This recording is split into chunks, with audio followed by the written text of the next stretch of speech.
Shan Masood, James Wharton, George Hill, Matthew Revis, Don Bess, Harry Duke, Don Leach, Ben Cliff, and Dan Moriarty.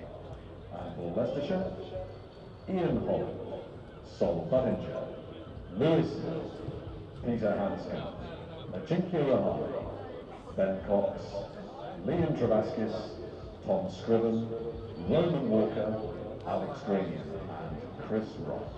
The umpires are Naeem Ashraf and Ben Pevell, and your scorers are John Potter and Paul Rogers.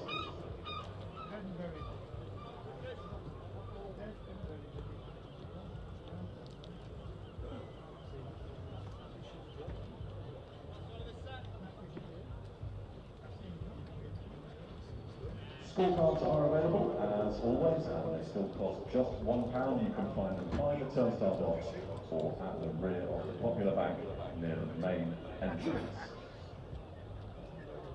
And we'd also ask you, if you brought your own chairs with you today, to please make sure you sit a good distance away from the boundary rope itself. And this is for both your safety and for the safety of the players. Thank you very much indeed.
Well, good morning. Welcome from North Marine Road in Scarborough for this Metro Bank One Day Cup match between the Yorkshire Vikings and the Leicestershire Foxes.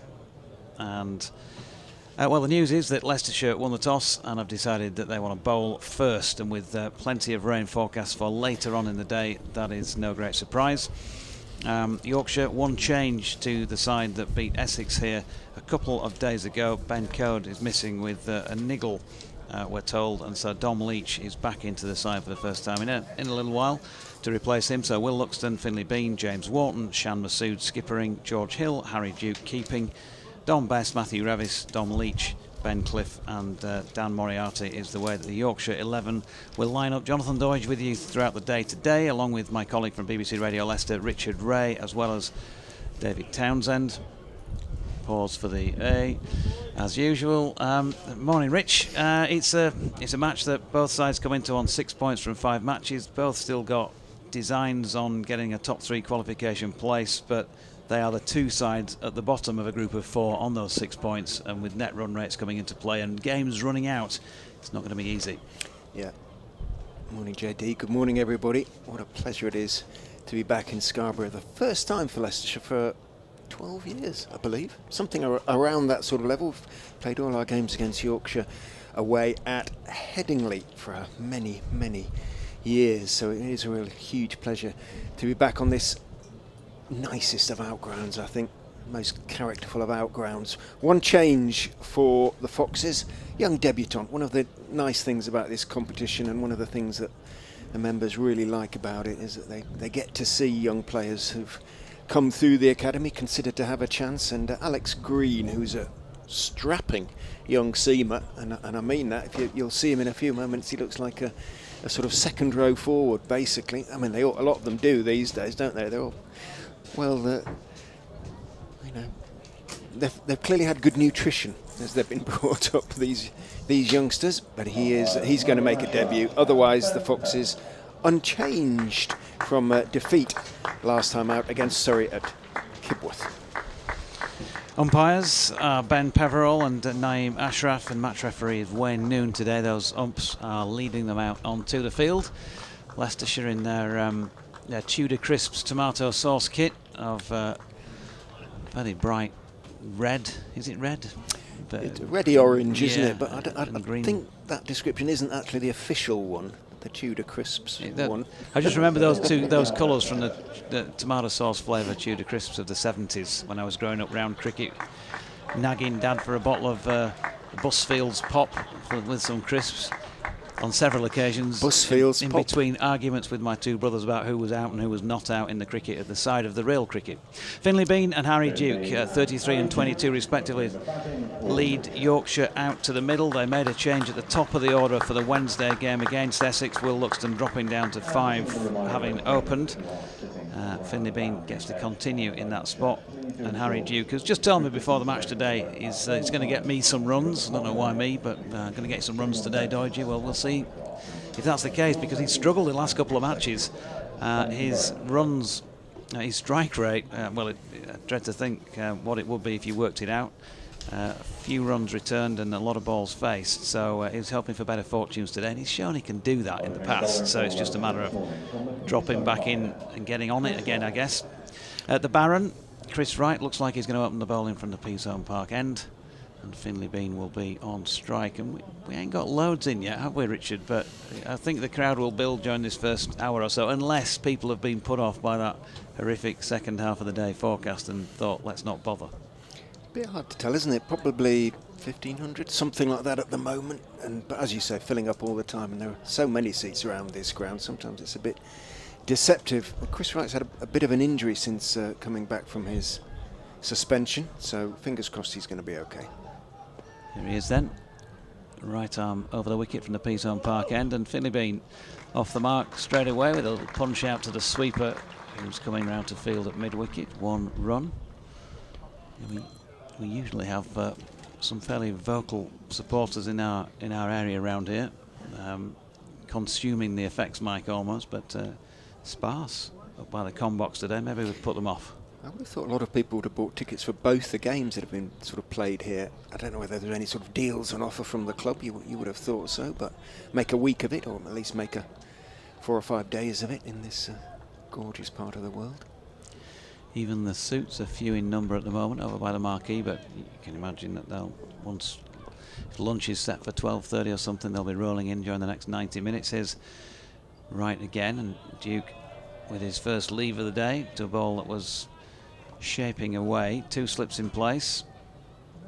There is cloud cover. It's bright enough, but there's certainly some cloud cover, and that's before the rains come later. It always felt like it was going to be a good toss to win today.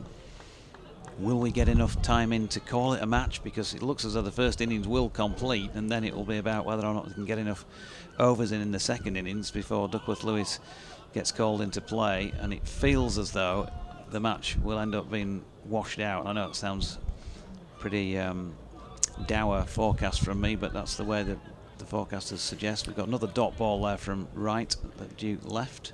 The groundsman told us that he thought we would get a game, not obviously a full game, but one in which DLS, Duckworth-Lewis Stern, would be a factor. Right in again. Once more, a little bit of shape, and Duke does that thing we talked about the other day, drops it out into the offside and then points his bat at Finley Bean. Leicestershire have had one of these games already this season against Nottinghamshire, when Nottinghamshire were going very nicely, looking down to chase a biggish Leicestershire score. They were 50-odd without loss after 10.1 overs when the rain came, so it was just enough. Right in again, and Duke with another leave to a ball that's drifting away from him. We did get back out, but Nottinghamshire found that their target had been changed dramatically, so that they needed, I'll have to look back through my notes, but something like 110 or 14, so they were suddenly left with needing to get, 50 odd runs off 4 point something overs with 10 wickets in hand, but even so it was a dramatic change. Yeah, right in again, and Duke runs this one down to third man to get off the mark himself for the day and leave Yorkshire 2 without loss at the end of that first Chris Wright over. We've got to get a mention in early doors, haven't we, for Carl Williams with a C and Marie. Mandy, sorry Mandy. It's Mandy, not Marie. Yeah, it was DT. I was looking at him for some confirmation there, and he was looking at me dumb. But that's nothing new. 1 from 17 against Gloucestershire for Harry Duke, 3 from 21 against Essex for Harry Duke, so 4 from 38 deliveries in his last 2 innings is what I make it, and he's going for the day. Ian Holland to open from the Trafalgar Square end. Indeed. Yeah, just to confirm those figures, Leicestershire made 369 for 6 against Nottinghamshire, who were 50 for none off 10.1, and then required 105 off 14. So 55 needed off 3.5 overs when the rains relented. I don't think it's going to be that sort of situation here, because when the rain comes, I'm afraid it might be terminal from what we hear. Ian Holland then, Wisconsin-born Ian Holland. Australia raised. He's going to wander in and bowl on off stump, worked out into the offside by Duke, and again that, as JD said, that characteristic little excursion down the pitch. No chance of a quick single as he pushed it out towards Budinger in the covers, down the slight slope that prevails here at North Marine Road. Holland, wind getting up already. I saw that wind was forecast to get really strong a little bit later. It's a pleasantly warm wind, but it's brisk. In goes Holland, and bowls bounce and goes past Duke, who twitches at that one on the back foot. A little bit of movement as well for Holland. He's looked a different player since he came back from America. He's been playing in the, not really playing, but he's been involved with the MLS, the Major League, oh, not MLS. Major League Soccer? Yeah, Major League Cricket, presumably MLC on that basis. But I think he only played once or twice for whichever franchise he was playing. In goes Holland and bowls straightish as an appeal for leg before. It sounded very wooden. the appeal on the basis that it might just have been pad first. It looks straight, didn't Are you it? suggesting Harry's got a wooden leg? It was worked into the onside anyway. The single was taken. There was no signal from umpire Ashraf, so must have been bat first. Oh, there was a signal, was that? Beg your pardon. Thank you, DT. So, well, it was just missing then, or not straight enough. Either way, we've got a screen alongside us, but it is blank, alas. Yeah. So we can't see a replay. In round the wicket goes Holland, and bowls on off stump. Bean defends on the back foot, pushes the ball out into the offside. Roman Walker comes running in from cover to field. The old wooden benches on which I sat as a boy many a time. I don't think it's the same wood, although it is weathered again. They've been changed once, certainly in recent years, haven't they? In the last 10 years or so. I sat on those benches 74 years, man and boy. It's not far off. Holland is in bowls a little bit fuller, and forward is Bean, tentatively pushing it out into the offside. Budinger this time at point is the fielder. I saw David Bairstow hook, I think it was holding, onto the roof of the pavilion, dislodge a few tiles onto the members sitting below them. Two good Lakers that. Not bad. Not bad at all. And is that a big picture of Johnny that's painted on that wall over there? Yeah, I know. Yeah, we all have to ask that question, funnily enough. Yeah. In goes Holland, and it's just drifting onto the legs of Bean, who works it out towards mid-wicket. Takes the first one quickly, but the outfield is beautifully fast and smooth, and fielder quickly to the ball. So it's just a single at the end of the over. 4 without loss. Yorkshire having been put into bat by Leicestershire here at Scarborough. Harry Duke, well, just to give you a basic appreciation for his difficulties in the comp this year, bearing in mind just in one innings alone he made 91 not out in a match-winning knock at York last year against Surrey, and giving knock feet. It's not happened far, just entirely wrong that he's still touch. It's just not fast. Running out and wide on movement. So things turn 6 runs, feet clear, and so he see Harry and the look to get his to put on the table because there's life fixture comp so forcible to be laid and with the rock. He's been working up 5-6 that he owes and simply concedes. Showing on way off. Far way to qualify. Another was well week Friday. So yeah, Ruggs on Sunday against Yorkshire. Never so gives that. Way I think right. So Cardiff's been one of the on bounties like. Otherwise, no. So I'm fixture way out Tuesday next week. That is more than. Again, you get the top to the point. We're moving home on the ground, and then I play Epstein the catch champion. Brian checks here, sorry folks, that's wrong. The small behind and different way and off over main Chris Wright, and you're putting up on today are 5 without loss. An influx of people all of a sudden. Let's just pause a little bit. Came that way. There, and there certainly was. And Holland gets a pat on the back from his captain Lewis Hill there at mid-off. Did well not to get an edge on that one. 5 without loss as Holland is in again, just carrying on with the arm on towards middle and leg, worked by Bean, but defensively out as far as mid-on, where Tom Scriven is the fielder. Yeah, senior debut that is, for Alex Green, who's a 19-year-old academy graduate from the Peterborough area, I understand. I don't know an awful lot about him, but I think Peterborough is his club, so I think he's an Oakham schoolboy. In goes Holland and bowls again. It's drifting in towards middle and leg, and worked by Bean out towards mid-on, so similar ball, similar result to the previous one. Dot. It is just about recognisable as JB, isn't it? That mural. It's actually painted on the wall of the house, isn't it? Yeah. Yeah. Look, I mean, I couldn't get close to painting something that was remotely looking like a human being on the wall of a house, but Holland is in and bowls, drags his length back a bit, brings Bean forward, but solidly on off stump, back down the pitch to the bowler. It does look like something that you'd have to get David Attenborough in to describe, doesn't it? back to the origins of species. Leicestershire hitting their lines and lengths at the moment. Famous last words. Watch this. Short and wide and crashed away.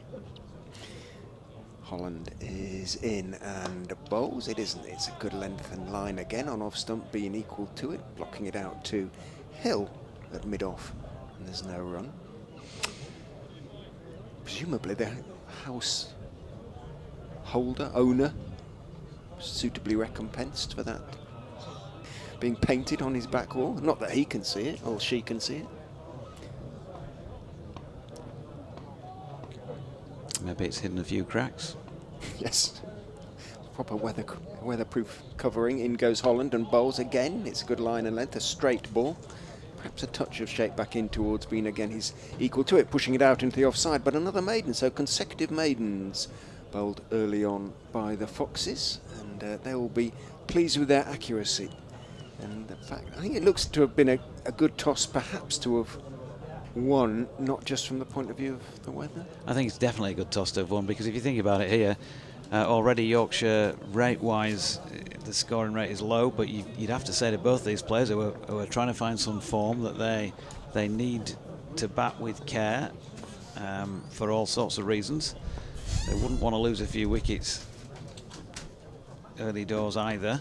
So yeah, in the conditions, I think you're up against it a little, as Duke gets a ball short of length and pulls it, and they get through for a single.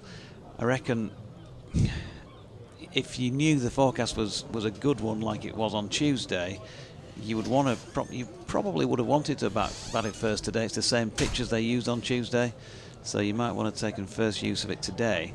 But it just changes the dynamic, doesn't it? With a bit of cloud around now, slowish, start, and then when your opponents then are going to know what they want on Duckworth Lewis in a short space of time, with all 10 wickets in the tent, to have a go at that, as that was dropped out into the offside by Bean and there was no run. And when you think about Sol Budinger, who I think I've seen him play 3 or 4 occasions against Yorkshire for either Notts or Leicestershire, and he's started off like a house on fire. If he does what he does at the top of the order, and there's only a 5-over game or something like that, it could be over pretty quickly. So I think the odds would definitely be in favour of the visitors here, as that's a lovely drive down the ground by Finlay Bean, and Ian Holland with the fielding, which was a good effort too.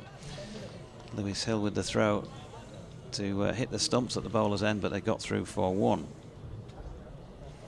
So JD, the fact that the screen was off defeated us technically. Josh came in from the club and basically switched it on. Yeah. Just press. Well, I didn't like to say. We worked that one out. I didn't like to say, because I thought poor Richard he's got to that age where he thinks it might blow up if he turns it on, something like that, like my gran used to do. He is right, and nicely played by Harry Duke. Deflects that one down to third man for 1. The benches in front of the window of their dressing room, don't they? The visiting well, both teams here really, which offer a good view. But yes, as you say, they've gone to the boundary edge. Sam Evans, Sam Wood, and Harry Swindle. Finlay Bean punches one into the offside. Budinger fields no run. You know what I mean? Remember those days? What table? Your sister would get some rose petals and stick the Peter Kay thing, sticking them in a jar of water and call it rose perfume, and there'd be a few old things that you didn't want, and you'd be selling them off on the street. Yeah, you're telling me something new here, maybe I have to say. Maybe it was just a Yorkshire It wasn't thing. an East. No, it wasn't an East Yorkshire thing. Right. In and bowling, and Bean flicks off the legs and gets it just wide of short fine leg, where there was an attempt at fielding in instalments.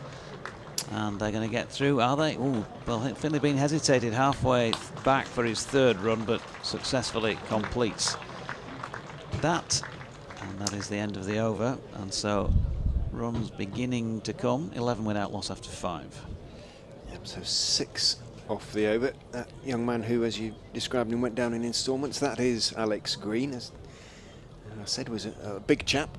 He's got a long way to get down. A lady with a splendid hat being focused on by the stream camera at the moment. Multicoloured rings.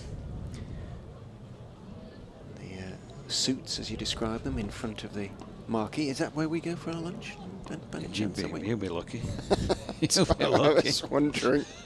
No. Round the wicket not. goes Ian Holland and bowls to Bean, who defends on the back foot, pushing the ball out into the offside. Budinger is the fielder. There was a time when the press would be invited into the to join the president's party at lunch, but no, you've clearly let that tradition slip, have you? Well, I think they've looked at you and thought, no, I think we'll end that. It might have happened, but when I started asking DT to come and do the third voicing, that was definitely off the menu, I think.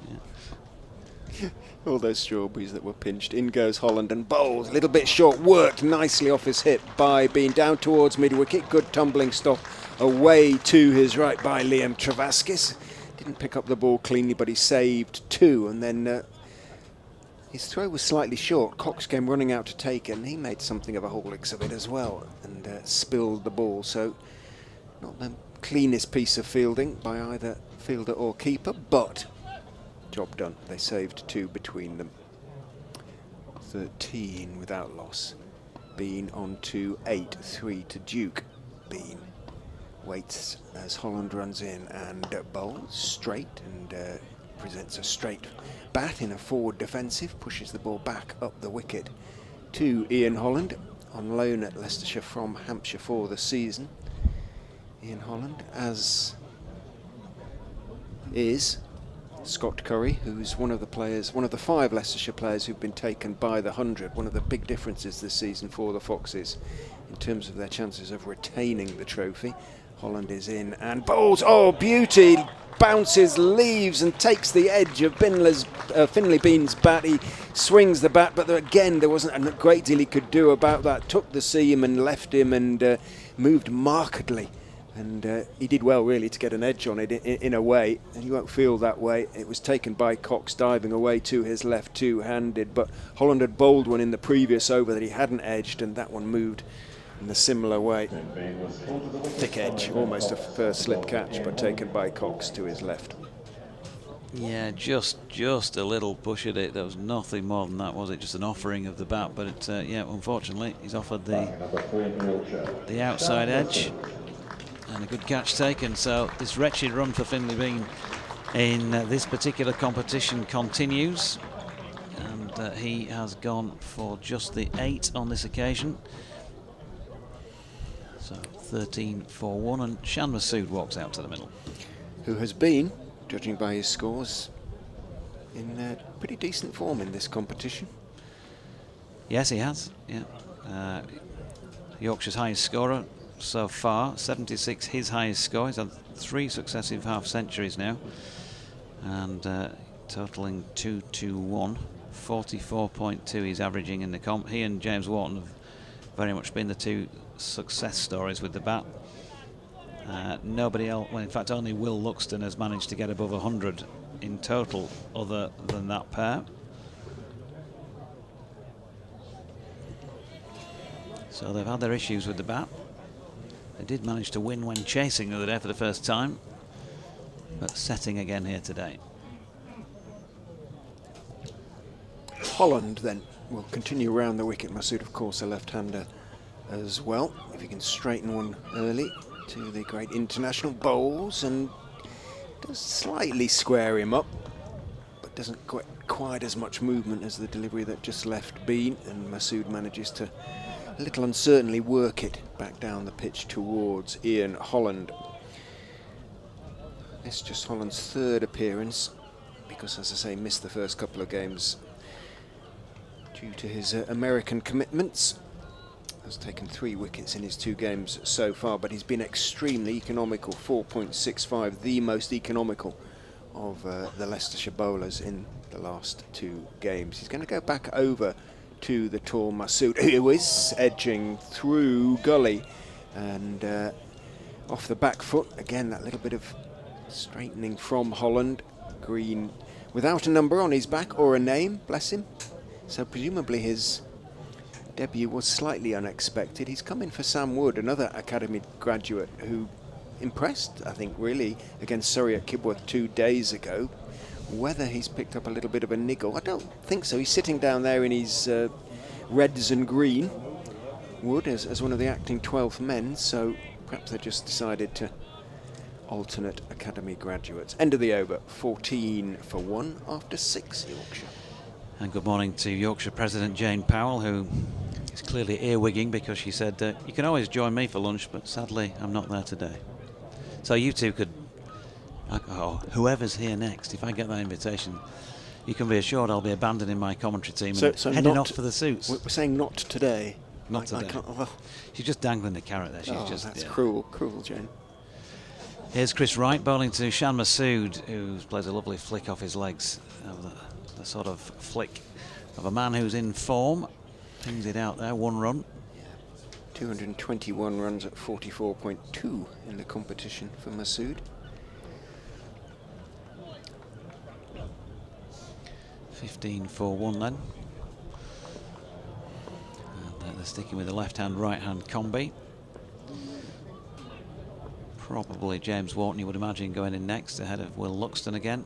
Ooh, now then, Duke down on one knee, tries to drive through a gap at extra cover. Good bit of bowling by Wright, clearly gets a little bit of nip. That was kind of the shot of a man searching a bit, wasn't it? For trying to be positive, and wasn't entirely convincing.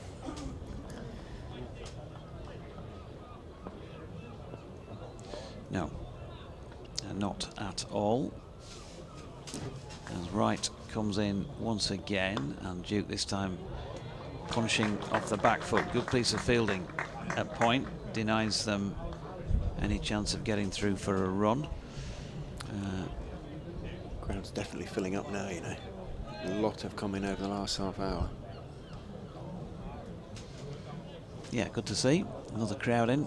It's got a chillier feel about the day. It was pretty hot a couple of days ago, and it's going to get hotter, isn't it, over the weekend? Apparently the forecast is for hot weather, 30 degrees, and going up towards that. There's a bit of an inside edge onto the thigh pad here for Harry Duke, and that drops away into the onside. Yep, it was off the bat.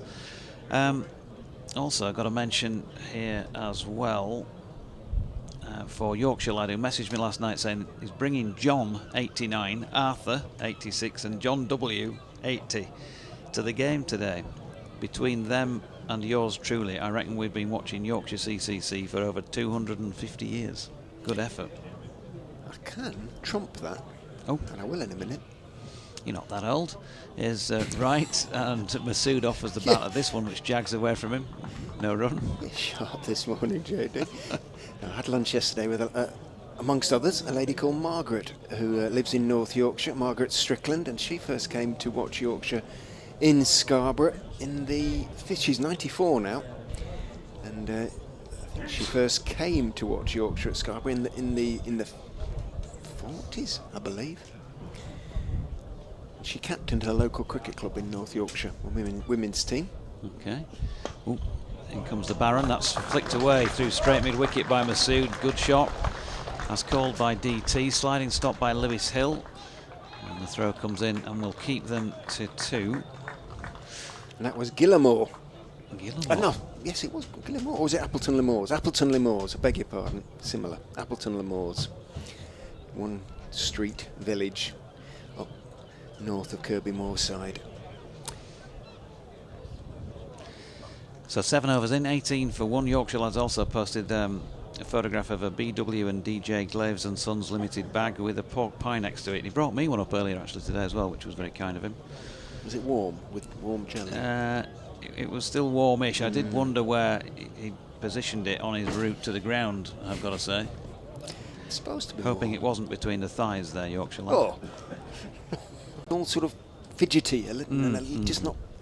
Doesn't look completely at ease at the moment. He just needs a little bit of time at the crease. Twiddles the bat in his hand. Right, go on, pop, master. So on this day in 1982, the best-selling single of that year. Holland is in again to Duke, who's taking his bottom hand off the bat as he pushes that one off his hip behind square on the leg side, and he's going to... In fact, he didn't push it off his hip, because although he pushed at the ball, taking his hand off the bat as he did so, he didn't get anything on it. It came off the pad. The umpire is how long can he hold that pose, do you reckon? It's 15 seconds now. He's had to change legs. And he has finally got acknowledgement from JT Potter, and Paul Rogers the two scorers, that the poor man can now put both feet on the ground, and the leg bye is acknowledged. 19 for 1. Holland still with his two slips, with getting this little bit of movement off the pitch. Bowls to Masood, who plays and misses. Strokes at a wide one, a little indeterminately. Was drawn into a gesture, really. It was a nothing shot. It wasn't going to get that one away. And all he could have done was edge it. Unfortunate not to do so. He's causing issues, is Holland. More so than right, certainly.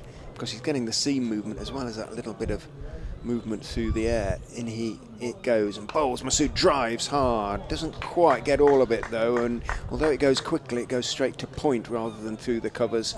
And Budinger makes the stop on the second bounce. Congratulations, by the way, to former regional director of cricket, James Carr, yesterday, with a lovely photograph of a adorned in pinky bits and things. So congratulations to you and family, James, on the birth of your daughter. Holland's go down the wicket to Masood. Comes and a little bit short. Masood points towards point. Momentarily interested. Budinger is quickly on to the ball. And both Masood, that is, and Duke hold up their bats to each other. Say no. Gentleman below us puts over the last half hour. The first till 11 o'clock. Glorious here in Scarborough.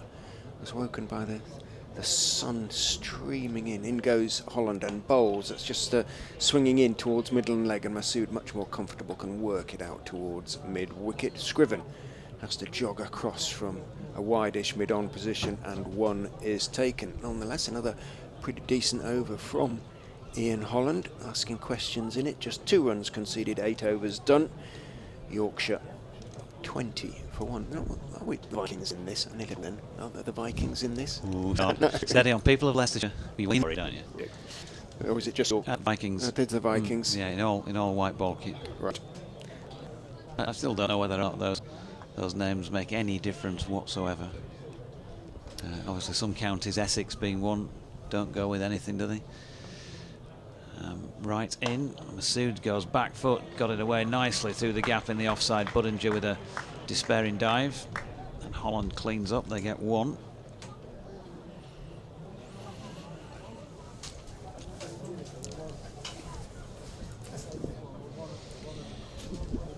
You can get in touch on BBC West Yorkshire Sport at gmail.com.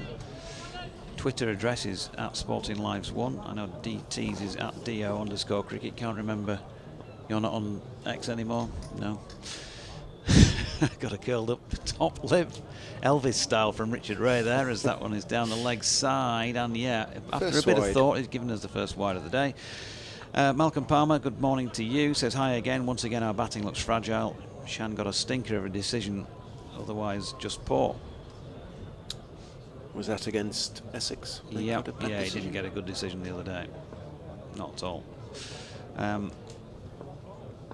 So 22 for 1.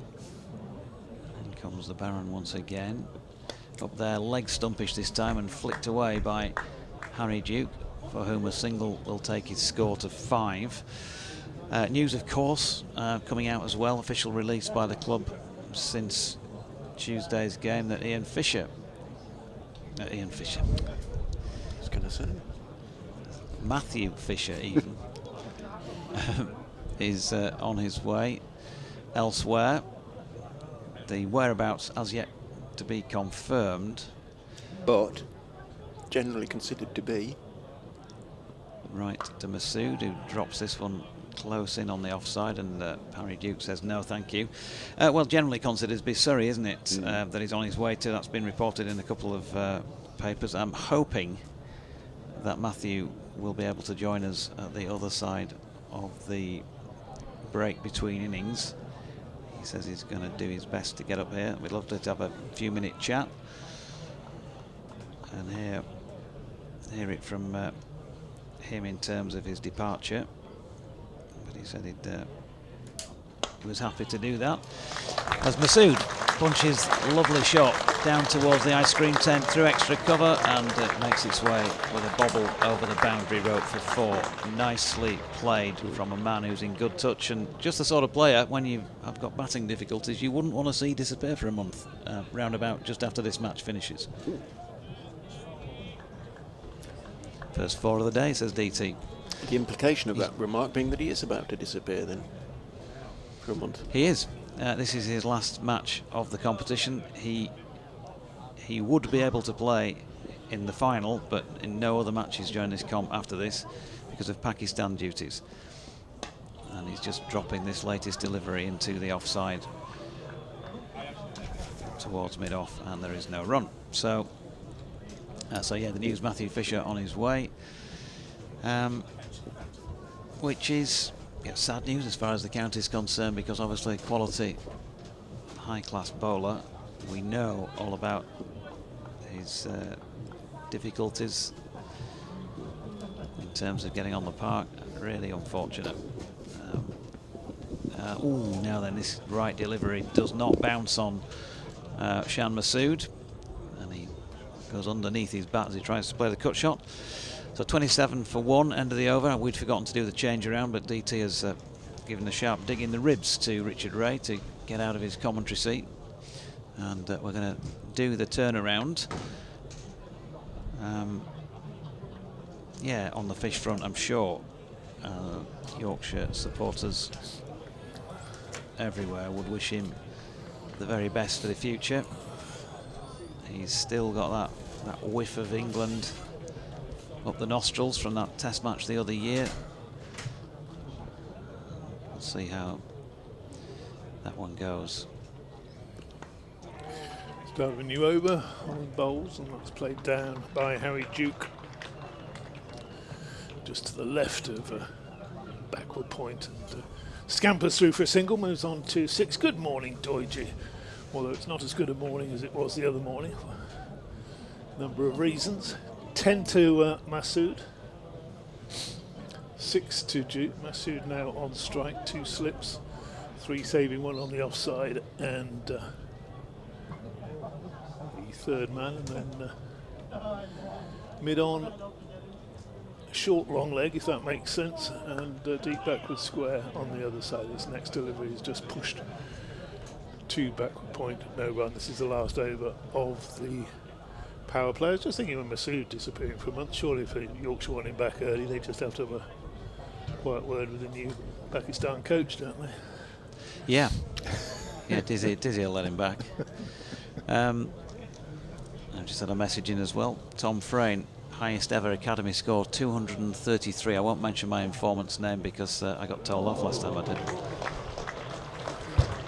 Next delivery, 4 runs, but got a bit fortunate there, I think. Let's have a look at that one again on the replay. Yeah, I mean, that could quite easy. It's gone between first and second. I thought initially it had gone wide of second slip, but it's... Well, it's one of those things that makes you think, doesn't it? Shan Masood, man in form, gets away with that. Finley Bean plays that shot, probably goes to second slip. You know, these are the quirks of sport and of cricket in particular. Holland bowls to Masood, and that's a lovely drive, that, and straight to extra cover. And just as Deutsch is saying, you're not going to get away with that, are you? That's the shocker. He's going to get. He's in form, and he's going to get that little bit of luck because he's in form. And Shan Masood has gone just shoulder height to extra cover, hitting it on top of the bounce, and I'm not sure he deserved much luck. Looked to strike it quite cleanly, didn't he? But unfortunately, needed to be a couple of yards either side. A little bit stopping it. Stop perhaps in the pitch there, I don't know. Turned round and needed to either get it a little bit wider or a little bit higher, but comfortable enough catch, and the second wicket goes down 32 for 2. Roman Walker, I think Howard Ferguson announced as a catcher, but couldn't quite hear over your tones. An important, vital wicket really for both sides in the sense that Yorkshire obviously didn't want to lose the skipper for just 14. He always looks just in such sort of fluent form, doesn't he? And a lovely touch about his play. But got away with the previous delivery, didn't get away with that one, Georgie. 14 off 17 for him, so 13 run first wicket partnership, 19 run second wicket partnership. Not the sort of partnerships that you really want up the top of the order, if truth be told. And so, yeah, I think they were up against it before the match started. Not writing them off, don't get me wrong, not writing them off, but they're certainly got a task on their hands here, given what we know about the forecast as well. And so Leicestershire will have full knowledge of what they need. And at the moment, they might not need that many anyway. Pessimist. Here comes Holland, the new batsman Wharton, who clips that one backward of point, backward of square leg. He's going to pick up 2 runs.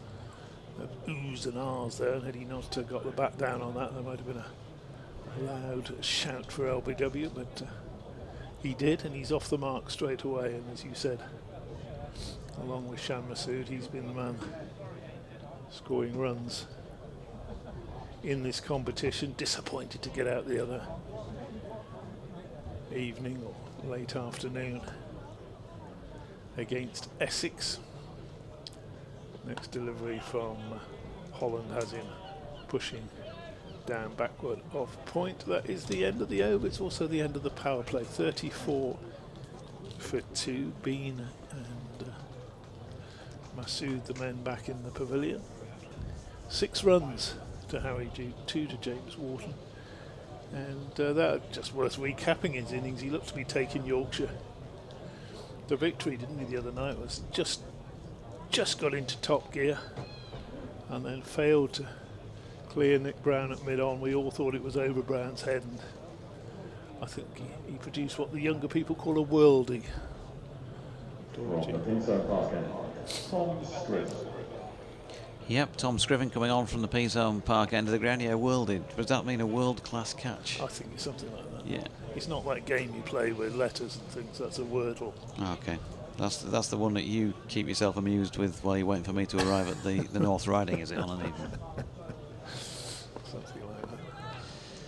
So, Tom Scriven from the Peasholm Park end of the ground, right arm seam, and first delivery thuds into the thigh pad, it sounded like, of Harry Duke, who, despite his issues with fluency so far in this competition, is still out there in the middle, and he's seen 2 of his teammates return, so maybe this is the day when he can get back on it, as it were. That was a leg by, though. Good morning to you, Audrey Woodhouse, who gave me a bell earlier in the day. Catch up with all things Yorkshire. One of the great sort of pleasures of the job is having a chat with knowledgeable and passionate supporters, of which Audrey is definitely one, and is down the leg side by Scriven, who's just checking with the umpire that he's making the right decision there, but he's convinced he is and raises his arms horizontally. Another 1 to the total. Yes, you become the voice of Yorkshire cricket, also the contact points for a lot of people for Yorkshire cricket as well. Following in the great footsteps of the late Dave Callaghan. Scriven in, down the leg side again, and another on the total. James Wharton not being asked to play at these. Yeah, we did fish and chips a couple of nights ago, didn't we? I know we really do it, or we did it during the first match, the Cali Fish and Chips night, but still had our own second nod of the year at Scarborough to the old boy, sitting outside Reynard's a couple of nights ago. And of course, every night, every game, we're sitting in Cali 2 to commentate. Yeah. In comes Scriven again. Oh, thud on the pad here. There's an appeal of some substance, but Wharton doesn't look too nervy about it. The umpire doesn't raise the finger. Andy Lockwood says, how do even JD and Richard, or JD and DT. Oh. Not a very good start for the Vikings, but nil desperandum. Sat in my usual spot on the bleachers.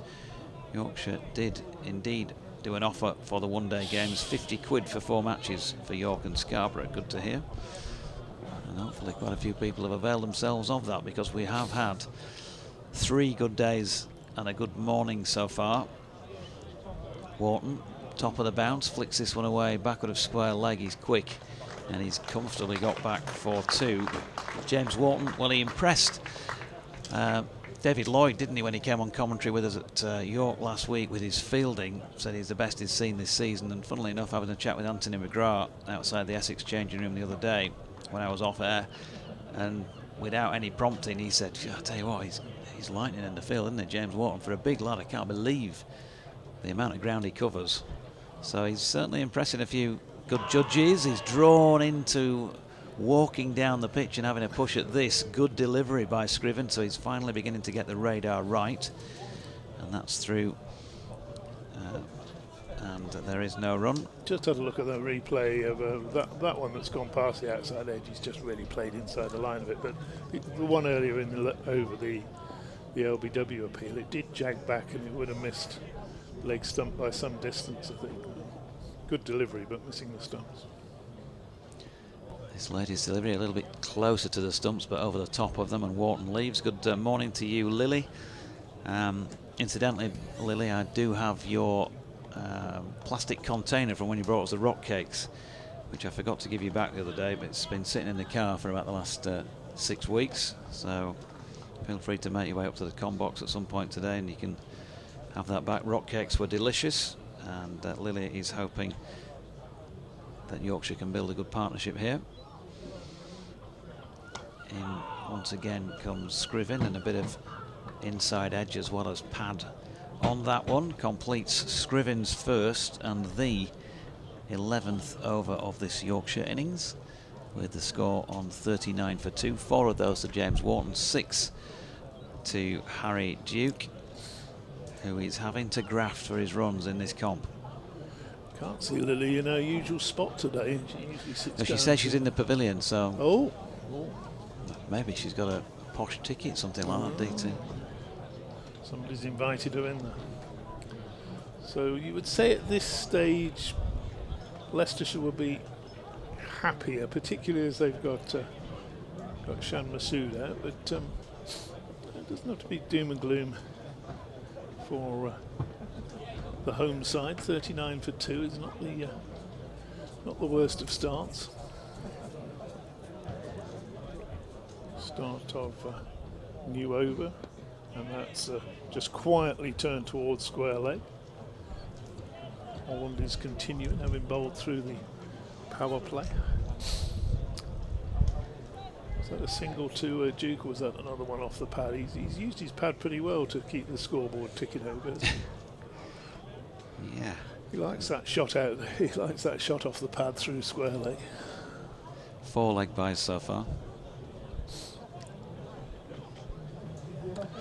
So from the Trafalgar Square end, Dutchy Holland, as he's nicknamed, he's driven through the covers, in the air for a while that one, but out towards the hospitality tents for a couple of runs.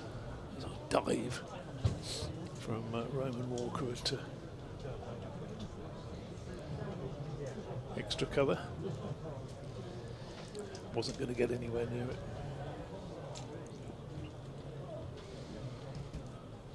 Sun making an appearance. Holland bowls and really puts a bit of shoulder into that one.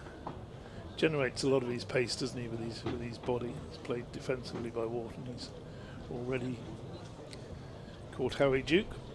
6 runs apiece. Young players.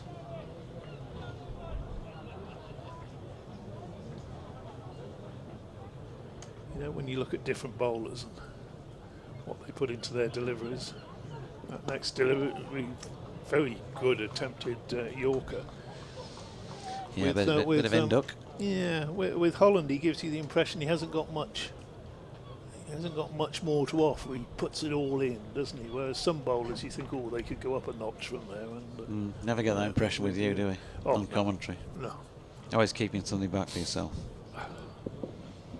So you sort of try and hit a peak sometime mid-afternoon, don't you, with a commentary, and then just ease off late. Holland bowls and through there, beats Wharton outside the off stump. Through the keeper, no run. I think that one was plucking out a 5th stump. Meanwhile, elsewhere in the other group, Lancashire 56 for 2 after 11 overs. They're playing Middlesex at Old Trafford. The start has been delayed in the match between top of the table pair, Glamorgan and Warwickshire, down at Edgbaston. Next ball from Holland, played to mid-wicket by Wharton, and no run there. I think a point apiece would be... They'd be happy with that, wouldn't they? Glamorgan actually, they must have tossed up and then rain has come because they have won the toss and decided to bat, but there has been no play so far. Too far south. Aye, too far south for that leg. 42 for 2 at the end of the 12th over. Tidy enough over from both sides, that one. He'll be struggling on the weekend, won't he, if it's going to be 30, because 20 is plenty. Well, it'll be 30 some places, I'm not. It's getting a bit bright again overhead. If I can get the blind to come down to the right level, pull across that, they might have a bit of shade as Duke gets a thick inside edge that has gone between his bat and the outside of off stump down to fine leg. And they have picked up one. It's a long while. To Tipperary. It's a difficult one, that, to actually spot. I think must have got very close to the woodwork there. So I'll look for the. I'll have a look for the replay whilst you commentate on this one, Doidge.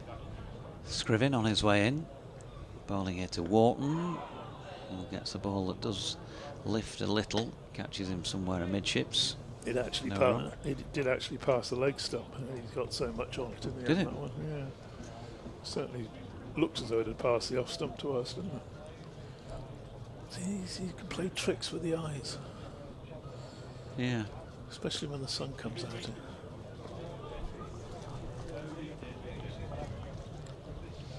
Scriven, with his shirt flapping in quite a considerable sea breeze once again, is in. And nicely played by Wharton, timed it well, but unfortunately for him, the aim was straight at point, and again there's no run. I think we've just had the one boundary this morning, haven't we? Which often here in the first hour of one-day games, also championship games, you see the offside field pierced and the ball racing up there towards the bleachers, but there's been none of that so far.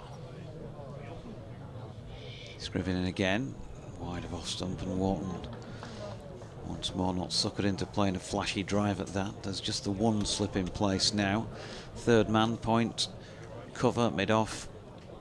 Mid-on's a bit deeper and straighter because there's also a straightish mid-wicket.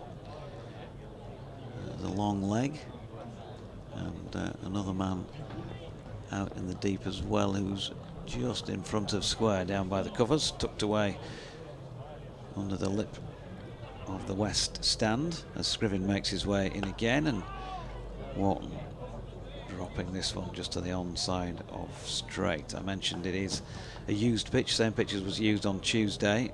Went down and had a look at it. It certainly looks like there's been a fairly hefty roller up and down on it. The wicket ends were repaired, and to all intents and purposes you'd be pretty happy, I think, to go out and bat on it. It looked... I was trying to work out where they played on Tuesday, actually. I didn't think it was, from sitting up here, they've done a great job. It looks like a fresh pitch. And he comes again, and that's tickled away by Wharton down to short fine leg. They're going to pick up one. Yeah, I think it looks as though that there was more grass left on, maybe a little bit more grass left on the other day, and it's been shaved more so today. It was a leg by, in fact, that final ball of the over. So Wharton on 6, Duke on 7, and just the 2 runs coming from that. 44 for 2 from 13 now, Yorkshire having been put into bat by Leicestershire skipper Lewis Hill. Did you say good morning to Carl Williams with a C? Yeah, because I looked at you trying to remember what his... Oh, that's right, yes. And yes, you blanked me. I thought he was in a cafe this morning as well. Was he really? He did. I did see him walking, did a couple of circuits while I was on the phone earlier. It's almost like there's more than one of them. And his friend Graham Orange is also here, because I was having a chat with him. Next, start of a new over, start of the 14th over, and Wharton just eases that one down to think we've got to call him long leg, really, haven't we? He's a bit too square to be fine leg. 1 run, 45 for 2. Graham Orange is here. Yeah. Holland bowls. Duke does that little thing where he plays it down backwards as square, starts off a scampered run, then points his bat. Yeah, you know, for people comes back. For people who say that there are no characters in the game, you get that thrown out there, don't you? No characters in the game anymore, no characters in sport. They want to go and have a chat with these 2 Yorkshire batters, because they certainly fit the bill as characters, quote unquote. Ian Holland bowls, and Duke plays that into the offside. Oh, he must get his steps in during the day, doesn't he? I think he gets his steps in while he's out in the middle, even if it's a fairly short innings, because he's just so busy, isn't he? Doesn't seem to be able to just dab the ball down and just stay where he is and say no, does he? It's almost as those 3 little paces forward are obligatory for him.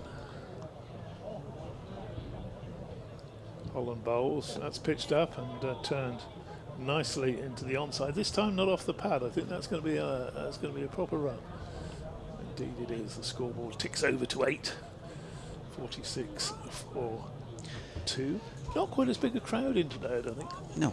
You know what I like about it? I mean, not just these 2 when I say this, but I think just about everybody in the squad.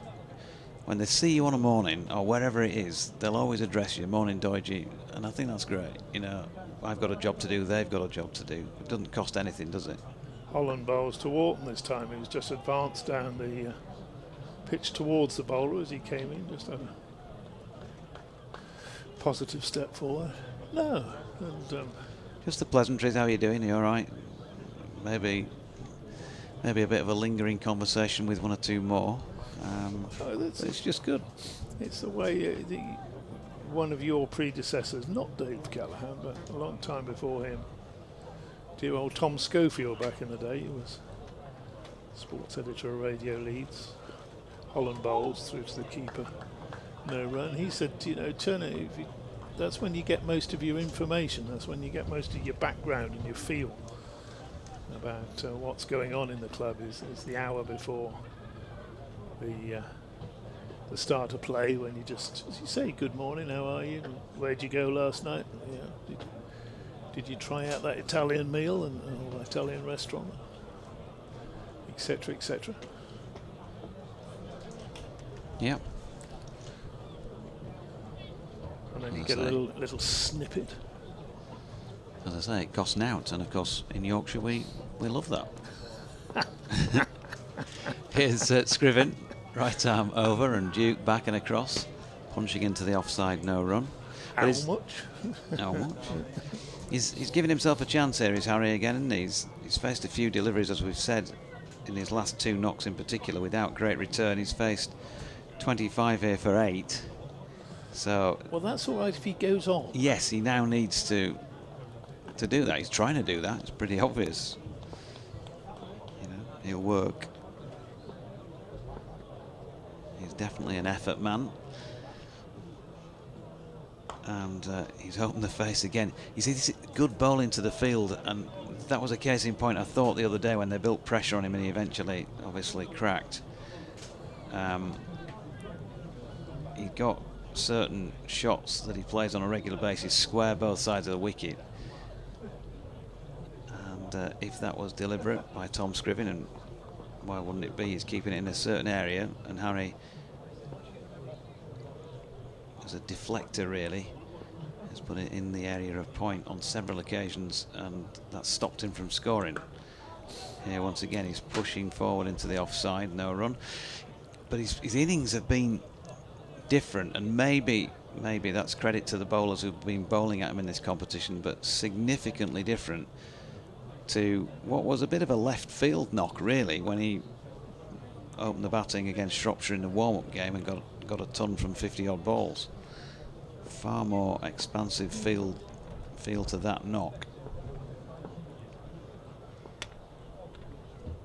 Not offered much up in the way of balls to hit though, have they? And that's why the boundary count has been so low. So they have started well here with the ball, Leicestershire, and Duke just clipping that latest one square on the leg side. What else? Picks up a single. He's on to 9, and it's 47 for 2. He's playing very much from the crease, isn't he, Harry Duke? He's not the tallest of men, and very often the shorter men will play predominantly off the back foot for obvious reasons. Scriven in again. Duke, Wharton even, full face of the blade. Punches that one to Lewis Hill at mid-off, no run. Good, tight, medium pace bowling here. A little bit of help from the pitch. A little bit of help from the overcast conditions, perhaps a little bit of wobble. Food's already out. A couple of gents just down to the left with rice cakes. Keeping themselves going, although he's just bitten his rice cake and half of it's fallen on the floor. Reminds me of going out for a meal with you as Wharton punches this one to mid-off, and there is no run to complete the over with 1 from it at 47 for 2. I'll go grab Richard, who's due back on, and I'll leave you with DT. To be fair though, it's in fact you need to come over here, don't you? Well, we can't really do that when there's only 2 people. We can manage that.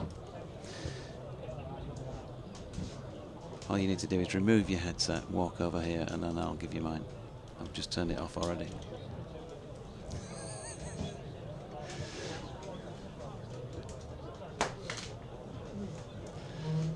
Morecambe and Wise meets cricket commentary. From the Trafalgar Square, Alex Green. And we're going to see the considerable Alex Green from the Trafalgar Square end. DT back with you in a moment.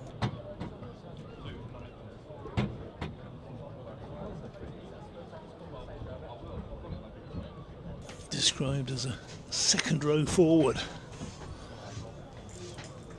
Very big lad. Great moment coming up for him here. His first ball in One Day Cup. First ball in senior cricket, maybe. We'll ask. Indeed it is.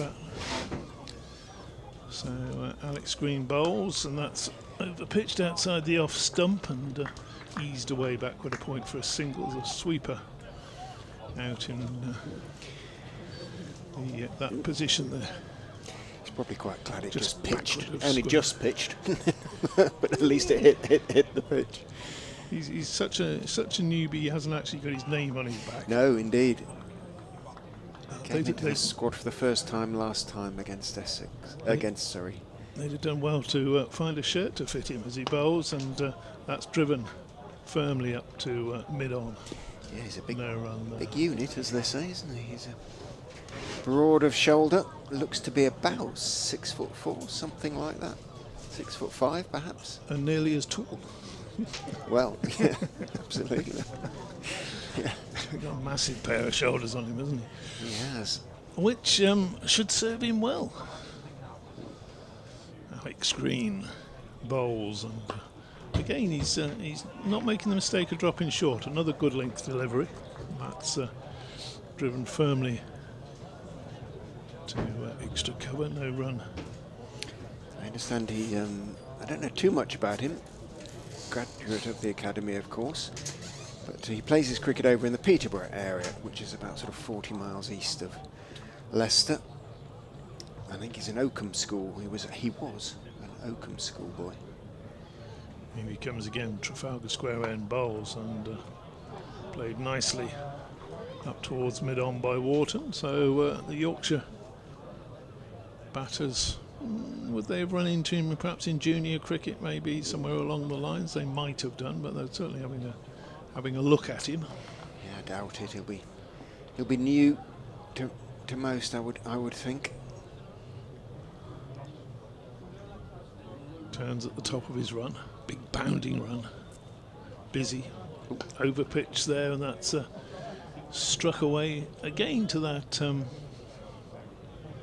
what I sort of call the Duncan Fletcher position, because I think he was one of the first to introduce it, wasn't he? The sweeper backward a square. It's Liam Travaskis down there. In fact, to be fair now, he is more just the orthodox cover sweeper, point sweeper. Fletcher positions a little more towards third. Pitches up again. And does Green, and that's a tidy first over. 2 runs coming off it, he'll be pleased with that. Didn't make the mistake of dropping short. No. Richard, 49 for 2. They did on more than one occasion make that mistake at Kibworth against Surrey last time out. Dominic Sibley in particular took advantage, made a very fine century, which was the basis of a total that Leicestershire just failed to chase down at the outground there. Yeah, we were following that game when Yorkshire were chasing runs against Essex, and it seemed, I think, 190 odd for 6. It didn't seem they were going to get close, but they do bat a long way down, Leicestershire, and this particular tap, Tom Scriven, who goes in to bowl, and it's worked nicely off his legs by Wharton down towards mid-wicket, where Travaskis doesn't pick up the ball cleanly, grabs it at the second attempt, gets his throw. Was probably always going to be 2 and over, which is fairly slow going. Yeah, Tom Scriven made a very good half century. He's a genuine winging, but he's struggling a little bit. I've had 1 or 2 comments from Leicester supporters saying they shouldn't be trying too hard to get him out, which is a bit cruel, but you can see what they're saying, really. 31 balls. Yeah. Well, as long as he goes on from Yorkshire's point of view, that's okay. In goes Scriven and bowls edged. Went for the firm push, thick outside edge, down to third man Green, who isn't the sharpest over the ground. We've already established that, I think, and he didn't even try to get down to that. I thought he was favourite to get there, to be quite honest. So did I. Running down the slight slope over there at the Trafalgar Square end of the ground, and well, Ben Cox gestures at him, says go a little bit finer. He'll be a little bit disappointed, I suspect, with that. Attempted piece of fielding. Scriven is in again. Wharton is dabbing it down to third man.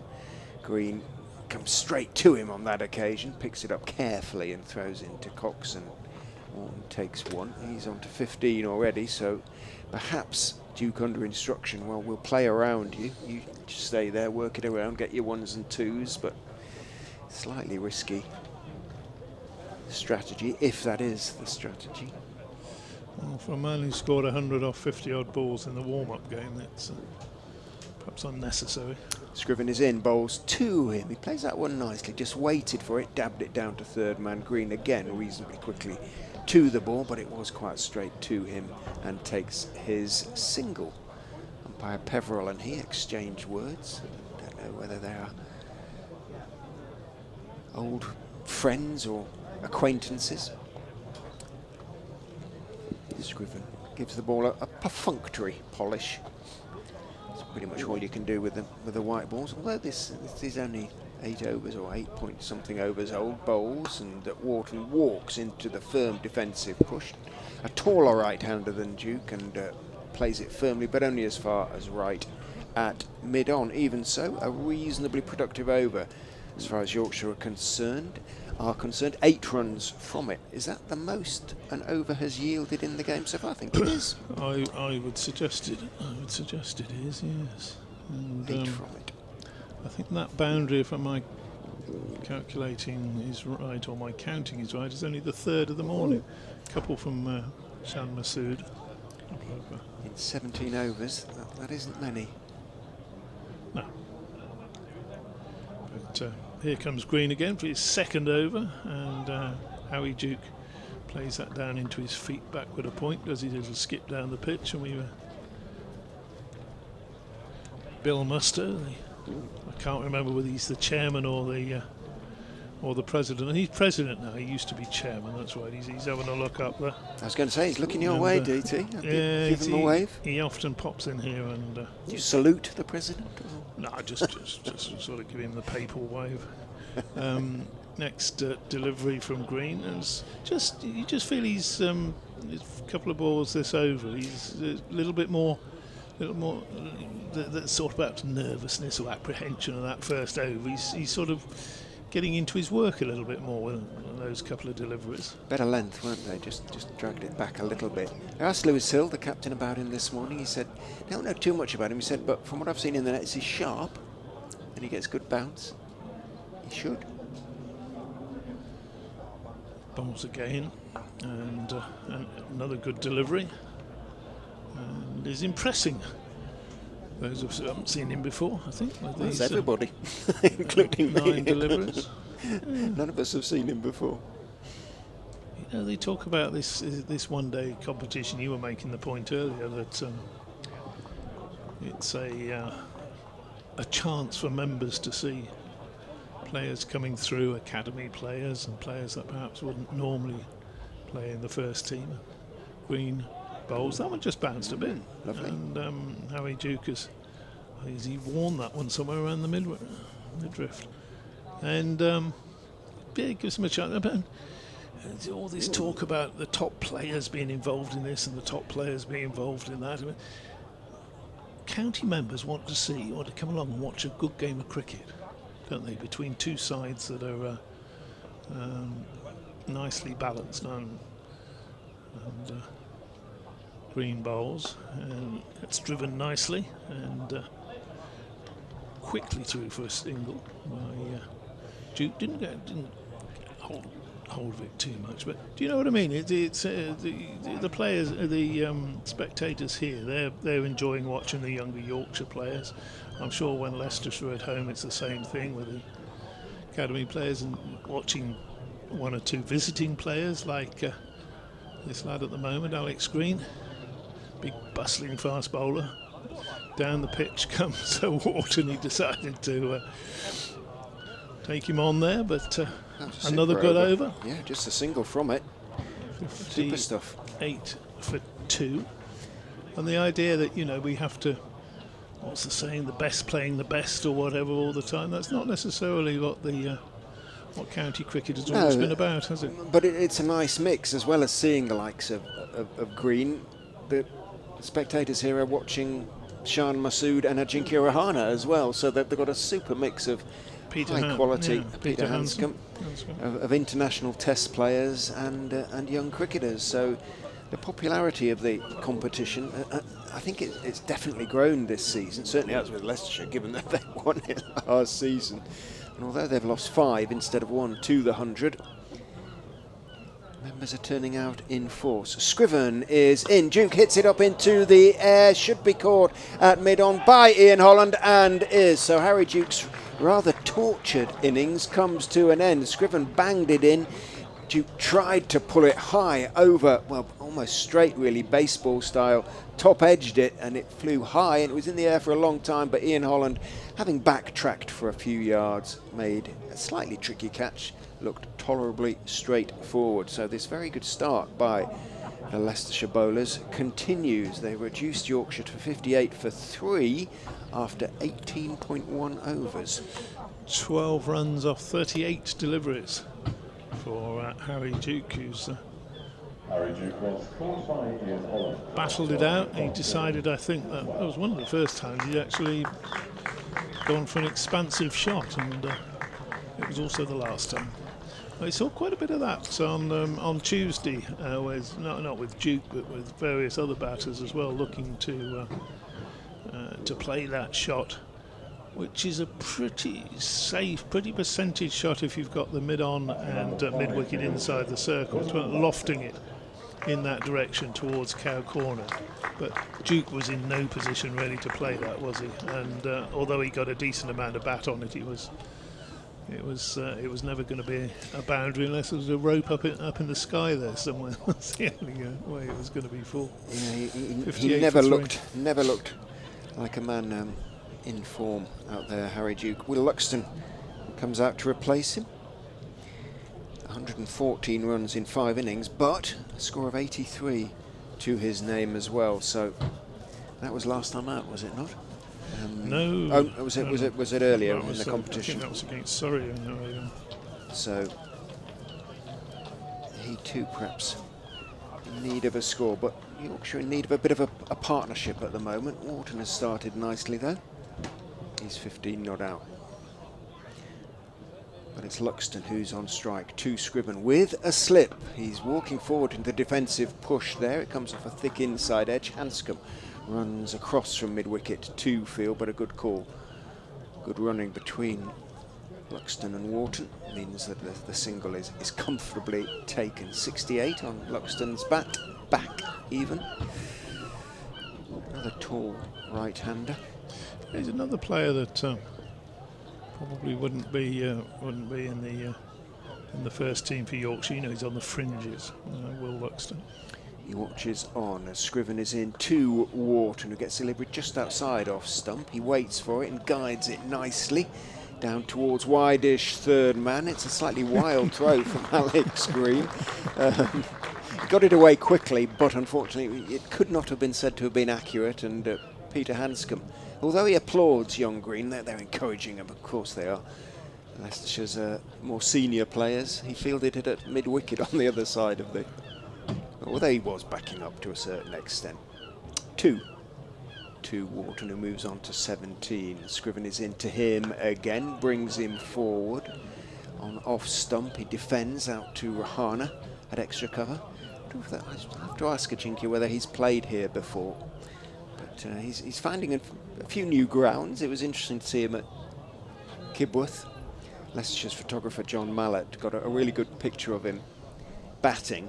And in the background, you can see a tractor going up and down the field, if behind or adjoining, as Scriven is in and bowls. Walking on the back foot, defends it back up the pitch to the Leicestershire all-rounder.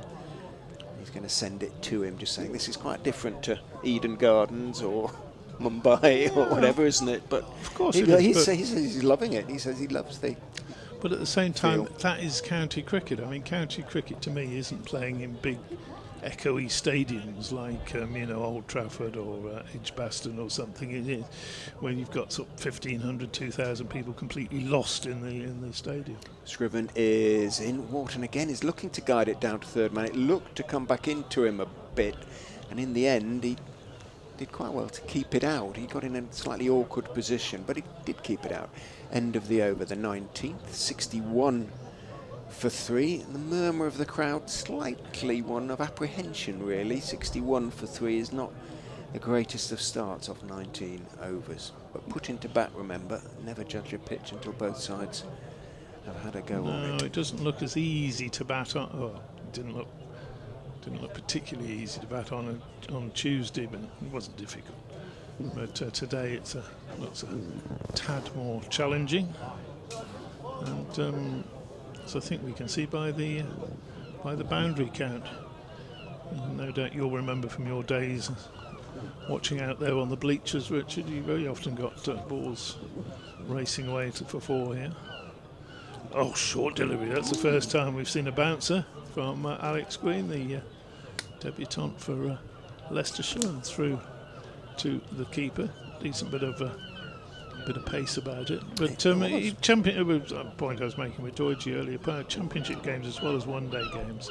Early on, you see 3 or 4 over there, so skip up in front of benches. Today, Green bowls, and again, bit of pace, and Luxton not. We're just trying to angle that down to third man, wasn't he? Beaten outside the off stump. Yeah, genuinely beaten him. Yeah, it was good bounce, good pace. There's something about him, this young man. Traditionally, it was always a hard, bouncy track here at Scarborough, wasn't it? And remember Adil Rashid getting loads of bounce and turn. Green again, and again he's hitting the gloves. Good stuff. That delivery has gone through, and Cox taking it chest height. Always a good sign. Yeah, Leicestershire will be liking what they're seeing here. Absolutely, just watching him walk past Lewis Hill, who isn't the tallest of men, he's about 5'8", Lewis, but he absolutely dwarfs him. So Hill threw him the ball. Green ball again, and again, that rapid delivery. What's going like this? It'd be nice to be 60 or 3. Well, it'd be nice if they left with us for a year up a bit before taking the finish. Well, Looks as though he's sort of running fighting climbs and bowls.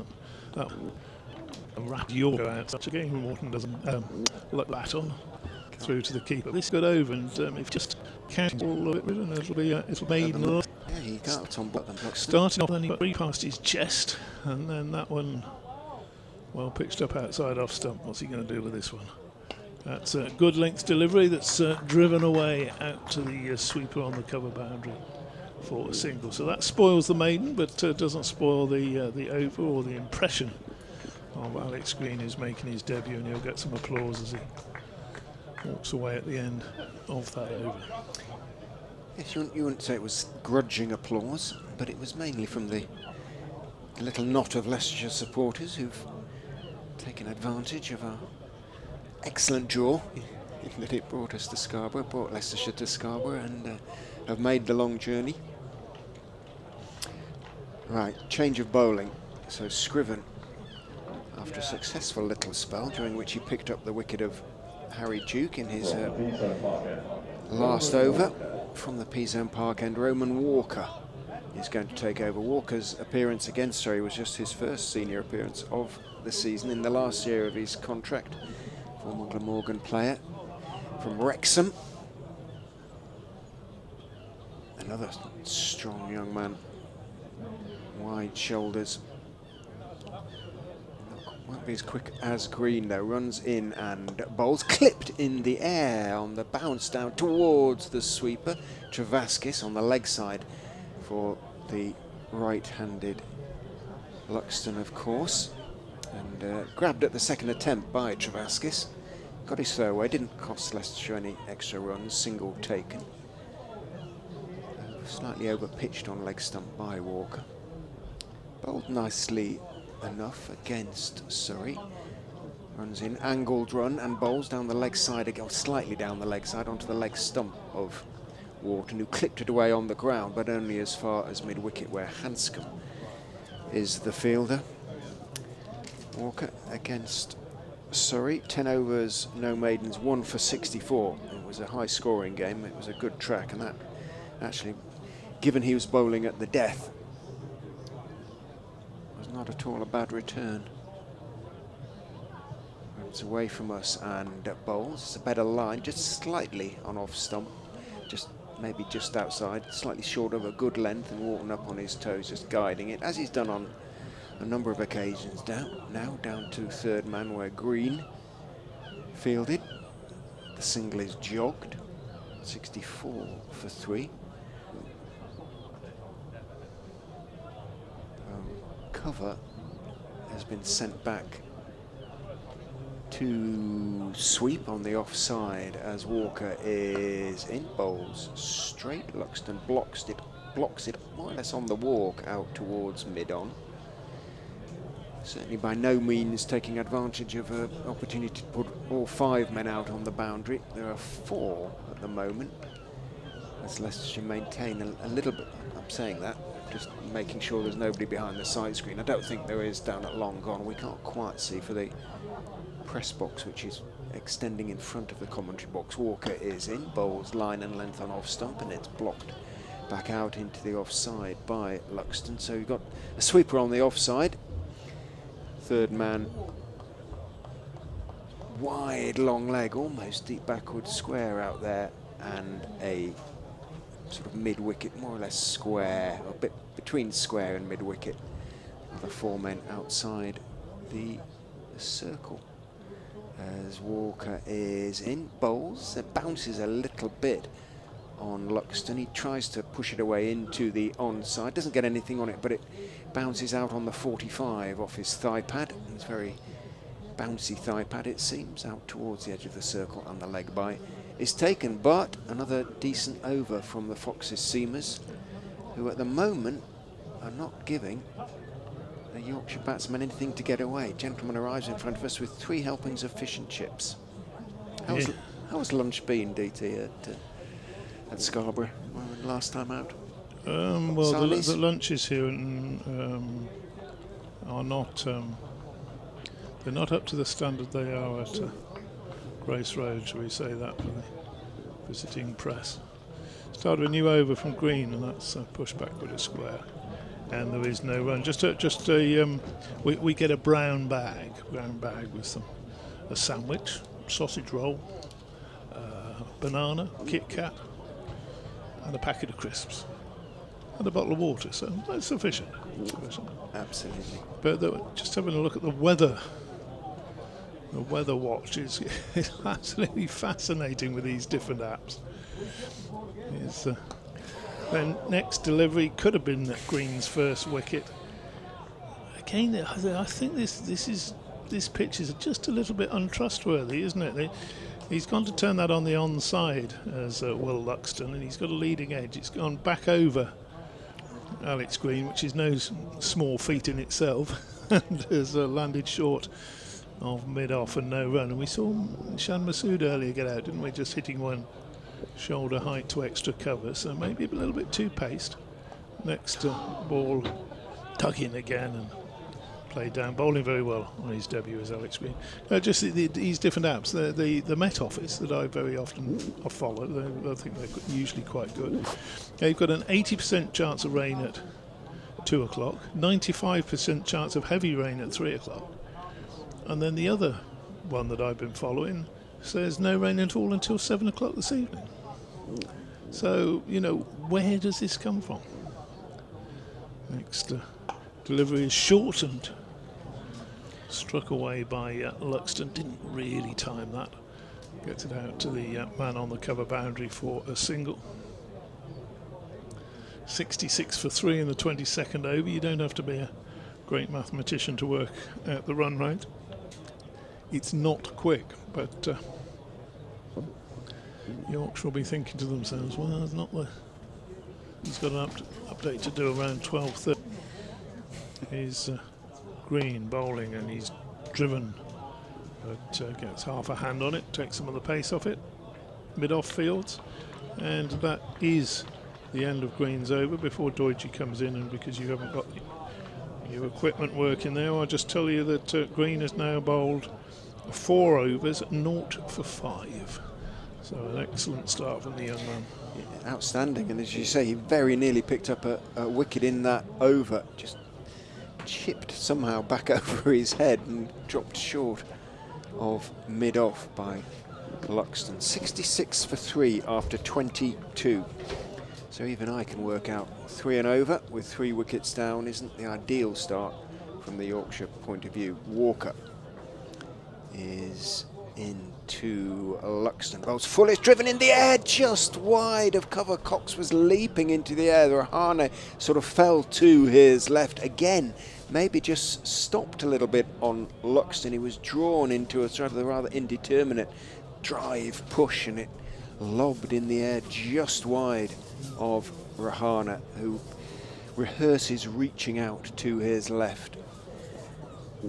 Luxton, something of a charmed life at the moment, has moved on to 5. Walker is in, bowls on to the legs of Wharton, who tried to help it on its way. I don't think it got anything on it. I think it came off the pad. It trickles down towards fine leg, and 2 leg byes are signalled by umpire Peverell, who's standing at the Peashome Park end. Hey, JD? I think they need all the charm they can get at the moment, a bit like DT. That's a lost cause, but potentially. Walker, 49 on his back, runs in and bowls. Back foot defensive, firm push back up the wicket to him by Wharton, who's moved on to 18. Luxton has 5, 69 for 3. The wooden benches have steadily filled throughout the morning. They're not packed, but maybe 2/3 full, something like that. The ground as a whole, half full. I don't know what the capacity is here in Scarborough. In goes Walker and bowls again. Back foot defensive, push firmly, but only as far as mid on. You get in maybe 6,000-7,000 here, something like that, when it's full. 9. 9, as much as that. I haven't seen it full in any day's play that I've covered since sitting in the chair. It's a very good capacity for an outground, that, isn't it? There are no seats whatsoever at Kibworth. Everybody had to bring their own. And 1,300 people did. In goes Walker and bowls outside off stump, so can be forced out into the gap in the covers. And Izzy's going to go for the second, and it's a good throw. At least it's an accurate throw, but very, very good running by Wharton. Saw that Hanscom had a little bit of ground to make up to get to the ball by the time. Is it Hanscom out there just waiting for him to turn? It could be Scriven, actually. He's got a stronger arm than Pete Hanscom. Hanscom's at mid-wicket, Scriven it is out there on the ropes in front of the wooden benches, and his throw was accurate but not in time.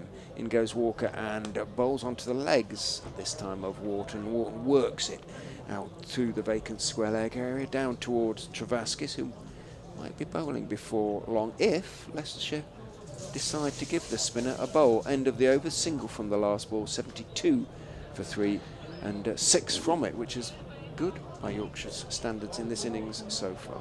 Yeah, you would think if spin was going to come into play, then it more likely to do so today than maybe on the first day of use a couple of days ago. And we did see Dan Moriarty get to his full 10, although curiously, Don Best bowled just the 1 over for Yorkshire on that day. It doesn't look like they're going to get many opportunities to bowl today, given the weather forecast. But yeah, if Leicestershire were going to think about spin, then you would think there's an opportunity today, as in comes Green, who I'm reliably informed is, as he was deflected, by the way, for 1 down there by James Wharton to fine leg a Stanford school opening bowler as opposed to Oakham. Oh, Stanford, was it? I should know that. Both my sons went to Stanford. Apologies. So he's a Dean Headley pupil, or was. Dean was the cricket coach at Stanford, former England fast bowler. Green is in. Luxton flicks off the legs down to long leg. That makes more sense, actually. Oh, leg by, in fact, all the way down there to long leg. Peterborough being only sort of 8-10 miles from Stamford. But give it Josh Holt, also a Stamford pupil. If Hull and Green were coming in for a school against you, you'd be hopping around. I bet the schoolboys hopped around a little bit. Yeah, the line-outs would be pretty strong in the rugby team as well, wouldn't they? Here is Green, short and way over the head of James Wharton, and that is signalled as a no ball. What height that is, so has to bowl it again, but not a free hit, of course.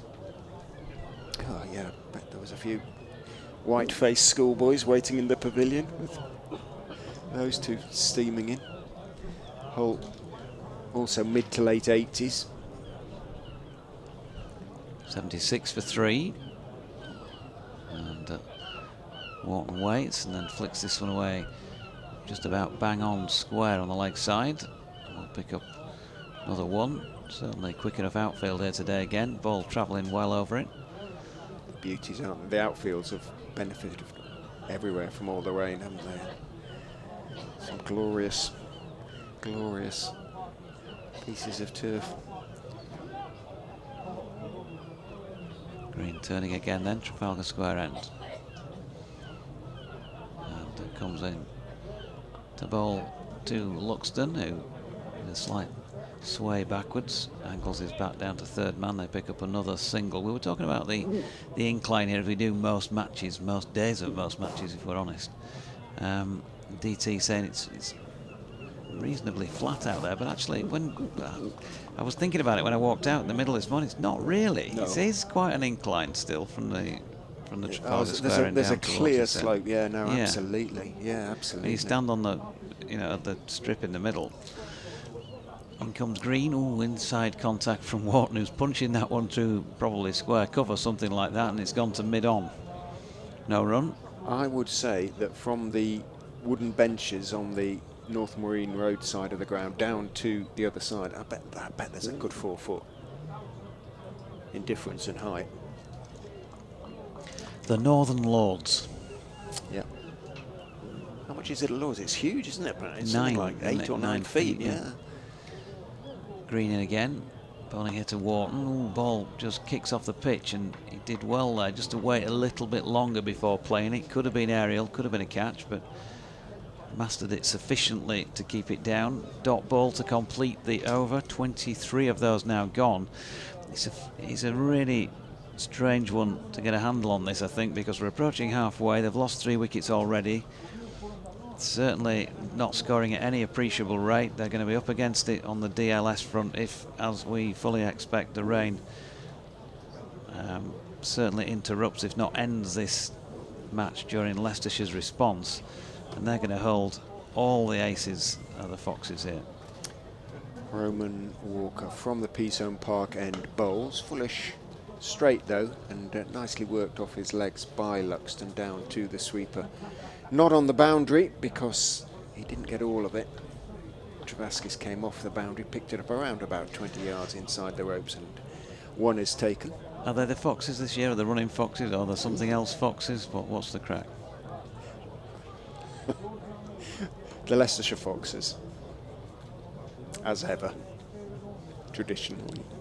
Walker is in. Bowl slightly short, pulled up into the air. Travaskis is right underneath that at mid-wicket and takes the catch in the end. Made something of a meal of it. Took it only just a couple of inches above the ground, falling forward, but took it very cleanly indeed. So Walker has a wicket, and, well, again, it was... they just started to milk the bowling quite nicely, these two, Wharton and Luxton, but Wharton going for the big shot. Walker not quite as quick as Green, but again, as against Scriven, the batsman not able to get hold of it, hit it high up into the air. Looked to be a reasonably straightforward catch for Travaskis on the boundary. In the end, he dived forward and took it two-handed, only a couple of inches above the ground, misjudged it slightly, but he did take it. Wharton goes for 23 and Yorkshire are 79 for 4. Yeah, James Wharton, you know, he's had a good competition so far. He's got over 200 runs, and up there along with Shan Masood as the top couple of scorers in the competition. He has made a 71 and 2 50s. Maybe you could still argue that in 6 innings he's not quite got the runs that his form suggests he might have done, but it's hard to knock him, isn't it, with a return of greater than all but one other player, really. But he got himself in there. That's the thing he'll be disappointed with, I guess. And it just climbed on him a little bit. He was already into the shot, and that was the result. It went quite a long way up in the air, as you say. But yeah, Travaskis, well, he sort of did his best to make it look more difficult than it was, but he got his hands on it. That was the important thing. And we are having the, I think the sort of mid-innings break now. That makes sense, doesn't it? 24 point, is it 2 overs? Something like that. And the Leicestershire players are all having a drink. Umpire Peveril is down on one knee having a drink. Is that Umpire Peveril? Oh, Umpire Peveril's gone off. It's Umpire Ashraf down on one knee having a drink. Umpire Peveril has perhaps gone off for a comfort break. George Hill. Where is he? Has he come out yet? Has he emerged? Yeah, George is out there at the moment with Ben Code, who's got the orange. So it's top on, so it's Will Luxton who's just nipped off the field. Well, he was only out there. I hope he's all right. He's only been out there for what, half an hour. Yeah, he looks all right, doesn't he? He's re-emerged from the pavilion, fair of hair, jogging back out there. Will Luxton, having left bat, gloves, and helmet, and Umpire Peveril is right behind him. So both of them presumably went off for a comfort. But Ben Code's much amused by whatever's going on out there. Laughing away with Hill.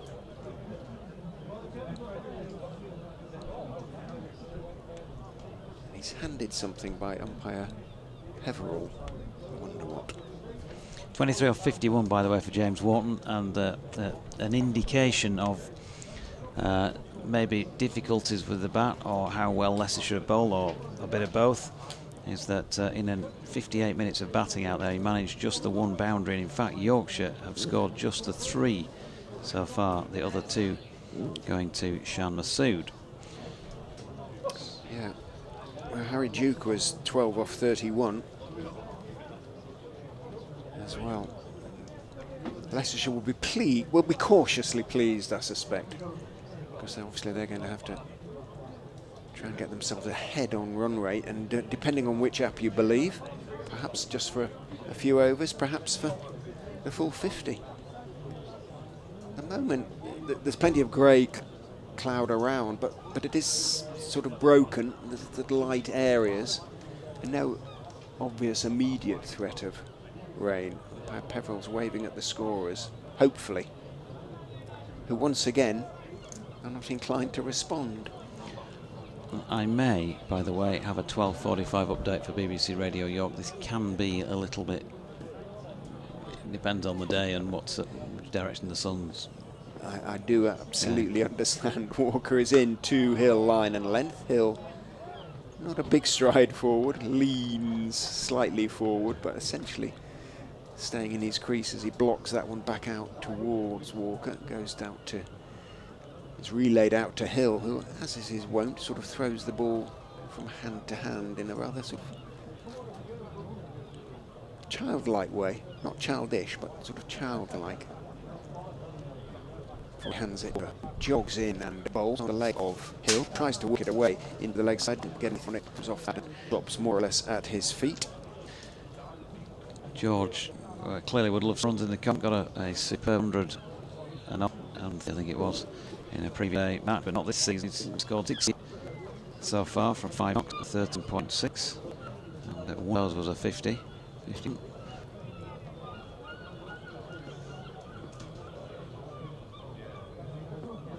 Walker in, bowls Fuller this time, and a thick inside part of the bat as Hill initially, I suspect, looking to drive or looking to on-drive, checks the shot rather, and it rolls fairly gently out towards Holland, who's deepish at mid-on.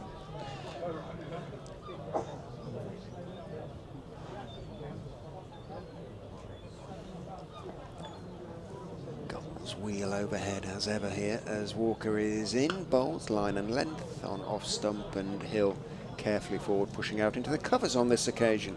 End of the over, 79 for 4, so a wicket and just the 1 run from it. We are at the halfway stage, and Yorkshire have limped rather to 79 for 4. Yeah, I think laborious might be a good way of describing things so far. They'll be hoping to pick it up, but it's not easy clearly out there, and it does look to have been a good toss to win. Mighty Mariner says, morning all, hoping for a Yorkshire win. It's raining in Wales, so no play for the women yet. Or was a bird asking, why can't Johnny Tack get in this side over Harry Duke? As Chris Wright, by the looks of things, has taken over again at the Trafalgar Square end, and Will Luxton pushes 2 through mid-wicket. Quick piece of fielding, good running as well by James Wharton once again. Was a bird goes on it. Johnny was skipper a few times last year, wasn't he now? Non-existent. Why do Yorkshire seem to do this with certain players? Shame Johnny not around on the ground today, because he might have been able to answer that himself on commentary. He's enjoyed having a few goes with us, and we've enjoyed having him around as well. Hope you're well, JT, if you are watching, listening. As Luxton turns that one into the leg side, and Hanscom fields, and there's no run. I guess all you can say is that the coach prefers Harry Duke to Johnny with the gloves in this competition.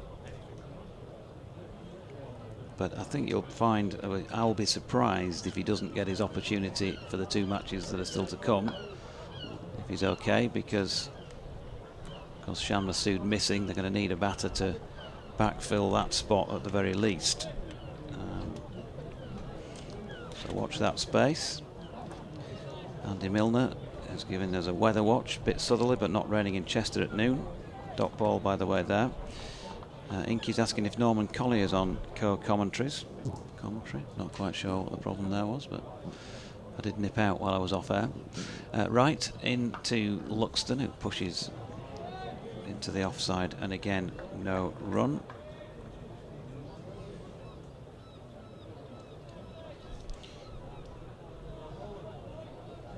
And Phil Stevenson will try and get you, hopefully you're now linked up to the comms, but I shall try and find the relevant link and put that up on Twitter.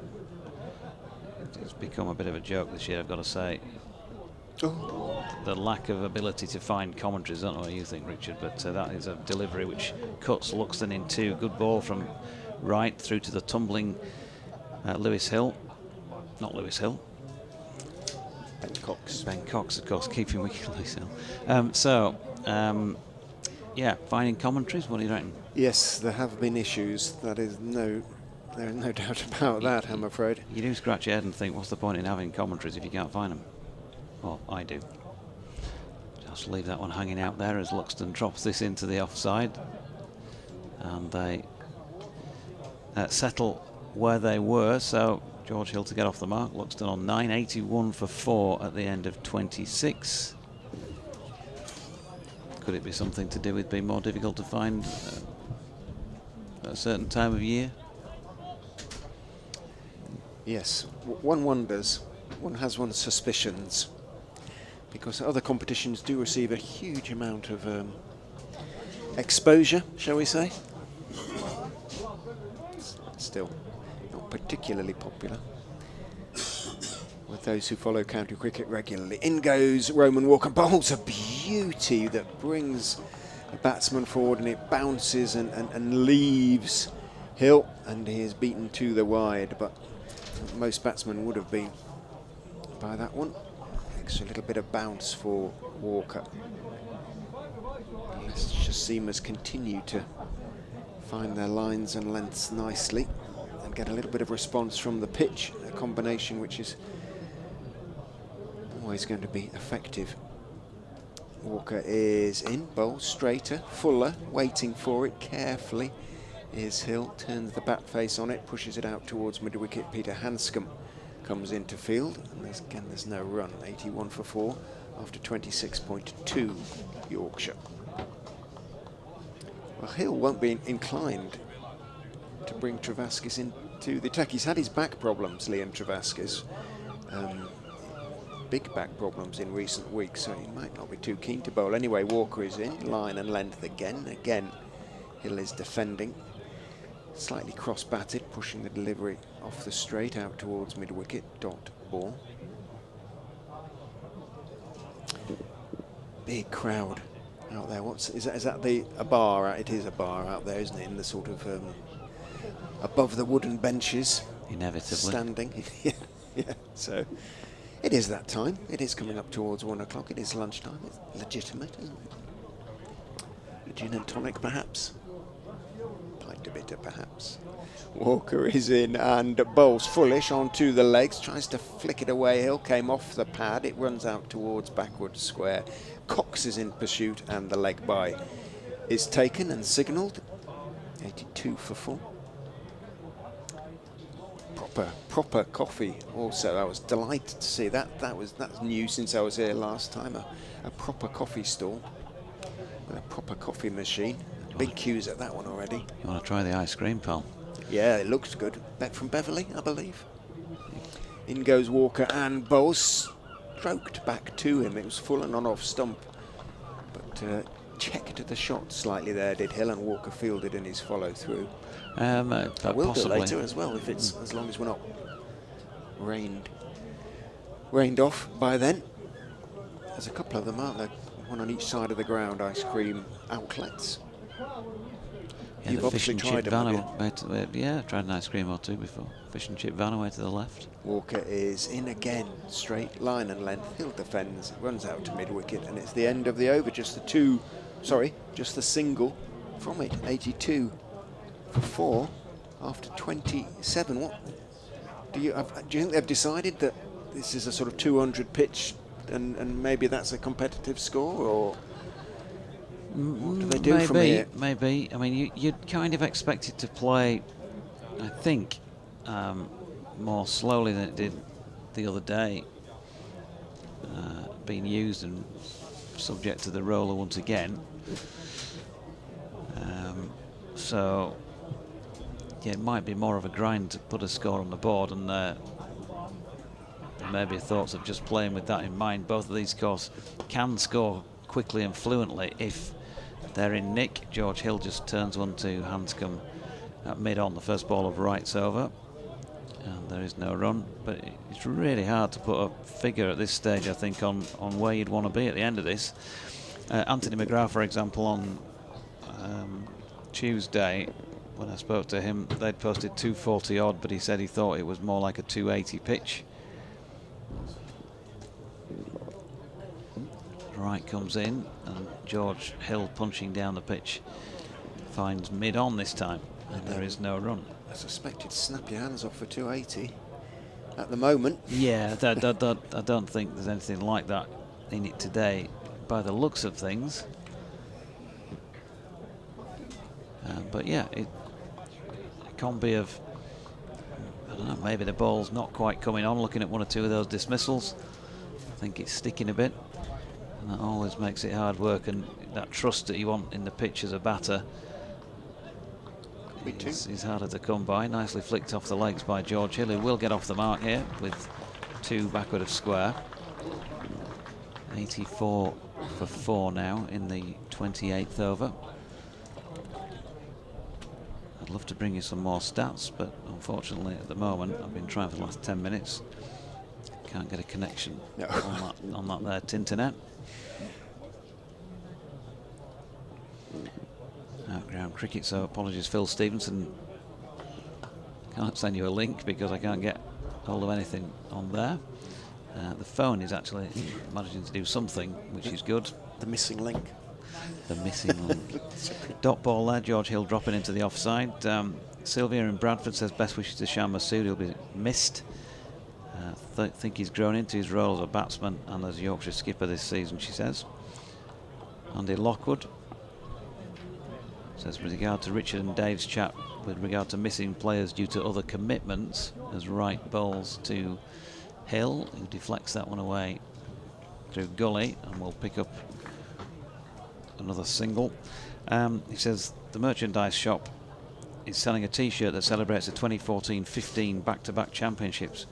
Will we ever see this again? Well, you do know, Andy, by asking that question, that the pedant in the room, DT, will say, well, no, we won't, because 2014 and 15 won't be happening again. But I think we get the sentiment of your message. Well, sorry, you could make it 3 in a row, couldn't they, this year? The Baron in, and Luxton turns it to the onside, and there's no run to complete that over at 85 for 4, so just 3 runs coming from it. Another fairly quiet over. A back-to-back championship, you can never rule that out, can you? You know, why would you? You know, that's just because things. Does he mean for you, just for Yorkshire? Yeah, I think so. Times has been tough in recent years, but that is no reason to discount the possibility of that ever happening again. Absolutely. Sometimes things go in cycles.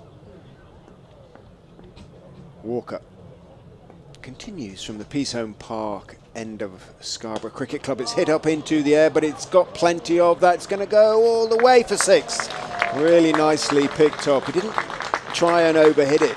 Lifted it, lofted it really nicely there, George Hill. It was full outside off stump. It was in the slot, and with mid off Hill up on the edge of the circle, it was also a tolerably safe shot. Yeah, will he be more or less confident now, having played it though? Because again, he did get under that, didn't he? He did. If he'd have gone right through with a shot, it might have been straight underneath it and banged it up in the air. Long off would have been in the game. In goes Walker and bowls. Just drags his length back a touch, and it's worked by Hill out towards Budinger at backwood, just backwood of point.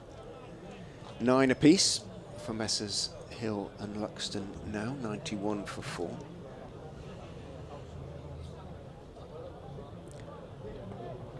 Walker, who for much of this season, when he's been ferrying drinks around as 12th man, runs in and bowls outside off stump, hit down into the ground. Good stop by Budinger, running onto the ball from that backward point position. He's been sporting an extraordinary sort of Zapata moustache, but he's shaved it off recently, the Welshman.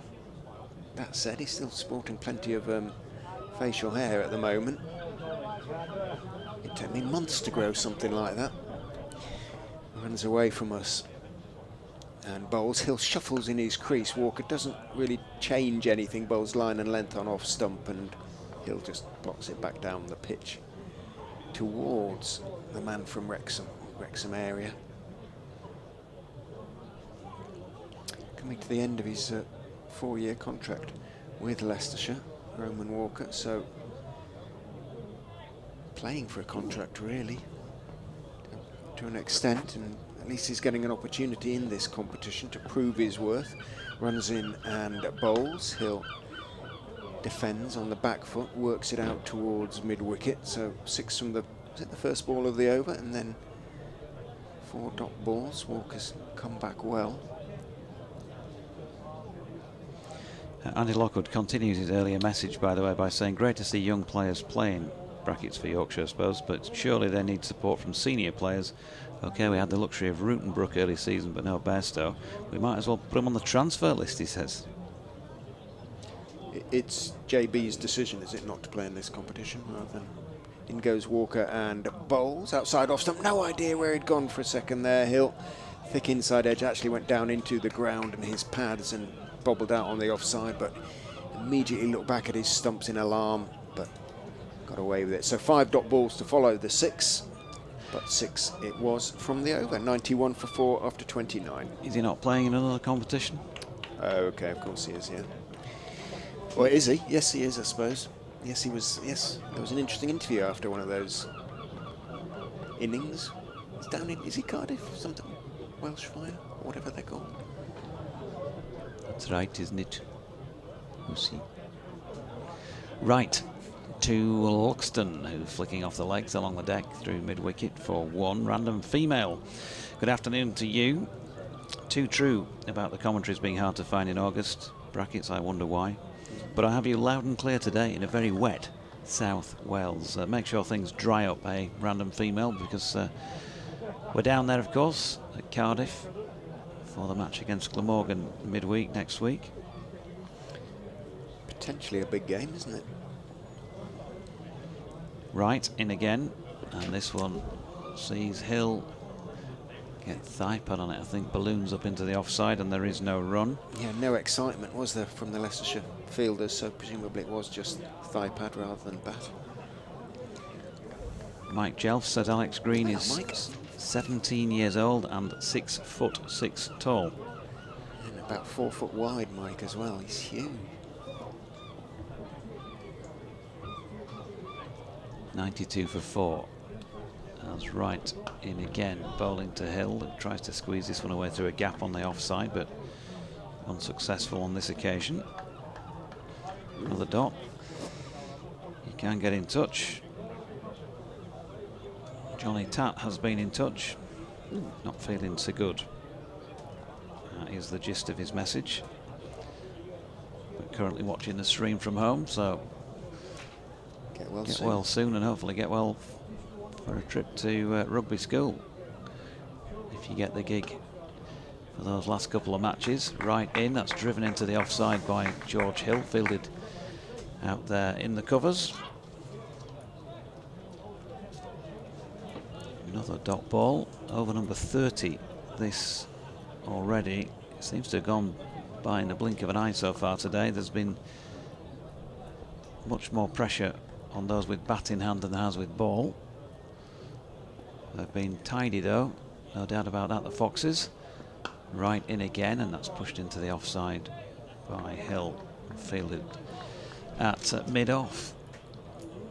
Paul Greetham, sitting beneath our commentary position in a blue anorak, introduced himself to me this morning.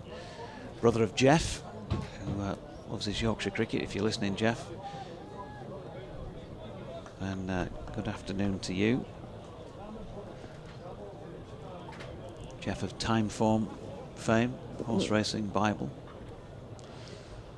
Some great reads by Jeff and his colleagues over the years in that publication, as Wright was in, and that's angled on its way down backward of point by George Hill, and there is no run. 92 for 4 at the end of the 30th means that there was just the one solitary run scored again from that delivery.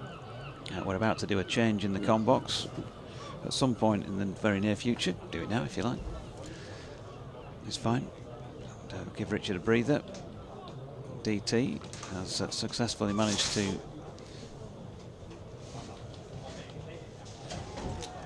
to negotiate today's sausage roll without too much damage to the sweater. Meanwhile, Roman Walker coming in from the Peasholm Park end of the ground, bowling to Luxton, who drops that into the leg side. Another dot. Let's just check in once again. Well, check in once again if I can get some internet once more on what's going on elsewhere.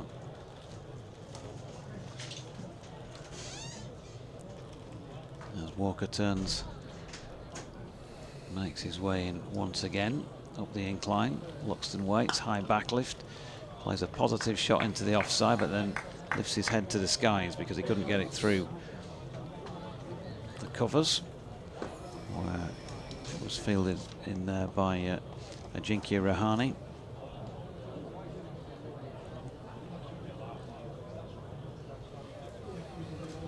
Yorkshire included Yash Vigadia in the squad today. He hasn't got a go out there in the middle, but he was out there warming up with the players beforehand, as was Ben Code, but he's not made the cut because of those niggle, as Luxton plays another one into the offside, and there is no run. DT's back alongside. Hope he didn't pick up the niggle when he was performing his match-winning heroics with the bat. He might have, you know, forearm, so much whacking the ball around there the other day. Could be a forearm injury, who knows what it is. Luxton just leaves another ball short of length through to the gloves of Ben Cox. Lancashire 123 for 5 against Middlesex, having chosen to bat first at Old Trafford. Hey, the good old 1, 2, 3, 4, 5. Still no play between Glamorgan and Warwickshire in that match at Edgbaston, having seen the teams toss and Glamorgan deciding to bat. Here comes Walker again, nicely played off the legs by Luxton out to mid-wicket. They pick up one. What are we making of this pitch, Deutsche? Slow, I think. Definitely slow. Doesn't look easy. You just got to, I think really, you just got to keep going as long, as deep as you can really, and you'll get what you get, but you don't want to risk losing 2 or 3 more wickets here, trying to play shots that are not on and then really come up short. So while you're out there, you've got a chance of putting something on the board, and the longer you bat clearly stands to reason, doesn't it? The better chance you've got, as well, as George Hill punches one out square on the offside and there's no run. So this pair clearly very capable. 11 to Luxton, 9 to Hill at the moment. Just showing signs of picking up the pace of the pitch and timing it. I mean, that last shot there, he was off the back foot, timed nicely, straight to the fielder, but you know, the point is once they've got that timing right, they'll be able to avoid the fielders. Those of you watching on the stream, lovely picture there, looking back across the ground towards the bleachers. Alex Green coming back on at the Trafalgar Square. Doesn't feel like a pitch where you're going to be able to come in and start well, unless you know you get fed a bit of fodder to help you on your way. But if the bowling's controlled, run scoring doesn't look easy. Alex Green then, he's back into the attack, 17 years, huge man, and that's hit in the air, out to mid,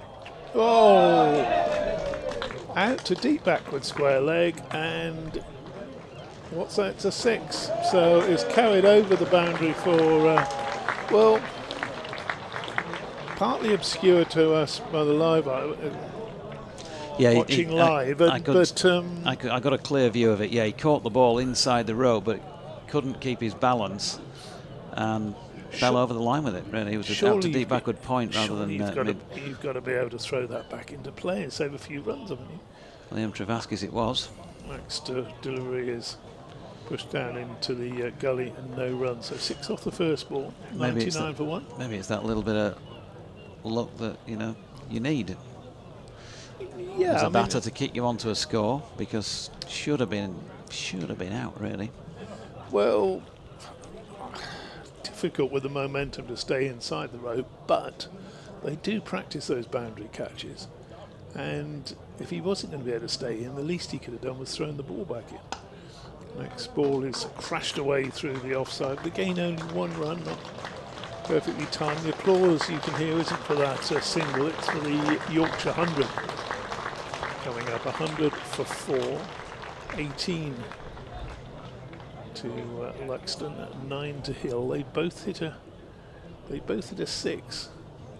Remarkably, I think we've had 2 6s and 3 4s, haven't we? It's not too many boundaries. Green bowls and an attempted Yorker. Dug out. Back to him. The bowler gets a hand on it, deflects it into the stumps, but Will Luxton's comfortably back. Yeah, it was a funny one. He sort of got up on his toes and hit the ball in the air to deep backward point, and the fielder on the boundary caught it inside but couldn't stay inside the right. Green bowls again, and that's going to be a wicket. That's going to be the first wicket for Green, and indeed it is. So Alex Green gets rid there of George Hill. George Hill, yep. Just checking that it's Hill on his way. Yeah, first wicket in senior cricket for Alex Green, so we've got to congratulate him on that. It was Hanscom, I think, who ran round and took a tumbling catch, and it climbs a little bit on George, and again it probably stops a little bit, and he's just tucked up for a bit of room, and that's clearly the case with the shot that he's played. Good take by Hanscom. It's one of those where the mid-on and mid-wicket both converging on the ball. That would have been probably a loud shout of mine, and made sure and took the catch. But again, a batsman who was just starting to perhaps get to grips with the treacherous nature of this pitch. Treacherous in the sense of it being slow and difficult to time his shots. He was looking for that shot. We've seen that a few times the last couple of games, Doherty, looking for that shot, a sort of the pull over. A pull over shot? The Right, pull over shot. Yeah, the pull over mid on over off the back foot shot, and it's a safe if you get enough bat on it, but he didn't get enough bat on that, and too high up on the bat, and he knew as soon as he'd hit it that he was starting his trek back towards the Scarborough Pavilion. 100 for 5 then. 9 off 27, 1-6 for George Hill. So Keep falling 31 overs and 5 balls into the innings. in a sense, that's 3 off 26, isn't it? No, it isn't. But you know what I mean. He did manage to hit his 1-6, but just showing how difficult run scoring is at that moment. If I'd have said that, you'd have said no. It was Alex Green 9 off 27. And it's a half a shout there for LBW. He must have got a bit of bat on that, I would have thought, otherwise they'd have shouted louder. No, it's a leg bite, so ball dribbling off down to towards third for a single. 101 for 5. Revis not off the mark. Luxton on 18. He certainly looks a useful young player, I think. No doubt about that. Mr. Green. Got a bit of pace about him, bit of size. Got a bit of a future. A bit of a future. Something that neither of us can claim. Well, Got a fair bit of a past. no, I think you and I have got a bit of a future, don't you? But, Only a bit. Only a bit. Oh dear, look, there's a few early lunches being taken. I wonder what's going on there. That's a sandwich of some sort. That's a bit of chicken and a bit of salad in there. I think that looks very tasty, doesn't it? Scriven back into the attack. Meanwhile, from the Peasholm Park end, more right arm seam, and he's up there to drive. Matthew Revis, by the way, I can't remember if he was named on walking in, but he is the new man at the crease. He's another one that could do with a few runs, isn't he? Having 98 runs so far in these highest 5 of 41. matches. He's actually third highest in the averages for the competition, but 24.5. I guess let's not exaggerate that. Oh, and he's got a thick inside edge on this one. He's going to get 4 up through fine leg. but he wasn't playing it there. They all count. That's, I think, the 4th boundary of the day. Well, the 4th 4 of the day. A couple of 6s as well. I can never work out whether a boundary is is it only 4s for boundaries? Or You tend to hear it's. We'll come back to it in a sec. Oh, good delivery from Scriven as Ravis holds the bat inside the line. You tend to hear on cricket commentaries per se the word boundary for a 4, don't you? And then 6s. But I don't. I mean, I think they're still boundaries, aren't they? They're still clears the boundary. I've been known to write, you know, he hit 2 6s as well as 4 boundaries. Have you? You know. Well, if you'd written it, it's obviously correct. Because you would have checked all that out before you dared put, I was going to say pen to paper, but maybe quill to parchment in your case, as Revis tries to punch one through the offside. It was back of length, but he missed out. I knew where that was going. Yes. Chalk to slate. Something like that. Flint to cave wall.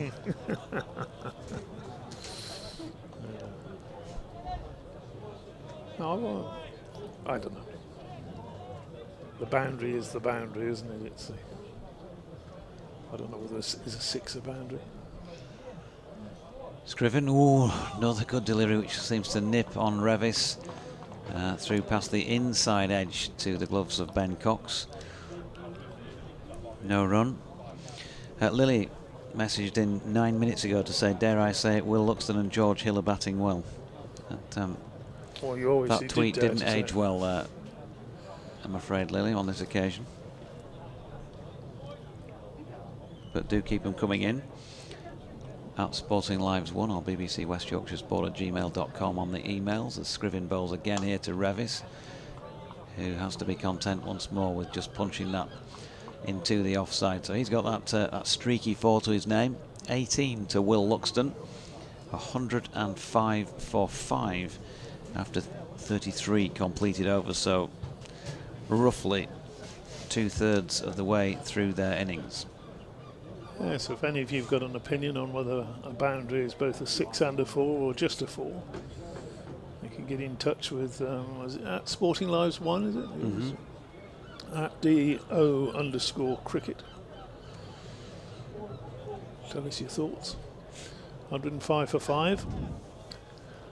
The man mountain, or the teenage mountain, should we call it. He's on a teenage rampage at the moment, and he comes, bowls, and defended. Been very impressed with Alex Green today, must say, for any of his family are watching, or as I'm sure they are. Teenage rampage, the suite. Turn another page, was it? Something like that. It's a teenage rampage. The lyrics back in the 70s were just ridiculous sometimes. Just anything that rhymed, basically, wasn't it? Green bowls, and that's hit away backward a square. That's going to be 4 runs. That's got past the backward point and bisected third and deep cover, and got down into that part of the ground. Well, I think the ice cream tent is down there. I'm not sure they're going to be doing a great deal of, well, certainly won't be doing as much trade as they did on Tuesday. Anything that rhymed, unless you were Gilbert O'Sullivan, of course. Nothing rhymed? Green bowls. Now that's the shot we were talking about, isn't it? It's Luxton has pulled that one away in the air over mid-wicket. It's not quite going to get to the boundary up there by the T-rooms, and they've come back comfortably for 3 runs. Revis was even thinking of a 4th. And that's the shot. A couple of them have got out trying to play that today. First Harry Duke and then George Hill. But in this form of the game, where you've got a mid-on and a mid-wicket, it's not the most dangerous shot if you can get enough bat on it, because it falls into acres of space over there. Green bowls again and edged, and that's going to be 4 runs. And well, this is tough on you, Alex Green, because Revis there has driven at that one. He's got an edge. First slip would have caught that and put it in his pocket. Simple catch, but it's away for 4, and 4-3-4, and you think, how's the young man going to react to this? Teenage Rampage was, of course, the follow-up to which single by the sweep? Next delivery is overpitched, attempted Yorker, up to mid-on. No run there. Go on. It was a follow-up to the Ballroom Blitz. Oh. That was the 1973 hit. Oh. Teenage Rampage was 74. Both got to number 2 in the UK charts. Now then. Oh, there you go. Oh, okay. Alex Green on his way. And a striking delivery to finish off with. That's pitched on a length and really gone through to the keeper. So by far his most expensive over, but great signs there for the young man. Yeah, I've just been asked to give a shout out and welcome to the Haynes and Morris families from Emley Cricket Club. Happy birthday to Richard for the 10th of August, a couple of days away. Nearly 50 years after his first visit to Scarborough CC. Excellent. Excellent. So, splendid place to watch cricket. I thought it was going to be another message from Carl Williams with a C. Here's Tom Scriven with a tee. And a little bit of bat on that, I think, as Will Luxton tried to flick it into the leg side, but mainly pad. Fielded at mid-wicket, no run. Yeah, Ballroom Blitz. I'll give you one guess as to the Sweets' only UK #1 single. Not too many words rhyme with Blitz, do they?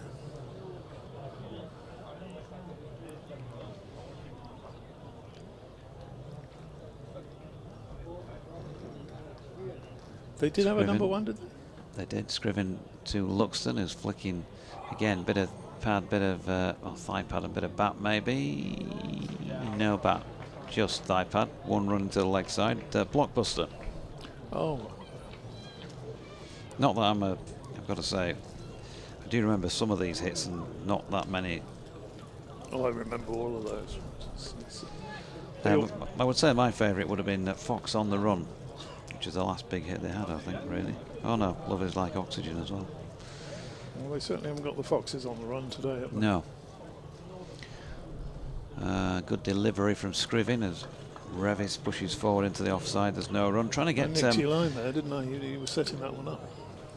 No, not really. I'm not too fair. Matthew Revis, I need to speak to Rev and see if he'll take part in the Dads v Lads quiz. I mentioned this at the end of the broadcast the other day. I'll keep mentioning it until we get there, but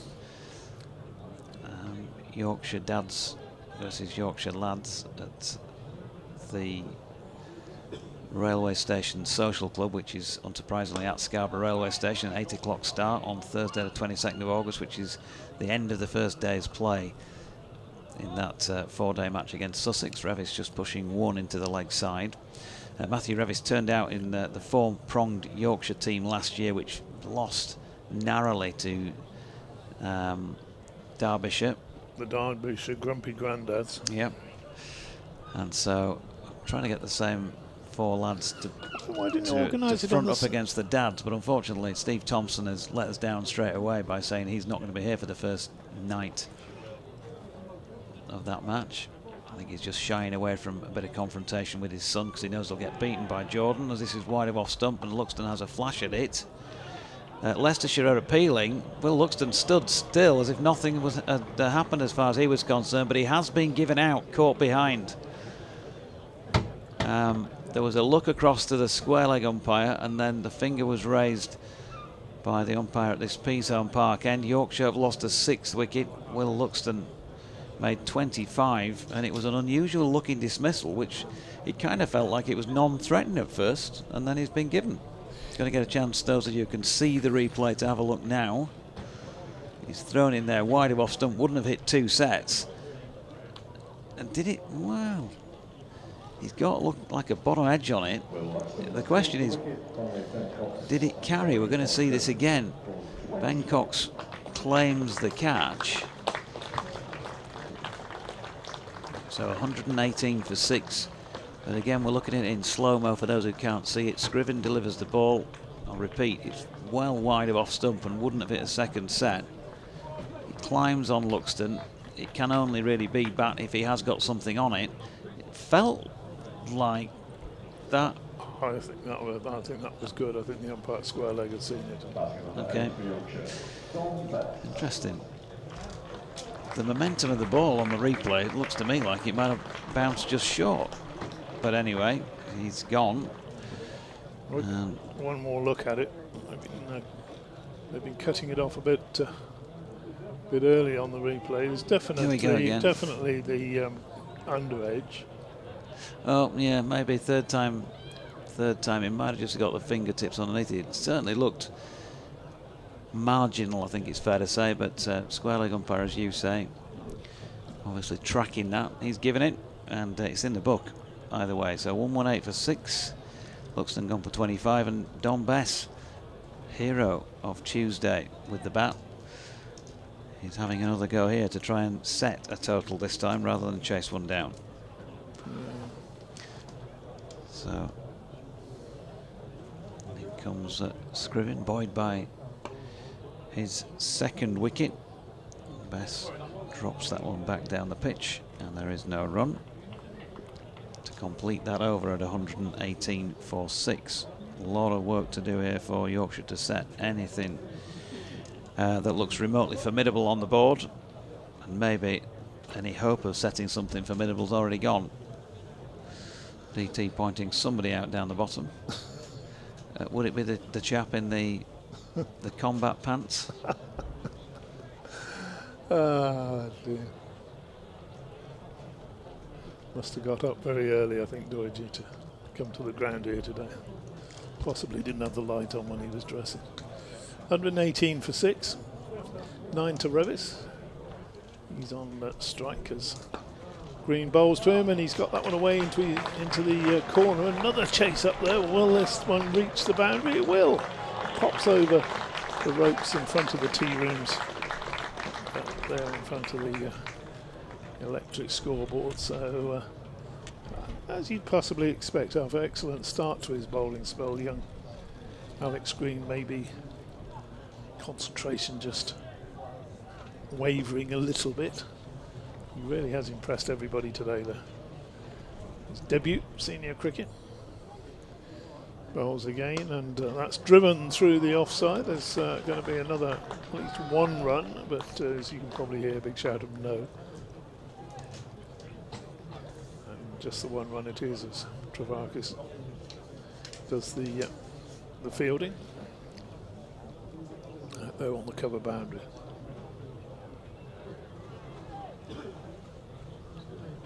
One, two, three, 4, 6.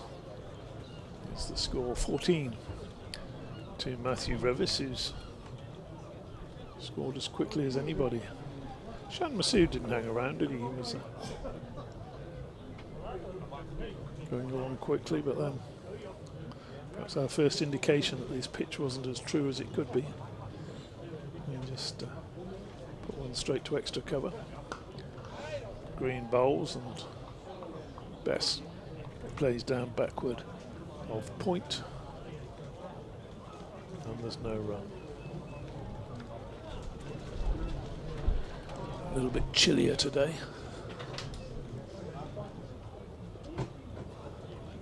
Spectators mostly got a sweater or a coat on. A few short sleeves out there.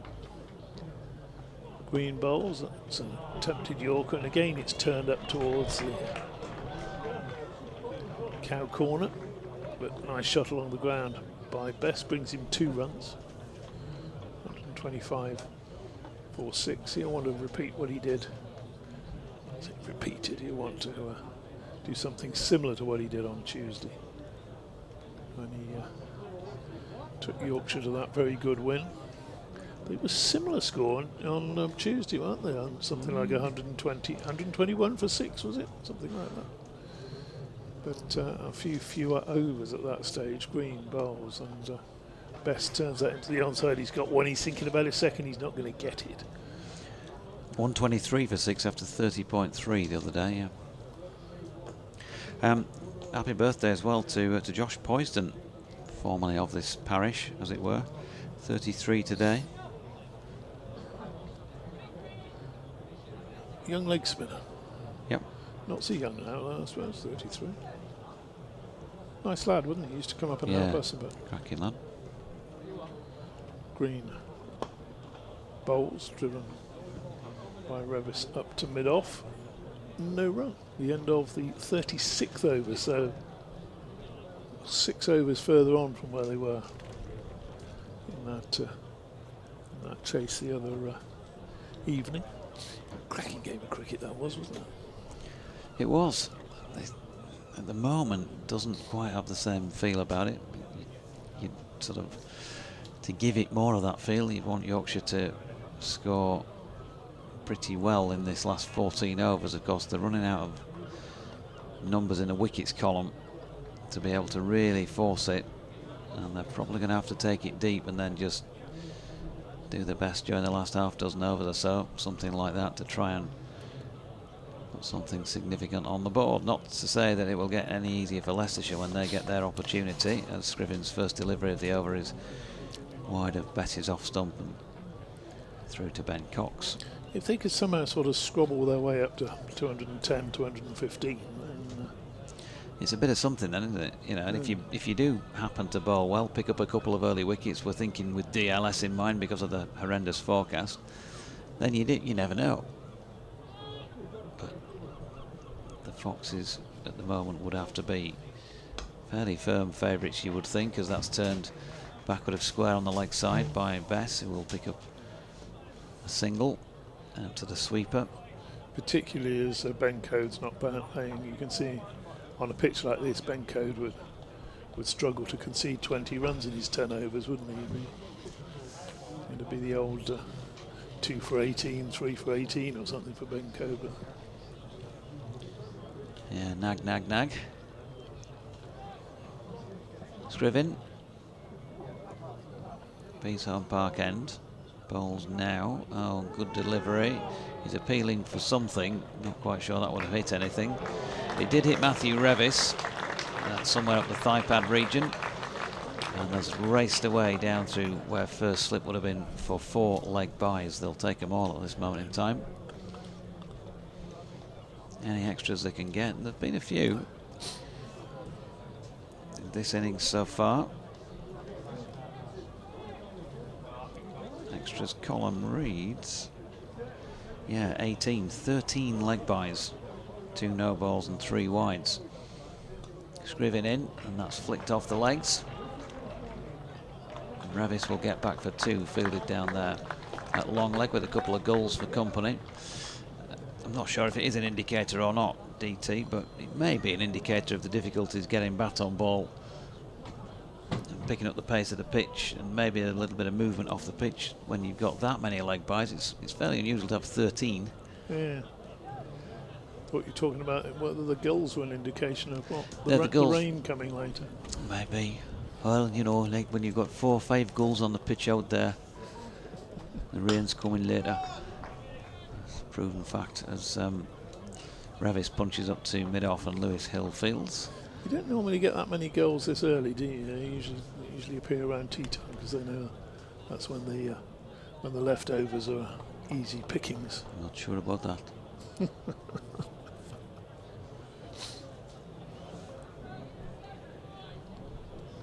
Maybe we should be doing goal surveys at future matches, just to see if we can get any indicator from the goal movement of what might happen on the field of play. Reading tea leaves next. As in comes Scriven. Revis goes back foot as if shaping up to punch into the offside. Maybe again just an indicator that it takes a while for him to get there, and he ends up diverting it to the onside of straight. Picks up 1 off the final ball of that over. He's on 17. It's 134 for 6 after 37. Yeah, but there's no logic to tea leaves. Whereas there is more goals turning up if it's going to rain. There is a certain, you can see that being a certain logic, can't you? Want to swap? Yeah. So we're going to do a quick swap as Richard returns. Chris Wright He's going to bowl the next over then, replacing Alex Green at the Trafalgar Square end. Green 1 for 36 from his 8 overs, but positive start, I think, to his first team level career. 2 for 16 for Ian Holland from 7. Scriven 2 for 26, I think it is, from 8. Waiting for the details to update. Chris Wright's first ball of the over is defended by Revis. Roman Walker has 1 for 14 from his 6. Chris Wright none for 25 from 8, and Richard is back alongside. Yeah, the squeeze continues on the part of the Foxes. Revis has ridden his luck so far, though, and is beginning to threaten. As Wright goes in and bowls to him, he stays on the back foot and wristily works it to the vacant square leg area. Running back and across is Peter Hanscom, and 1 is taken. Revis on to 18. Bess so far has just the 4, but he hasn't faced many deliveries yet. They wander into mid-pitch and have a brief conversation. I think Matthew Revis quite enjoys batting here. He got a century in the Championship here last year. Very good knock against Derbyshire. Talented young batsman, useful bowler. Right, a straightish run. Yeah, flopping runs in and bowls to Bess, who drops it out into the offside. Revis could be run out, had the throw hit. It would have required a decision of the umpire, but he was quick between the wicket. Those long legs eat up the ground quickly. Rahana was equally quickly on to the ball, hurled it at the stumps, but it's all academic because the throw missed. Single taken. What do you reckon? What would you give him from up here if a ball at it? You wouldn't have a clue, would you, really, from up here? It's I from 80 yards away behind the stumps. Well, yeah, you always get a feeling. You get a feeling, but, you know, you'd want to be that square leg. In goes Wright and bowls. Slower ball. You could see him just let that one run through his fingers, and Revis indicates as much with his right hand, having pushed the ball out to Rahane in defence, and turns to the umpire, just checks how many balls to go in the over. Ashraf indicates that there are 2, I think. 136 for 6, coming towards the end then of the 38th over, as Wright is in bowls. Again, he just held it back a bit, and Revis looking to drive, got a thick inside edge.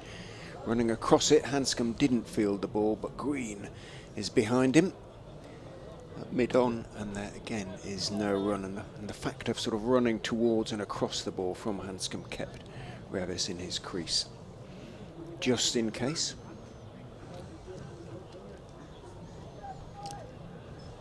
Right, pushes the hair back from his forehead, runs in and bowls. Back foot defensive turn of the wrists from Revis, but only as far as Hanscom. No run. He informs Bess, who I suspect was aware of the fact. End of the over, 136 for 6. So just the 2 runs from it, the 2 singles from the over. 12 overs to go. Can Yorkshire get up past 200? Would it be in the game? Yeah, we were just sort of ruminating about that. 210, 215 would give them something to bowl at, wouldn't it? It's not likely from this position, but Bess certainly in good nick after his unbeaten 50 here to win the game on Tuesday, and Revis, who's a powerful hitter, he's got a start. So Scriven starts a new over, bowls. Oh, sorry, they've changed, haven't they? Yes, it's Roman Walker who's back into the attack. You say they use him a little bit at the death, do they, Walker? Well, they did last time out. He's barely played this season, but he bowled some of the death overs against Surrey and bowled them very well, in fairness to him. His 10 overs went for 64, but he sort of bowled a little bit better than that suggests. It's a good pitch at Kipworth. Next delivery from Walker. That was a bit of a Harry Duke there from Bess, who started off down the pitch and then shouted no. I mean, you've played a fair bit of club cricket in your time, Richard. You come across any great runners in club cricket? We used to have a guy who would frequently run past you shouting no. It was most disconcerting. quite got to that level. Walker bowls. Oh. Best sort of starts towards him and then fishes for it outside the off stump through to the keeper. No run. Any ones stick out from your memory? And what about yourself? Were you one of the ones that went flapping past somebody shouting no? Or I don't think necessarily I was a bad caller in that respect. I probably erred on the side of caution as much as anything. I like to not out. Here's Walker again, bowls, and that's just Oh, good stuff. fuller of a length than a diving stump. Is that Raham? It is. And gets congratulated, as seems obligatory these days, doesn't it? Good piece of fielding. Sort of growing up, the Indian sides didn't have a reputation as good fielding units today, but they were also a little bit cautious about going to ground. But these days they're as top as anybody, really. Walker to Bess, who angles that into the offside. One run fielded out there by Pete Hanscom. Is that in the distance? No, it's not. Scriven out there It's on Scriven, the yeah. extra cover boundary. 88. And the likes of Gavaskar were notoriously reluctant to dive under any circumstances, possibly due to the outfields and things like that in the subcontinent at the time. Everything has improved in that respect. Walker bowls, and that's again punched square of the wicket. And again, Scriven does the fielding out there in front of the bleachers.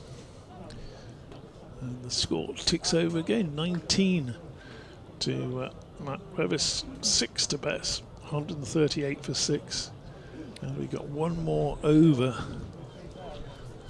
to reach 40. So 7 runs and over off the last 10. It's not an impossibility, given, but 6 wickets down. It would almost be a given if they were, 3 or 4 wickets down. But you'd think just nudge past the 200. It's psychological as much as anything, isn't it? Yes, absolutely. Just looking across to where the weather's coming from, it's sort of filling in a bit, but it's filling in fairly slowly. What time are we now? Sort of 20 to 2. Have any of the weather apps been sort of confounded yet? Did any predict them earlier? Yes, the Met Office, bless them, they had a 90%, 85% chance of rain at 2 o'clock. So I think they're still in the game, aren't they? Isn't it quite 2 o'clock? Only just. Right is in from the Trafalgar Square end. Bowls to Revis, who tucks him neatly away off his legs. Takes the first one quickly, but Scriven is a good quick fielder, and his throw is already en route to Ben Cox on the bounce, as is the way in this competition. And Revis settles for a single. He moves on to 20. 139 for 6. The one that you and I have been following, I think that's the Google weather probably, is 40% chance at 5 o'clock, 70% chance at 6. Right, is in. Bess steps across and just tries to shuffle it down round the corner, ramp it down towards long leg. There is a long leg in substantial form of Roman Walker, gets to the ball and keeps it 2-1. Stepped right across there. Had he missed it, he would have been bowled probably, but he didn't miss it. And the Met Office has gone from 85% chance at 2 o'clock to 50% chance. Things beginning to swing in our favour. But 90% for 3 o'clock. Right, is in. Bowls straight. Revis again stands up tall and just works the length ball off the stumps out to Scriven at deep square and takes 1. So just beginning to rotate the strike nicely, beginning just to pick up more regular singles, if you like, these two. Young lad down just to our left has got an autograph from one of the Leicestershire players. He's now consulting with his dad as to who it is. Yes. What does that say? Scribble, scribble. Right, is in and bowls. Slightly slower ball, best thick outside edge, but also deliberately, I think, pushing it behind square on the offside, and takes the 1 because Budinger has a lot of ground to make up to get to the ball. Great story though. Keith Tomlin, who was sort of middle order batsman for Middlesex before I think he went off down to Gloucestershire, didn't he? In the early days when he was playing in a very talented Middlesex side, he signed an autograph for a kid with a pencil, and the kid consulted his two mates, looked at Tomlinson looked back, and then rubbed it out. Brutal. Oofed, oofed, so they say. In goes right and bowls, and again standing up tall, trying to force it away through the offside, but not timing it. Jarred his right hand a little bit there, Revis. He took his right hand off the bat and looked at it and shook it slightly as the ball went fairly slowly out towards Ajinkya Rahane. 141 remains the score. I think he wasn't the worst batsman in the world, but sort of when you were in the same team as Gatting, Butcher, Radley, Brearley, and he was overlooked. Right is in, bowls, forward goes Revis with an angled bat, steering the ball down to third man and jogging the single. 142 for 6, so 4 runs from the 40th over, 10 to go. 142 for 6, 8 and over, 80 is 220 out of the question. You kind of feel that might be in the game. If these two stay, there's not a great deal to come with Moriarty, Cliff, and that might just keep them in Leach, check Dom to a Leach. certain extent in terms of attempting bat to ball. Yeah, they would nudge it around for another 4 or 5 overs perhaps. And final power play is underway. it's Walker running away from us from the Bison Park end. That's punched through the offside. Bess as ever is tempted to have a second. A battle still recreated at Pease Park, Yes, the naval battles. Absolutely. Have you ever seen it? I know you would have heard it. Yeah, I was going to say I've heard it on heaven knows how many occasions, but I've always been here rather than there. Have you seen it? I have. And I is have. it a edifying spectacle? Next delivery is pushed into the on the side and there's no run. No, not really. Oh dear. I'd have to say. We've had an email into West Yorkshire Sports from Singh who says Jotima Singh, yeah? Says even though Leicestershire are 6th in the table, I feel that they have a strong chance of winning the cup with their potent bowling lineup. So thank you very much for that, Jotima. An interesting one because Jotima, the bowling has probably been considered the sort of slightly weaker aspect of Leicestershire's campaign in this competition so far. Walker bowls, and that's flicked away. There's runs here for Bess. He's got a couple. Will they come back for 3? It's a long throw from there, yes. Revis has taken on the arm and through to Dominic Bess. So applause there. Bess moves to 11, 23 to Revis, 147 for 6. And you just feel the crowd stirring a little bit, can't you? That was an enthusiastic applause for that rather than an acknowledging applause. You know, there's a little bit more bounce about them, a little bit more optimism even. And that's going to get a big shout there because that's the shot of the day from Matthew Revis, slightly over pitched, and he's just lent on that, hit it between extra cover and mid-off, run away down there to the boundary, and inevitably the first cries of Yorkshire have gone up around the ground. So bit of cheer as the 150 comes up. 150 for 1. Home crowd haven't had a lot to cheer about to date. That's a cracking shot that from Revis. 27 to him. Roman Walker bowls, and that's going down the leg side, or would have gone down the leg side if hadn't struck Revis on the pad. No run to be had there, so good over this one for Yorkshire to date.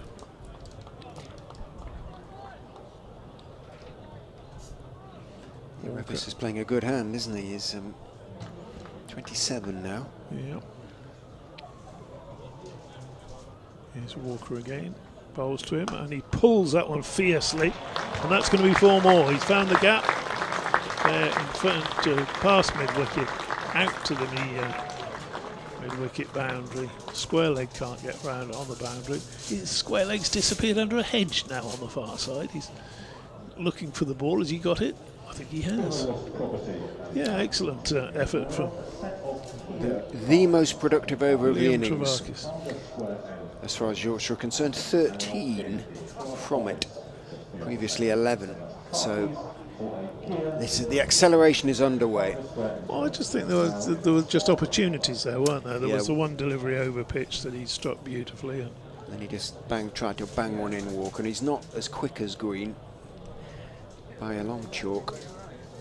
It's set up nicely for Revis, who rehearses the pull. It looks like Ian Holland is coming back into the attack from the Trafalgar Square end, and he's going to be bowling to Dom Bess. Bess looks around him to see long leg and square leg out on the leg side. Third man point.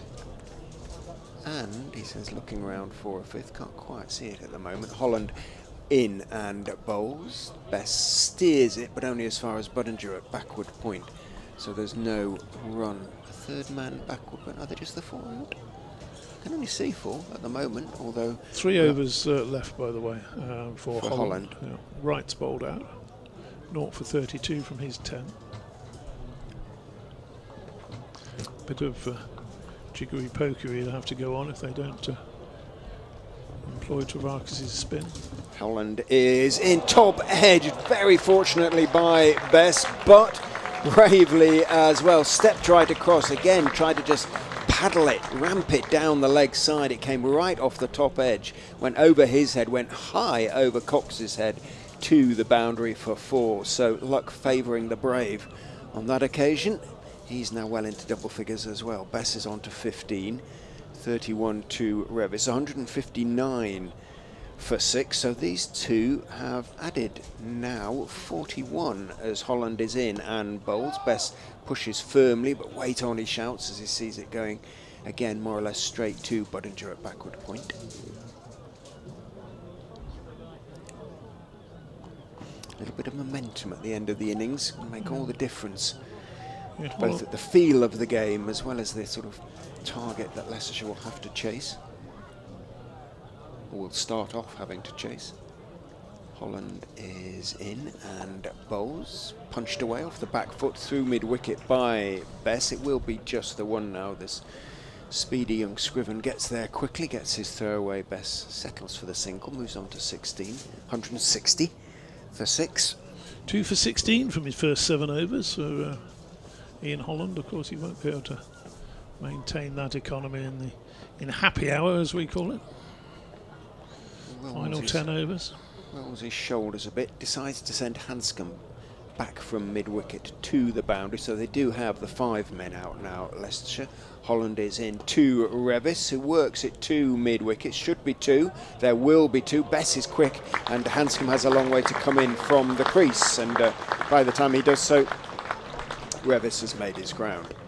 So nicely placed in terms of both direction and indeed strength from Matt Revis there. He was just nudging that one out to the... and now Dom Revis rather was forced a field change on the... Yeah, that makes a bit more sense. So Yes. Hanscom comes back in to mid-wicket, a place favoured by Revis, but Green goes back out to long on. Holland is in, bowls on the off stump, forced off the back foot, just wide of Rahane by Revis, out towards Travakis on the cover boundary, and 1 is taken. So again, a productive over as far as Yorkshire are concerned. 8 from it, so 21 off the last 2 overs. That, as they will no doubt say in these parts, is more like it.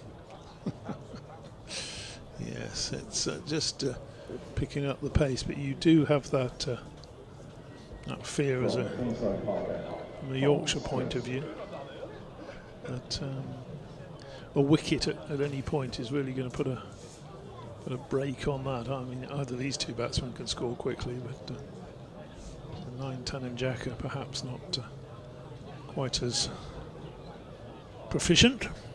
And you were asking about the Battle of the River Plate, Richard. It's one of those things. If you're in Scarborough for a week or something on holiday, you'd probably go and see. So Scriven's back into the attack after that expensive over from Roman Walker. He's out of the attack. Scriven is turned square of the wicket by Revis. He moves to 35. 16 to Bess, 164 for 6. The battleships themselves, they're obviously hollow, and there's a man underneath, sort of walking around and moving the ships around. Next delivery from Scriven goes straight through Bess as he looked to work that one square the offside, but through the keeper. No alarms. I'm right in thinking that the Battle of the River Plate, I bow to your knowledge of history here, was the one in which Ludovic Kennedy's father was the captain of the... No? Oh, okay. Absolutely no idea. All I know is that they have a couple of battleships, lots of noise, and the guys underneath, like, they're wearing the battleships as enormous hats, if you like. Scriven poles and push back. The kids love it. Are you telling me it lacks veracity and it's unconvincing in some way?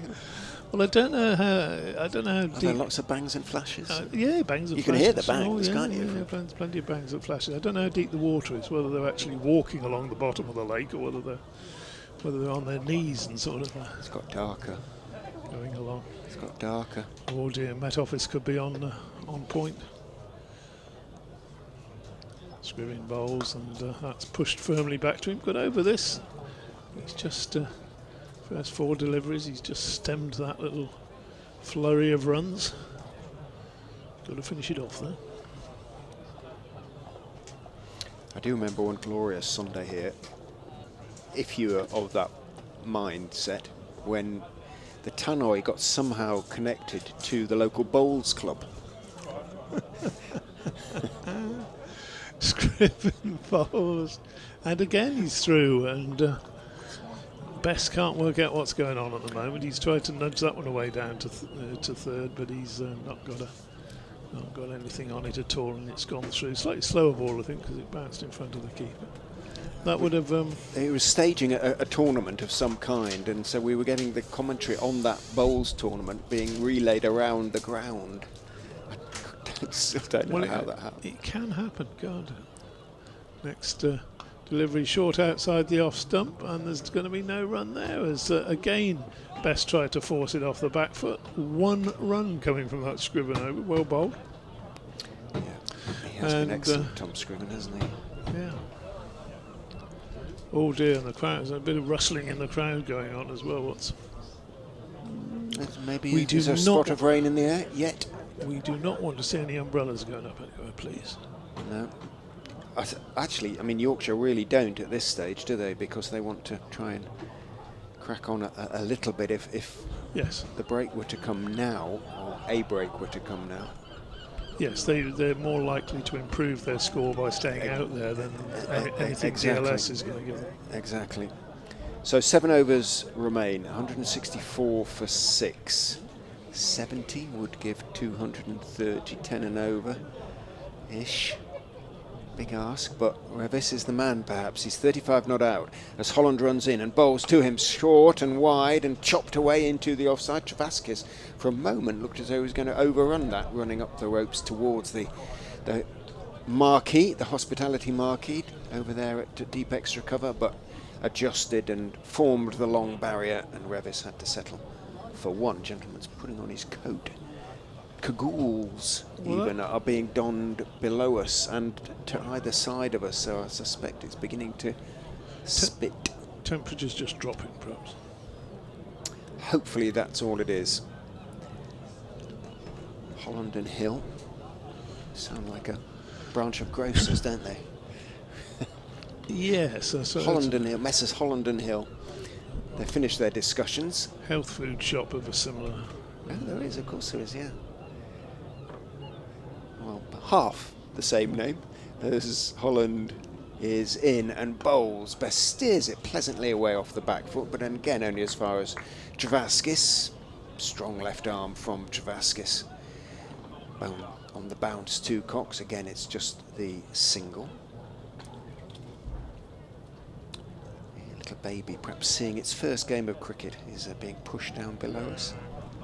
Very expensive looking pram, isn't it? They are these days, aren't they? They're all bells and whistles as Holland is in to Revis, who is working it off the back foot through the vacant mid-on area down towards green, coming in from long on. Lobs Riley rather than throws the ball to Ian Holland. Everybody concerned having settled for the single. Singles off the first 3 balls of the over, 167 for 6.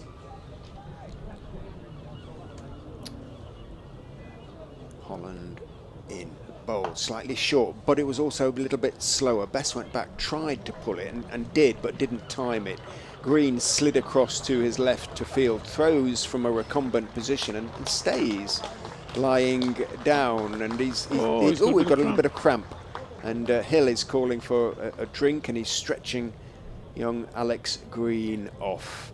So there's going to be a little bit of a delay as Lloyd, the Leicestershire physio, is summoned from the pavilion. He's going to have to go out there with a special drink, a salt-containing drink of some kind, as Green's left leg is stretched. I mean, what's he done? Has he bowled his 10? Did he bowl them all? No, he hasn't. But again, that'll be a young lad in his first game, bit of tension, won't it?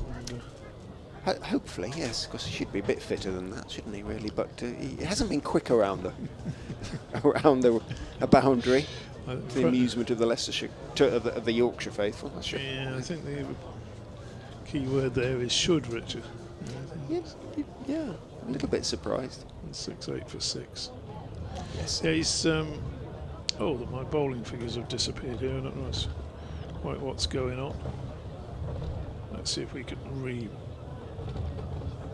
renew that. It is getting colder and darker.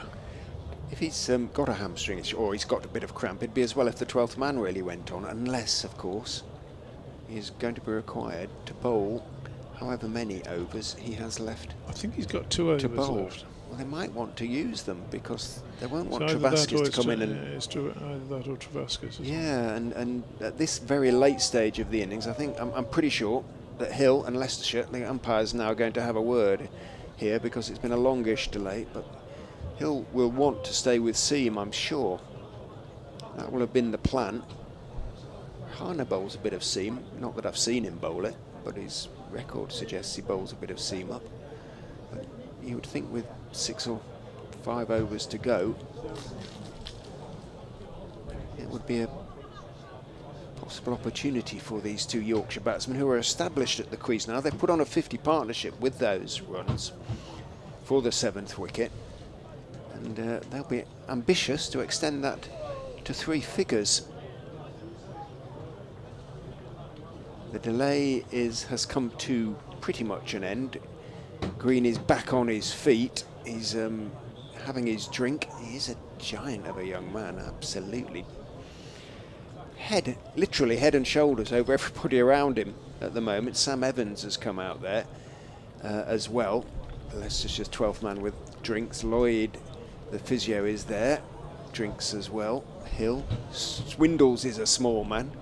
But they're all conspiring to make Green look even bigger than he actually is. Seems to be okay though now. He's not limping as he wanders back into position at mid-on. One of those sort of irritating delays now. But the scoring rate has been such that Leicestershire aren't in danger of going past the cut-off time, are they? You wouldn't think, despite the fact there's been no overs of spin. There've been an awful lot of docked balls. So, we are ready to resume, which is all very nice. The goals scream in disapproval as Holland still fiddling with the field. You would think by now they would have been pretty much settled, but Holland is finally ready to bowl. In he comes. Bowls to Revis, who again is working it out towards mid-wicket. It's going to be Hanscom getting there from the mid-wicket boundary first, and just 1 to Revis. He moves on to 38. 69 for 6. The extra layers of clothing continue to be donned, but happily, and fingers firmly crossed, still no umbrellas going up. So the cagoules are, as you suggested, DT, are for warmth rather than I think so. Waterproofing. Holland in, pumping his knees, bowls, and whipped out to mid-wicket again, this time by Bess, this time more quickly towards Hanscom, but again the result the same, a single taken end of the over, 170 for 6 runs from that rather prolonged over because of the problems for Alex Green. Will he bowl? That is the question. 6 overs to go. DT disappears. JD reappears. Yeah, my lunch. The return of JD. Yes, lunch was rather nice. Mentioned I'd been given a pork pie earlier today, and that was exceptional. Thanks, DT, for... You have to add a few miles to your daily run. His latest juvenile antics. He likes to rustle the crisp packet somewhere near the microphone. Here's Scriven bowling to Bess from the P-zone park end, and that's worked up to mid-on. Holland fielding, they get 1. Surprised JD, really. A man whose body is a temple. Eating more pork, guys. Yeah. I do struggle with the standard sausage roll that they put on here, so I thought I'd pork pie substitute it. It was nice. Oh, okay. I've got to say, I'm not really a pork pie eater, but so that's a rarity, but it was very, very tasty. So 171 for 6. And Lewis Hill just dispatching himself to long off. And Scriven comes in and drawn forward there. Revis does have a big push at 1, which goes through to the gloves of Ben Cox. No run. I'm informed it's raining in Leeds, which is, of course, 75 miles away, so it'd have to be a fairly strong breeze to blow it over anytime soon, but there may be some rain closer than that.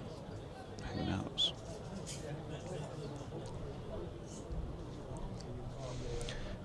Now then, driving down the ground this time, Revis.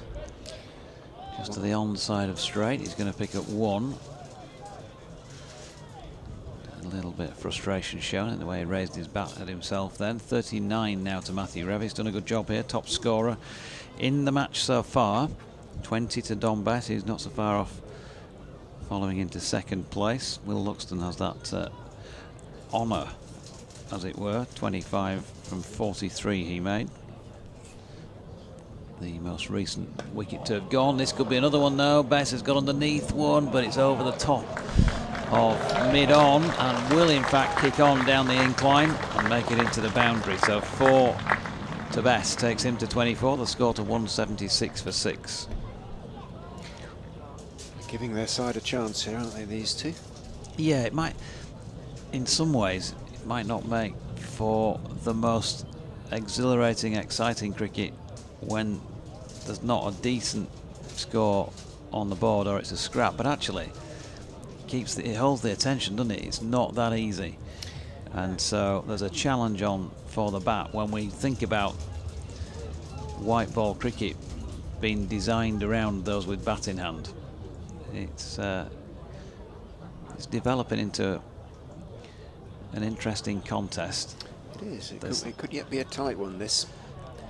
Yeah, they've still got a fair way to go yet in these last half dozen overs. They'll be trying, I'm sure, well, to get as many as they can, but something like 10 and over, if they cut off the last 6, would be very handy, I think, at this stage, given how tricky it's been. Bess goes back foot, he's punched that one away nicely, timed it well.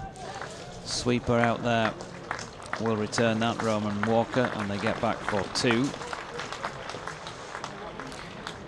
And the applause increasingly appreciative.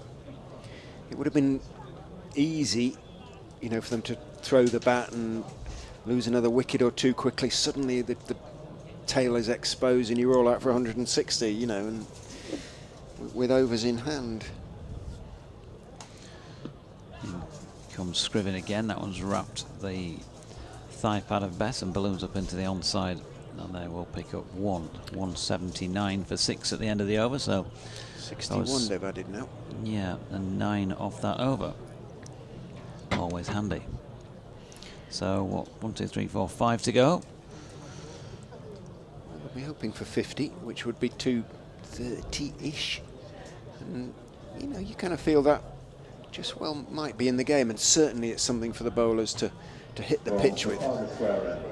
Roman Walker. Walker has been a little bit inconsistent in his last couple of overs. He's going to have a go from the Trafalgar Square end of the ground. Leicester will be still thinking if we can break this partnership, and we can still perhaps keep the score to 200 or thereabouts. Yorkshire we're thinking 230, 240. We're in this game. Best looks around him. 4 men out on the leg side, 1 on the off side. Walker going to bowl straight. Best attempts a reverse. What? A reverse sweep down on one knee. Tried to help it down to third man. There not being a third man, and it was a slightly slower ball from Walker. Best missed it, taken on the bounce by Cox. Best looked hopefully at umpire Ashraf, but to no avail. All that activity for a dot in the scorebook. Walker is in and bowls fullish onto the Midland leg area. Best clips him out towards mid-wicket. Hill comes into field, throws towards Cox, but hasn't got the strongest of arms. It's efficient enough, and Best basically outran the ball really. Turned and made it for 2, but he's getting ticked off by the umpire, saying you ran down the pitch, don't do it again.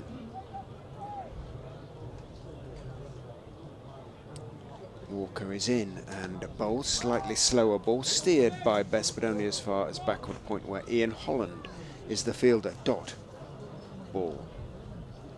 181 for 6, 2 off the first 3 balls of the Walker over. He'd settle for 4 off the over, I'm sure.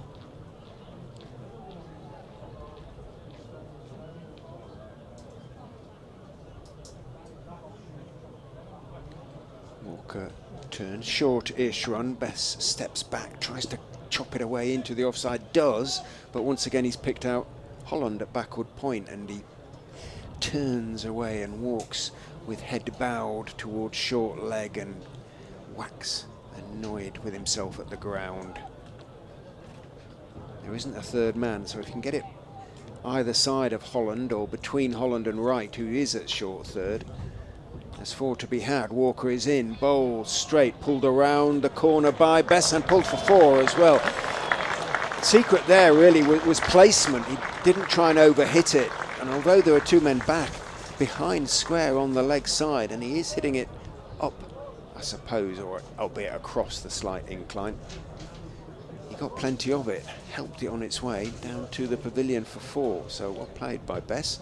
He moves into the 30s now, on to 32, 185 for 6. Yeah, nicely executed, wasn't it? Good placement. Clever, intelligent. In goes Walker, bowls to him. He's going across. Where's that going to go? Well, he attempted the reverse sweep. He sort of Q-ended it slightly in the air towards mid-off with a desperate Walker in pursuit as it lobbed wide of him. It was the ugliest shot you've ever seen, and Bess is grinning at Walker. I'm not sure Walker's smiling back too much. He did, yeah, give him a grin, didn't he, a little bit in the end, and yeah, that was a fun piece of cricket. He's apologised to the bowler. and yeah, to the aesthetic god of cricket, I suspect. Yeah. 186 for 6, 7 off it. So 9 and 7 off the last 2. If they were aiming, well, they're just aiming, as I said earlier, for as many as they can get, but something like 10 would be an appropriate field to that sort of aim, wouldn't it? Ian Holland coming back on for over number 47 from the Peasholm Park end. According to David Wilford, my body is a temple, old and popular with tourists. Thanks for that. Sri Lankan players have raised concerns security-wise over the England Test matches to come next month, apparently. What else? Because of, I suppose, the recent unrest in the streets. Here's Holland then, coming into bowl to Bess, who drives. That's a lovely shot by Bess. It's going to have too much on it for Lewis Hill. Straight down to the foot of the pavilion. Matthew Revis, I think DT called it as the shot of the day when he played it in a similar area. Didn't go at the ball as hard, but still got plenty of pace on it. Best really did get his hand through that. Cracking shot, 190 for 6. He's on to 37 now. And Sam had said a while ago, surely we're just waiting for Don Best to come in and get his customary half century, including boundaries of both kind. He's driving another one downfield here. That's gone pretty straight. Mid, or long on I should say, is round to field, and they get 1 this time. I'm sure he's made runs against Leicestershire previously, Don Bess, for Yorkshire of course, in both one-day cricket and I think the county championship. Depressed Sargalout says what we want but probably won't get is Fox on the run. I think that was probably before I maybe have mentioned it, even it's a while ago, 53 minutes. Because of course I've been off. Random Female says, my mother taught me to call a 4 a boundary and a 6 a 6. I should have been horrified by the term maximum. And Sylvia says, in my 61 years of following cricket, I've always considered a boundary as a 4 and a 6 is a 6, but it doesn't mean I'm strictly correct. Holland in, full on the legs of Revis, who turns it square on the leg side for 1. Bent Nielsen says, as for the boundary debacle, we've long since learned to hear what you mean, not what you say. Many ships have sailed under the bridge. The commentator's maxim that, you know what I mean. Best back Hopefully on strike. 6 off the over so far. So positive first half of it for Yorkshire. Best, ooh, he's got a full toss, low full toss. He's trying to play it through the offside, but drags it to long on. Gets 1.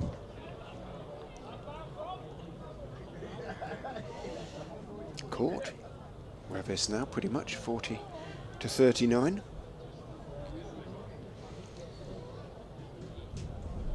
.193 for 6. Inside the 47th, there's a little bit of dillying and dallying as the field changes now, as Leicester should just try and capitalise on their good day so far by keeping a lid on this in the closing stages. Long leg has been dispatched, and man comes in off the boundary to extra cover. Holland decides he's bowling round the wicket here onto the legs of Revis, who I think may well have padded or ankled that away down to long leg. No, did get some bat on it this time. Nigel Mallender, chairman down at Chesterfield C, has sent me a photograph, a lovely photograph in, and saying, unless I am woefully mistaken, this looks like a certain BBC Radio Leeds cricket presenter. You are wrong. That is indeed my youngest brother, Andrew, bowling. But on a rare occasion, I can actually see the resemblance there.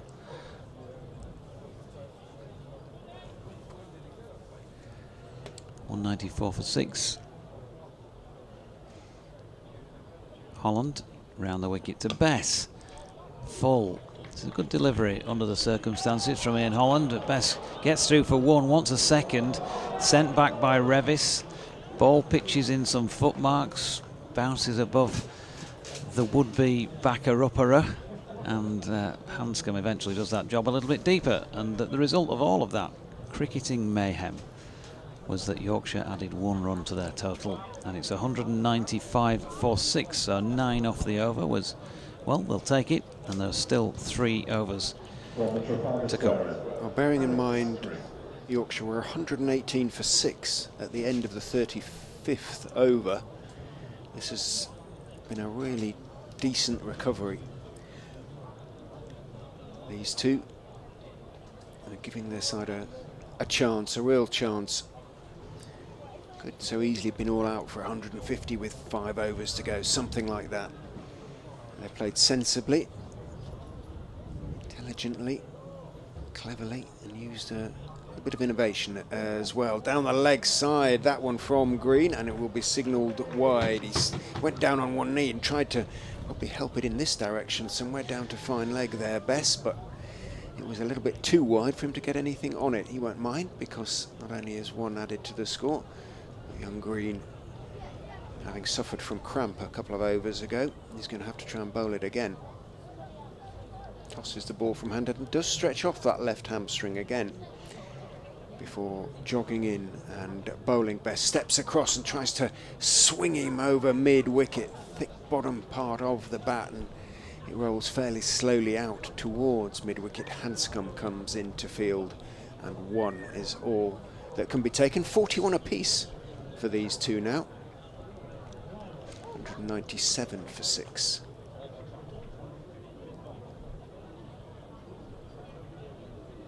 "17 legitimate deliveries, I think, left to be bowled in the innings. If Yorkshire can get 30, there'll be 230 or thereabouts. In goes Alex Green, clubbed or attempted to be clubbed straight-ish by Revis, but again that extra little bit of pace, and he's troubled all the batsmen with that little bit of extra pace. Alex Green, and in the end clothed rather out towards Hill at mid-on by Revis. He has to settle for 142 to him. Felt like he'd Hugh-ended that. Green is in. Bowls to Bess, who does pull and pull very strongly, but it's fielded on the bounce by Hanscom, who's about 10 yards in from the rope out there at mid-wicket, and almost hit it too well there, Don Bess, if you can ever do such a thing. Got to Hanscom quickly enough to mean that there was just one for Bess. 42 apiece, 199 for 6. There'll be I think a genuine and pleased round of applause when the 200 comes up, because, as I say, at 118 for 6, it looked a long way off after 35. Green tosses the ball from hand to hand. Dark clouds gather as he runs in and bowls to Revis, who slices it down towards third man. On the bounce, it is stopped by Chris Wright, but that is the single, and there is that appreciative round of applause. Yeah, there's nothing I've seen, Richard, I don't think, in the entire innings so far that suggests that it's easy to bat out there with much in the way of any fluency. Indeed. And these runs will have to be scored by Leicestershire's batters. As Green is in, Bess steps away and Green full outside off stump. Bess has got a sort of knack of the well, I was going to say theatrical, but there's something of the clown about it sometimes, isn't it? Fell over onto his knees as he reached forward to try and smash it away through the offside. And he's effective, but sometimes a little ungainly, Don Bess. But he's doing a super job for his side at the moment. He's on 42 as Green in, bowl straight, and he's pulled him around the corner for 6. So that was very effective. Nothing of the clown about that at all. Green tried to follow him a little bit, and well, he very nearly did it earlier in the over and executed it to perfection there, and a 6 to finish the over, and 206 for 6 with 2 overs to go. The crowd positively buoyant now.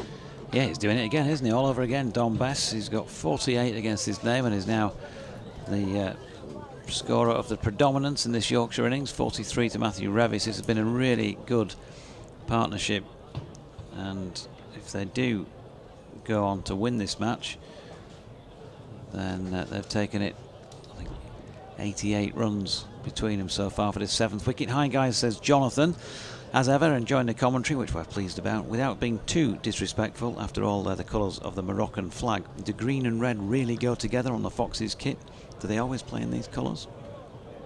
Well, yeah, I mean, you could say, in this I mentioned the Tudor tomato sauce flavour crisps because it reminds me those sort of vibrant red and green colours of that crisp packet of the 70s. As Walker is in and bowling to Revis, who gets one wide of off stump and flat bats it away. Lewis Hill's going to field in front of the clubhouse. They'll get back for 2. But, I mean, it's...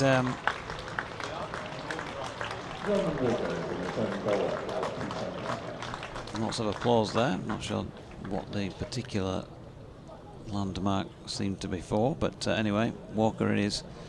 He was back on for the penultimate over. It's a bit like, against the green background, 11 David McCallum's out there, isn't it, fielding for Leicestershire? Invisible men from the waist down. It does rather blend into the outfield. Now you mention it, it was quite tricky in the T20s, I would imagine, sometimes for the opposition when they were all in that green. shirts and trousers. Walker in, oh, that's big. That is a big hit by Matthew Revis. Well, it actually ends up dropping about 6 yards or so over the boundary line, over mid-wicket. Takes him to his half-century, the first man in the match to have got there in the end, so a bit of a race on between these two. It looked like he was going to go a lot further the way he picks it up, but it went far enough. 214 for 6. With the cry of Yorkshire, and that will be 40. I'm hesitant here because again electronic equipment hasn't updated. 47 or 48 deliveries for Matthew Revis, 5 fours and that 1-6 to take him past 50, and these two are striking at around about 100 plus or minus a little bit, which are the only two players ready to have done so far. Revis pulls one out towards long on this time, and they get back for 2, and that will bring up, I thought it was going to bring up the century partnership. In fact, no, they got the runs on very quickly on the board, so it's 98 the partnership. 53 to Revis, 216 for 6. Walker in, Revis goes big again, but it's a bit more of a cloth this time, down to long on. He's immediately called for another bat, so something has gone wrong when playing that shot. He got a single for it. So that 230, when we said round about 50 needed off the last 5 to give themselves a feeling that they might be able to defend it, they're not so far off it. On 99 the partnership now. Walker in, and that will be the 100 as Bess drives out into the covers. Excellent effort from this pair, from some relatively deep despair, I would suggest, at 118 for 6 when Will Luxton went after 34 overs and 5 balls. But again, I've said it once, and I think we'll be saying it a few more times yet.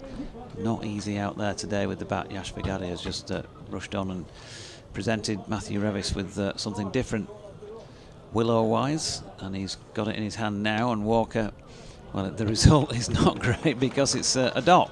Yorker length delivery, and he tosses the bat round in his hand.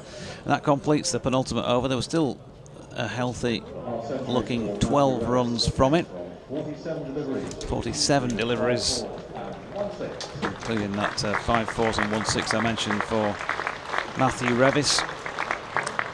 Super effort from him under the circumstances, and we have 6 balls remaining in this Yorkshire Vikings innings.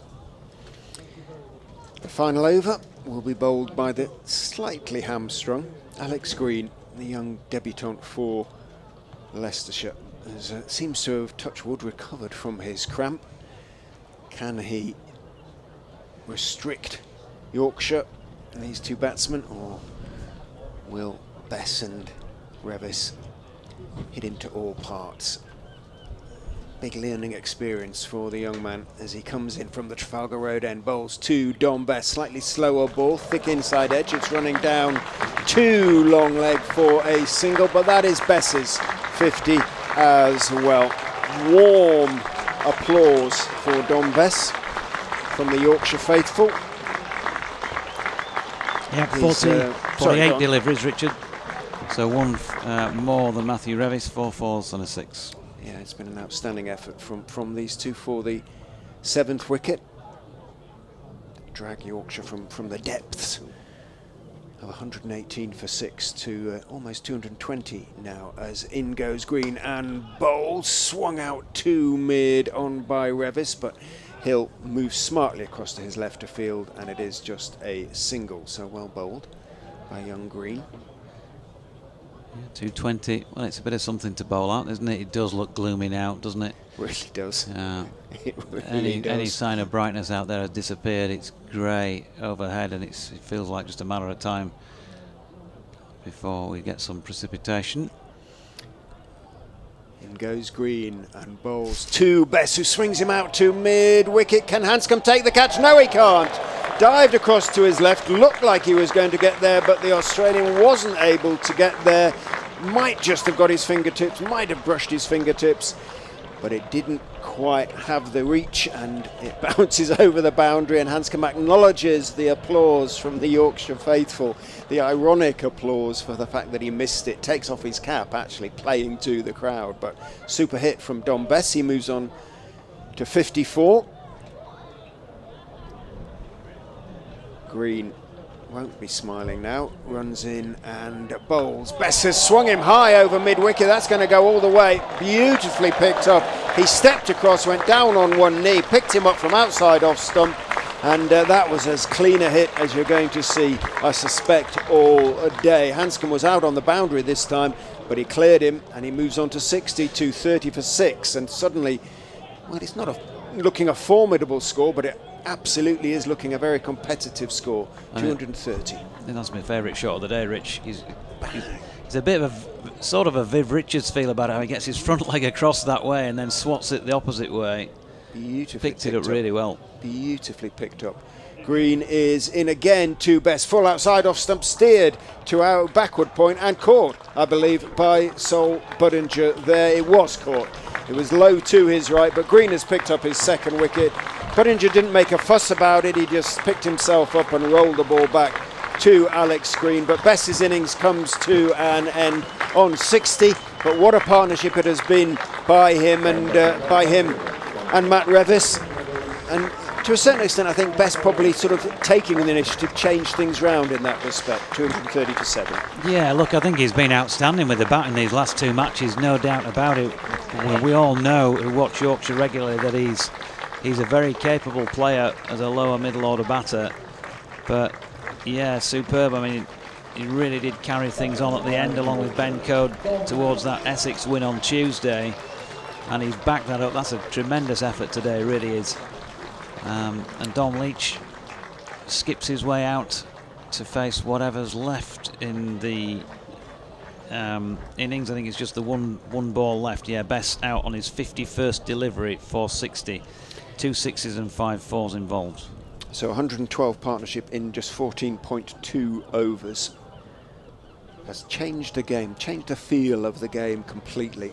But a second wicket for young Green on debut. Runs in and bowls to Leach, who steps across and hits him beautifully and high over backward square into the catering outlet there, into the van, I suspect almost directly into the window thereof, hopefully protected by the patrons in front of that van. But what a beautiful pickup off the last ball. Lots of pats on the back of consolation for Green, but what a shot that was by Leach. Stepped across and timed it to perfection. Yeah, amazing pickup, wasn't it? And it just shows the value of batting deep, doesn't it? No matter what sort of trouble you're in, if you can take it deep, you've obviously got that opportunity as a batter to be able to try and get used to the pace of the pitch, the light and all the rest of it out there.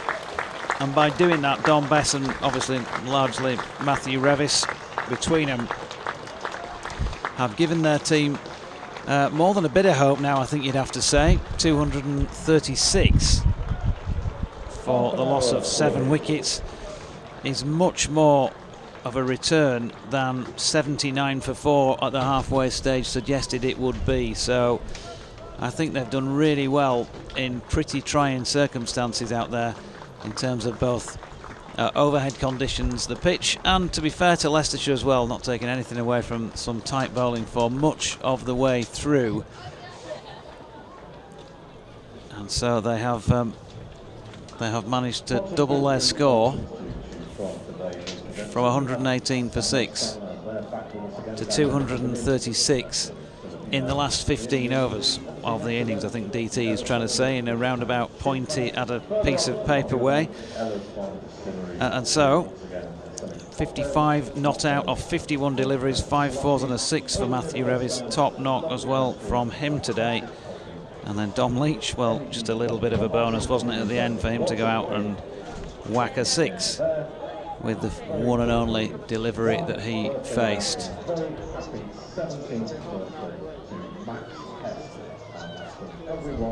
So, 236 for the loss of 7 wickets, 237 needed at this stage by Leicestershire.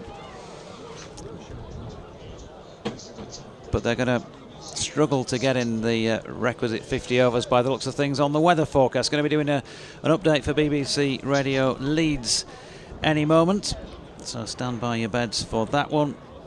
Bowling figures wise, let's have a look. It's right, 10 overs, 1 maiden, none for 32. Ian Holland, 10 overs, 1 maiden, 2 for 39. Tom Scriven, 10 overs, no maidens, 2 for 35. Alex Green, 10 overs, no maidens, 2 for 65, having gone for 18 in his final over. But promising start, I think, and there's a fair bit to work with there for Leicestershire. And Roman Walker, 10 overs, 1 maiden, 1 for 47. Extras wise, there were 24 of those, 18 leg byes, 2 no balls and 4 wides.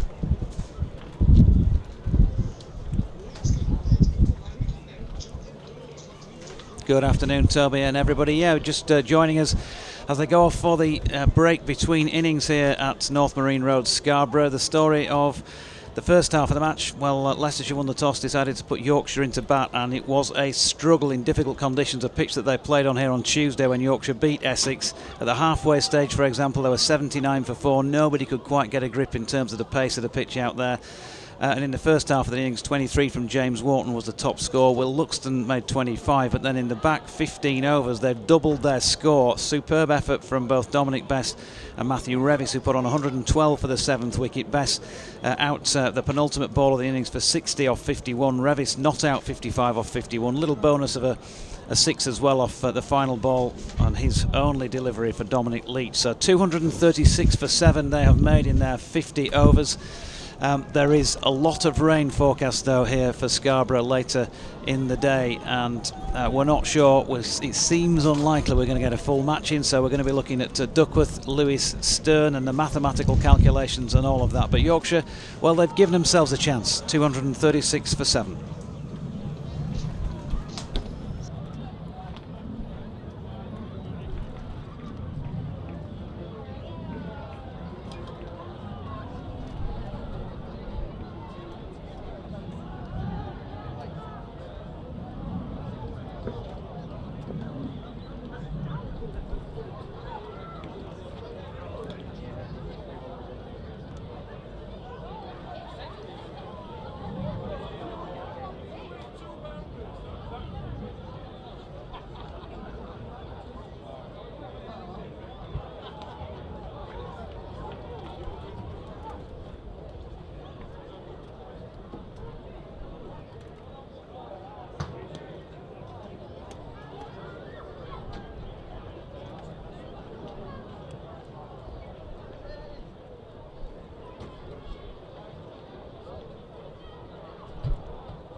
Ladies and gentlemen, play will be resuming in approximately 5 minutes' time. If you can begin making your way off the outfield now, I'd be much appreciated. Thank you.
What about started now?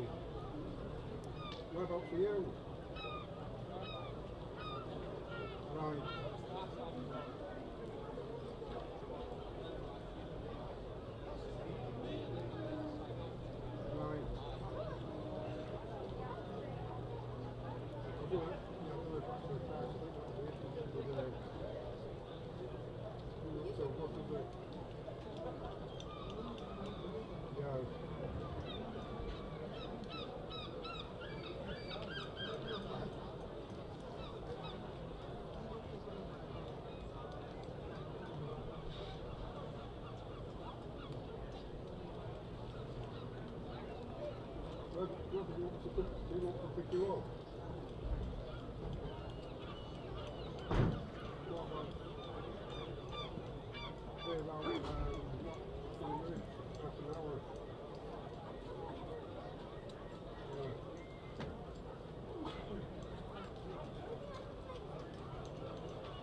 Go have a pint. We're on first anyway.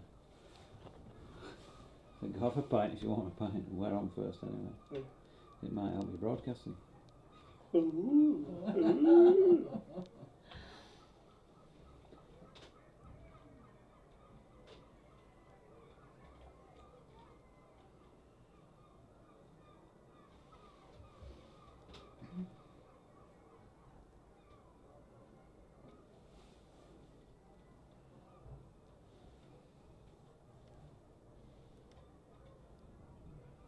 Facebook friends with Leanne.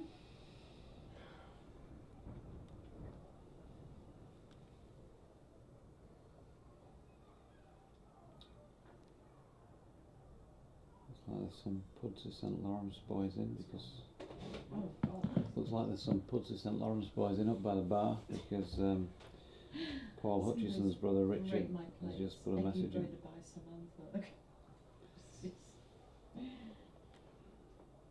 People put sad faces on. It's not Icky bread.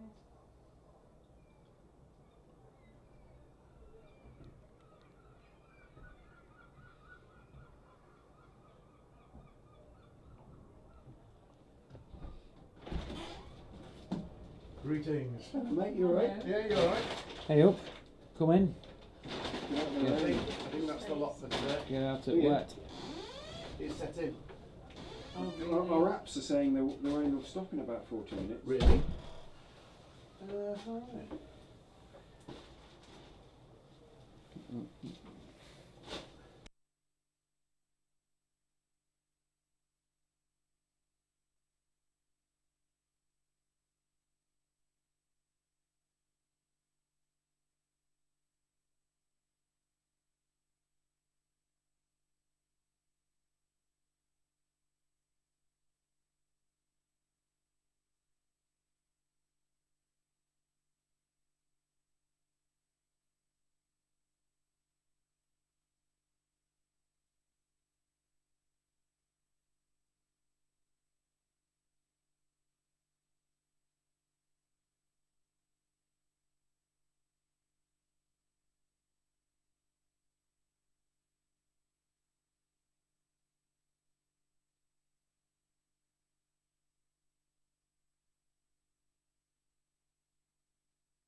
Welcome back from North Marine Road in Scarborough, then, where we do have some cricket breaking out after a lengthy gap. And the news is that Leicestershire, who were to have required 237 following the loss of 28 overs, so just 22 remaining, now need a target of 150 if we get all those 22 overs in to win the match.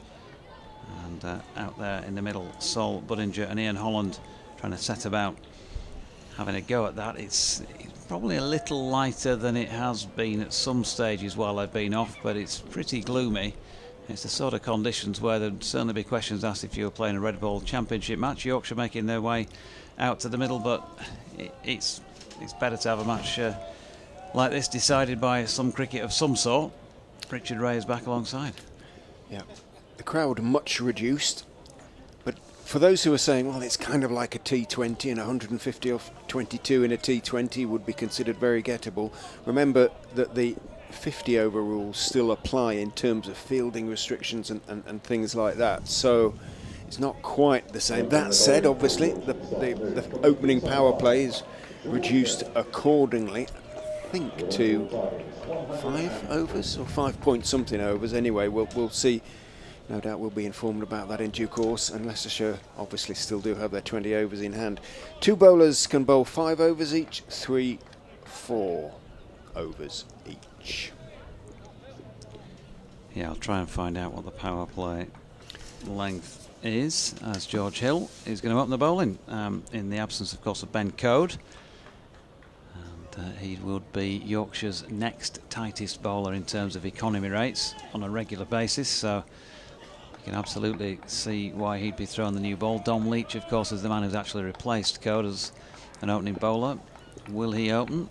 Will Ben Cliff, who's also been pretty tidy, open? Here's the first ball of the Leicestershire innings then. Hill in, and that's going to be probably, possibly, maybe, not quite 4 runs.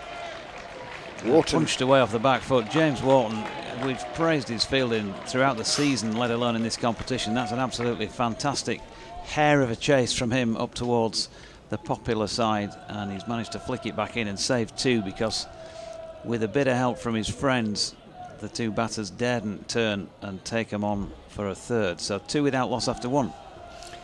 Yeah, and he perfectly timed dive using the moisture still in the surface to bring the ball back.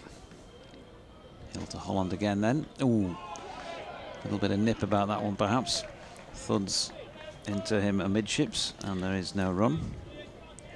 Holland 65 off 67 in his first game back from America. It was against Sussex at Hove, and 12 off 23 last time out against Surrey at Kibworth.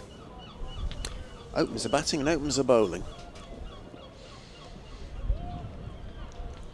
Probably opens the bar as Hill comes in. Ooh, it's wide of off stump, and that is given as a wide, and Yorkshire will want to ensure that that's probably the only one that they can afford in this innings. Would want to be tight, very tight in that respect. I'm just looking at the scoring situation for Leicestershire coming into this. Sol Budinger 367 runs from his 5 knocks so far. That is an excellent return. A ton on 350s. He's at the non-striking end though, as Holland's going to get 4 this time.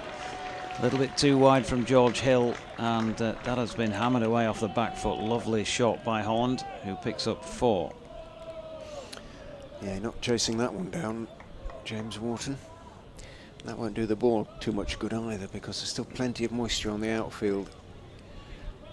Doesn't take much to soften up these white balls. So a little bit left part go on the way to our right, but unfortunately it's obscured from view by the press box on the main scoreboard. We just can't see it, and that's always the case when we're here. Holland pushes 1 into the onside, but you can bet your bottom dollar they'll be in front of it at 8 without loss in the first over. They're going to have to complete 10 of those, of course, to constitute a match. You're going to have to open negotiations with JT Potter, see if we can get the scorers in here, and we could maybe use that. Their little bit of the... Not sure that all the press box would want to hear our constant carping during the game, as first ball to Budinger. He's slanted across the left-hander and through to Harry Duke. Died on its way through to Harry.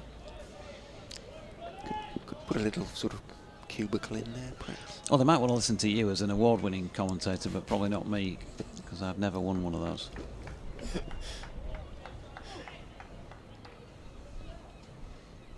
Hill coming in again, one slip in place. Oh, it's a good delivery this time by George. Final ball of the over, so he recovered well with a couple of dots at the end of it, but 8 without loss after 1. That's the line to the left-hander, that's for sure. Just sort of running it slightly down the incline, pushing it across Budinger and beating the outside edge. For Yorkshire this afternoon from the Trafalgar Square, Ben Cliff. Cliff, then, appropriately named in Scarborough, is going to open the bowling from the Trafalgar Square end of the ground.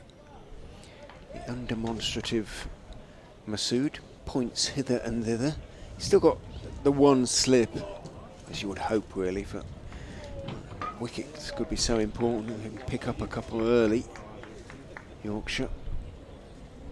Holland, famous last words. As I say, he's looked a slightly different cricketer since he came back from America to that. Who was in fact, having started in the Leicestershire side at the start of the season, was left out for a long period. This wasn't at the races. So Ben Cliff, as the breeze gets up, comes in and bowls to Holland, who is wristily working it away to backward square for 4. Beautiful piece of timing. Sat up quite nicely, in fairness, from Cliff onto the hip. But as I say, Holland has been timing the ball exquisitely and did so there. No chance at all for Wharton, who is at deep square, to get around and cut it off. And it fairly accelerated. Only bounced a couple of times, but it skidded off the North Marine Road surface, and Holland already into double figures, on to 11 out of 12 without loss for Leicestershire. Cliff turns, tall, fair-haired, runs in, bowls short, pulled up into the air, it's going to drop safe at mid-wicket. Well, we saw this happen frequently during the Yorkshire batting innings. When the ball was short and the batsman went for the pull, they hit it up into the air, and had there been a conventional mid-wicket, that would have been the simplest of catches. There wasn't. So Holland gets away with it. He moves on to 12, 13 without loss. Yep, Ben Cliff, his 4th match of the competition. He's bowled on 3 occasions, 22 overs, 5 for 122, so averaging 24.4. And he comes, bowls to Budinger, who punches it, times it nicely out into the offside, but more or less straight to Wharton, who's on the edge of the circle, just in front of point. And Wharton pointedly sort of dries his hands before throwing the ball to Masood, whose last game this is, you say, before disappearing off on international duties for a month. That's right. Pakistan duties, yeah. Who will take over as captain? Yet to be announced. Interesting one, potentially. Cliff is in to Budinger, who again is driving thick outside edge. It's going to run down through gully to third man. And Budinger is off the mark with the single. The throw does the keeper no favours at all, and attracts a resentful look, and perhaps a word or two as well, because he had to sort of tumble down to make the stop there. One of today's viewers, listeners, Johnny Tadasol, probably shouting at the telly at the moment, saying, "What about me?" Because he was given the captaincy before Shan Masood at the start of this comp 2 years ago.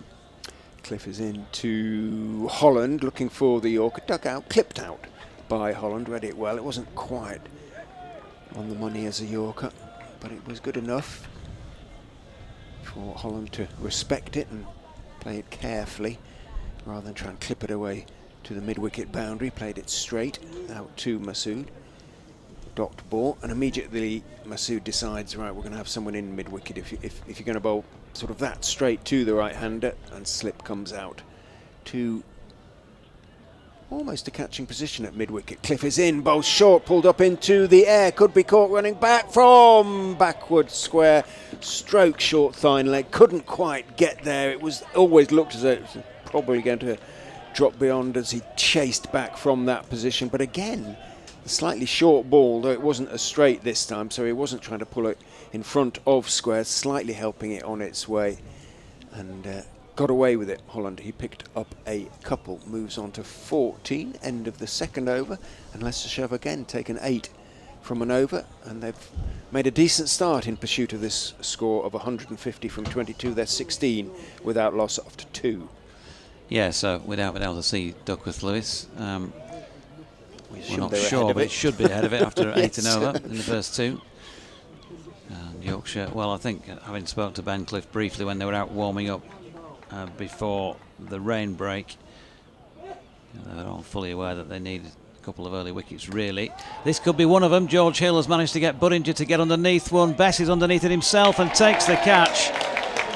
And from the Vikings' point of view, given his record in white ball cricket against them, Sol Budinger, that is a big wicket. He's gone for 1, and they're 16 for 1, and that will change that DLS score.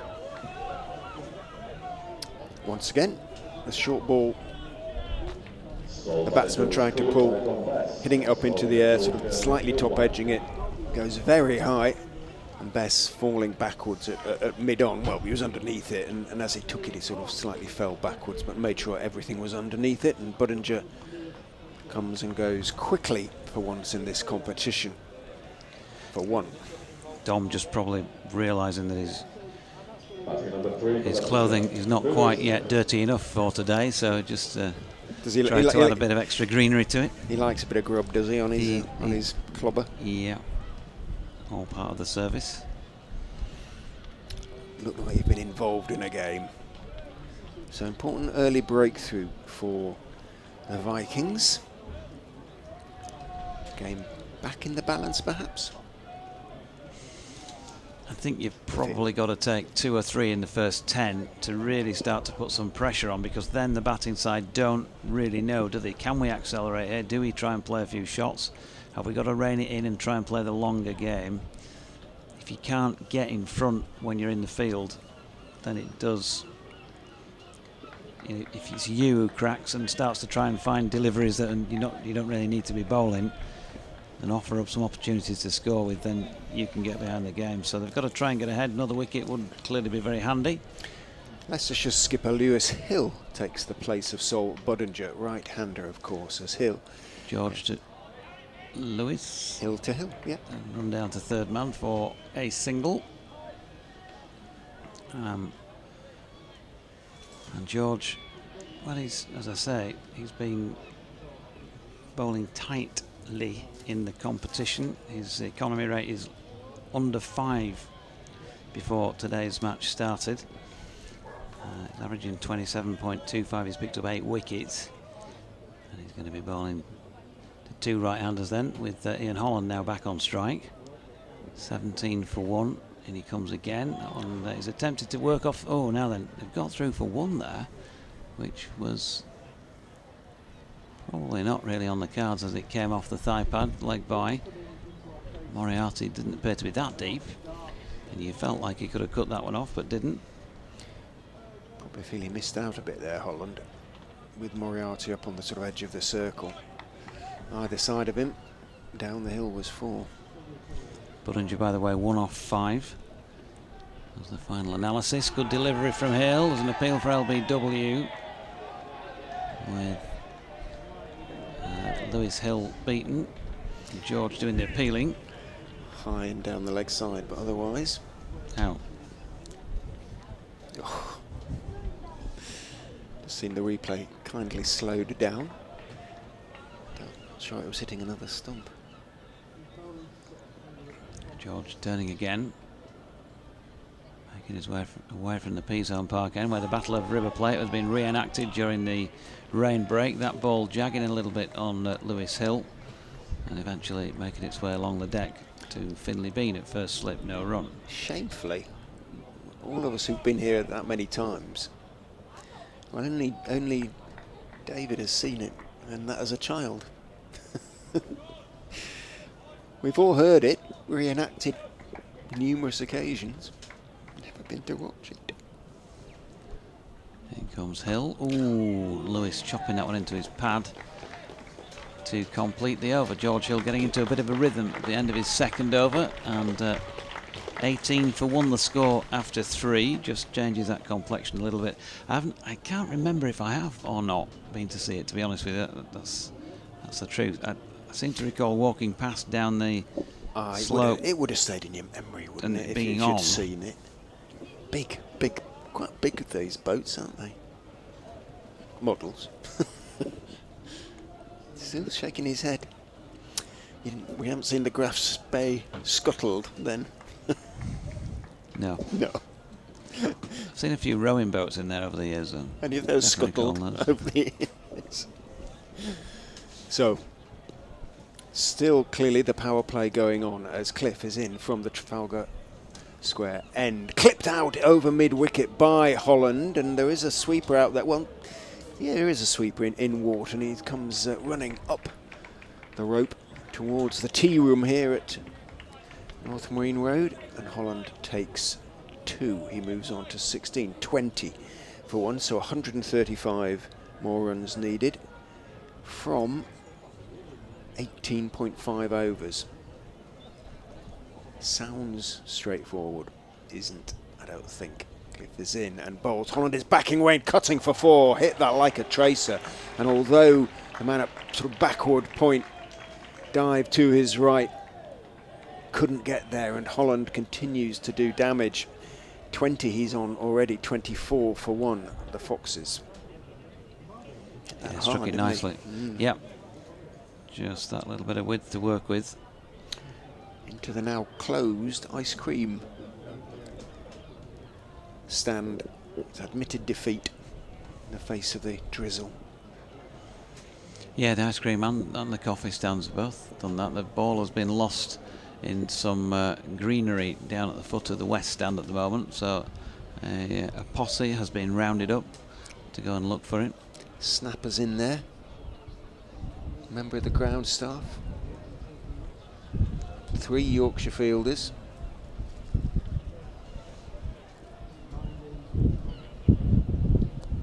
It isn't a wide belt of greenery, is it? But no. But it's thick, and here we go. Somebody's got thought to go around the back and find it. And there's the ball being thrown back.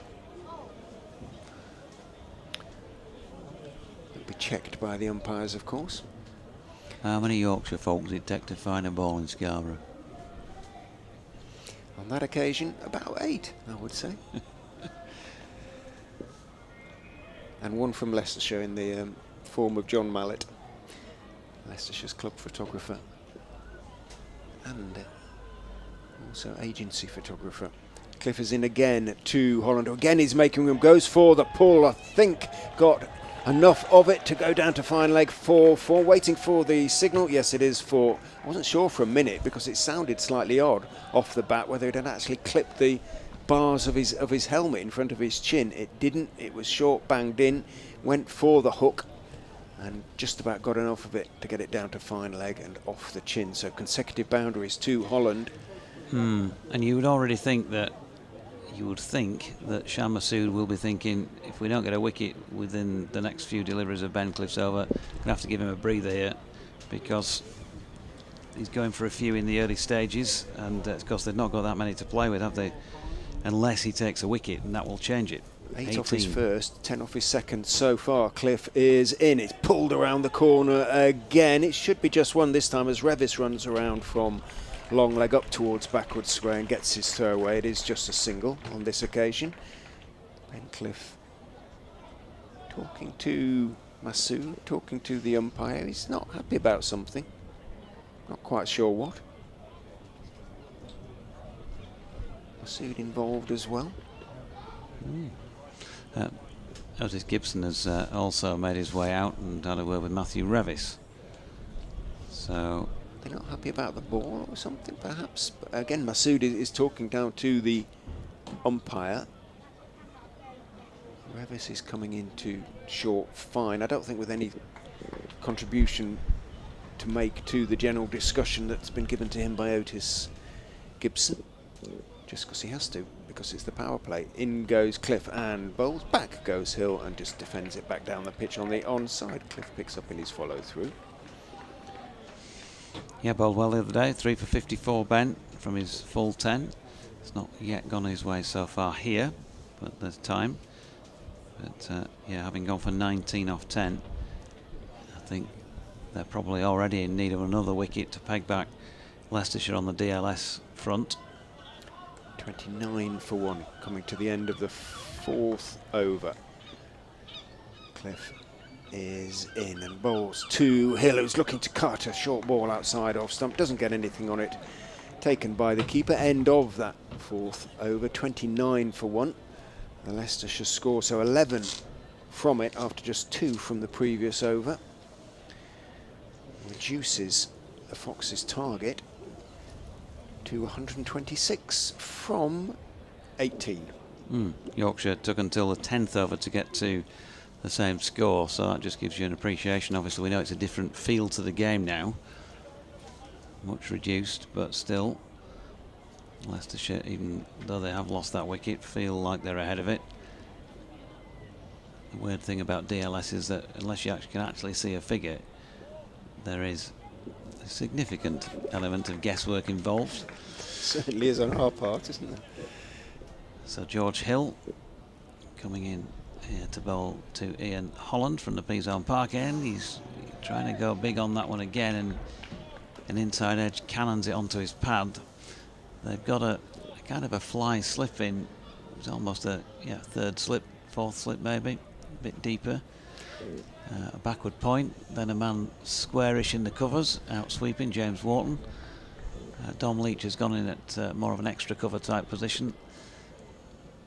Bess mid-off, Masood mid-on, there's a straight mid-wicket, Finlay Bean, a sweeper out square on the leg side, and a man backward of square on the leg side inside the circle as they get that away for 1. Or he gets it away for 1.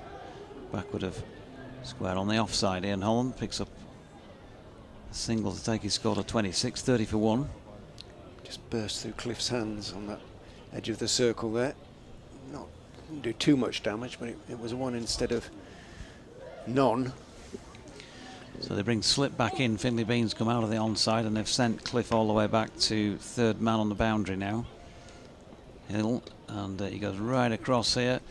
Does Lewis Hill to try and loft that away backward of square on the leg side. That's hit him in the box, I think, and he'll still get a leg by, even though, strictly speaking, didn't hit his leg. Yeah, Lewis Hill in the competition, 1 big score at the start, 81 off 68 against Nottinghamshire, then 9 off 20, 42 off 35, 7 off 9 and 7 off 8. He's kind of looked busy. He's 2 decent scores. Just been a little bit unlucky perhaps. Here's George Hill again, short ball, that's going to be 4. Straight over the top of Dom Leach, extra cover, and one of the just stewards to the wore side that of the one. pavilion. So they're getting on top here, Leicestershire. Not looking good as far as the Yorkies are concerned, unless they can get in and among another couple of wickets. Remember, 10 overs have to be bowled in this Leicestershire innings for it to constitute a game. Clearly still in the first power play, judging by the fact only 2 men are out. Can't last beyond the end of this over, can it? I No, don't surely think. not. Here's George again, driven down the ground this time. Oh, 4 more. Well, Dom Bess is a good fielder, and he couldn't get forward to that. It was to his right, it bounced in front of him and kicked on. And an unusual miss from a fielder of his abilities, but it's going to cost Yorkshire 4 more. So boundaries off successive balls, well in front now, you feel. Leicestershire, 39 for 1.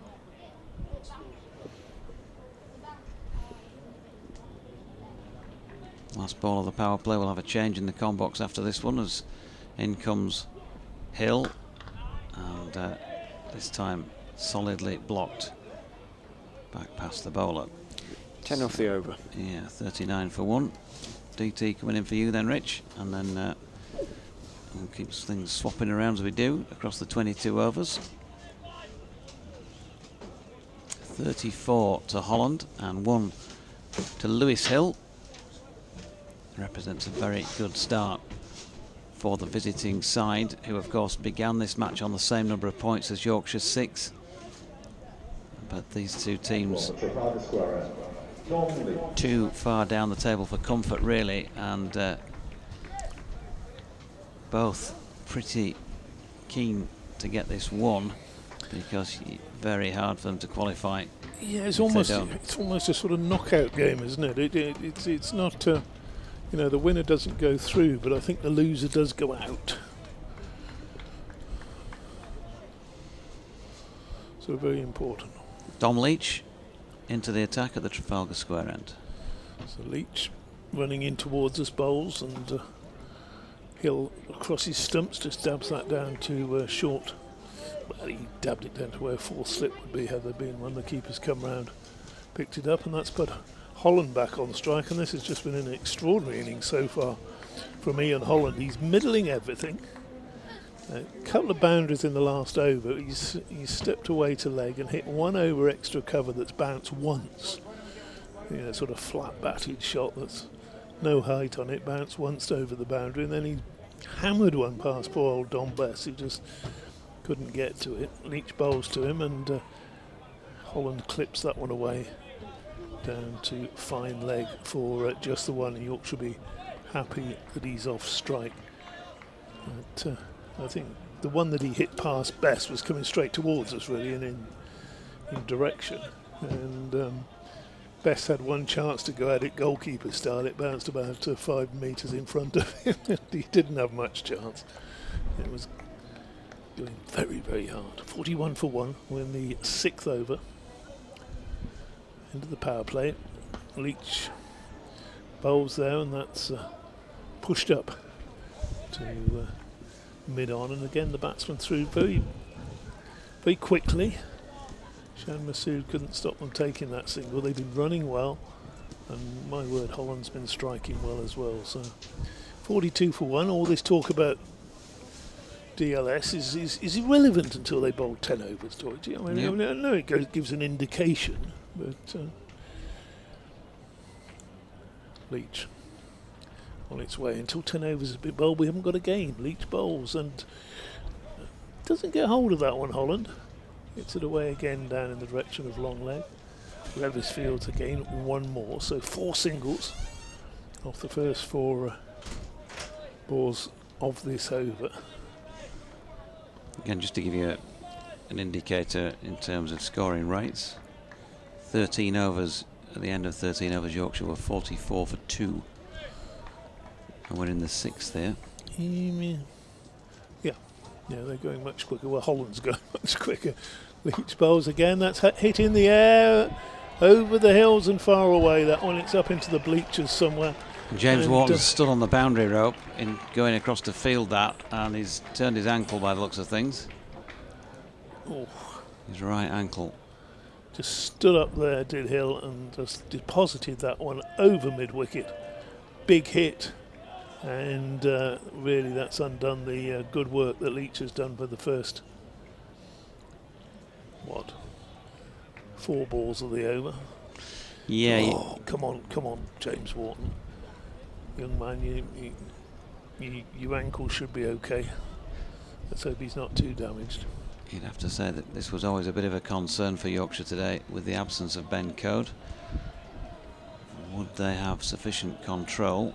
I'm not sure even Ben Coe could have controlled Ian Holland in this sort of form. That next delivery is through Hill. No chance of swatting that away anywhere. Good diving take by Duke going down leg side. 49 for 1 then. 36 of those to Ian Holland. I've been really impressed with it. You probably tell, Deutsche, in the last few you might have mentioned it. That I've mentioned. He's really, nobody else has hit the ball, well, perhaps save for the end of the innings. Nope. So 10 off each of the last 2 overs. DLS should have been 40, so they're comfortably ahead of that. Thank you, Richard. And Matthew Revis coming on to rev it up from the Peasholm Park end of the ground. Well, he hopes. David Townsend's favourite Scarborough bowler since Since last year. Joel probably. Garner, maybe, something like that. Since last year, but he bowled really well last year, didn't he? I like him as a cricketer. Well, he's in and bowling here to Ian Holland, who has cut that one backward of points. Finlay Bean is, by the looks of things, out there on the boundary edge as James Wharton left the field following that ankle issue. He would normally be that man looking around the ground. Are they trying to hide him for an over or two? Yeah, he could still be. Deep mid-wicket.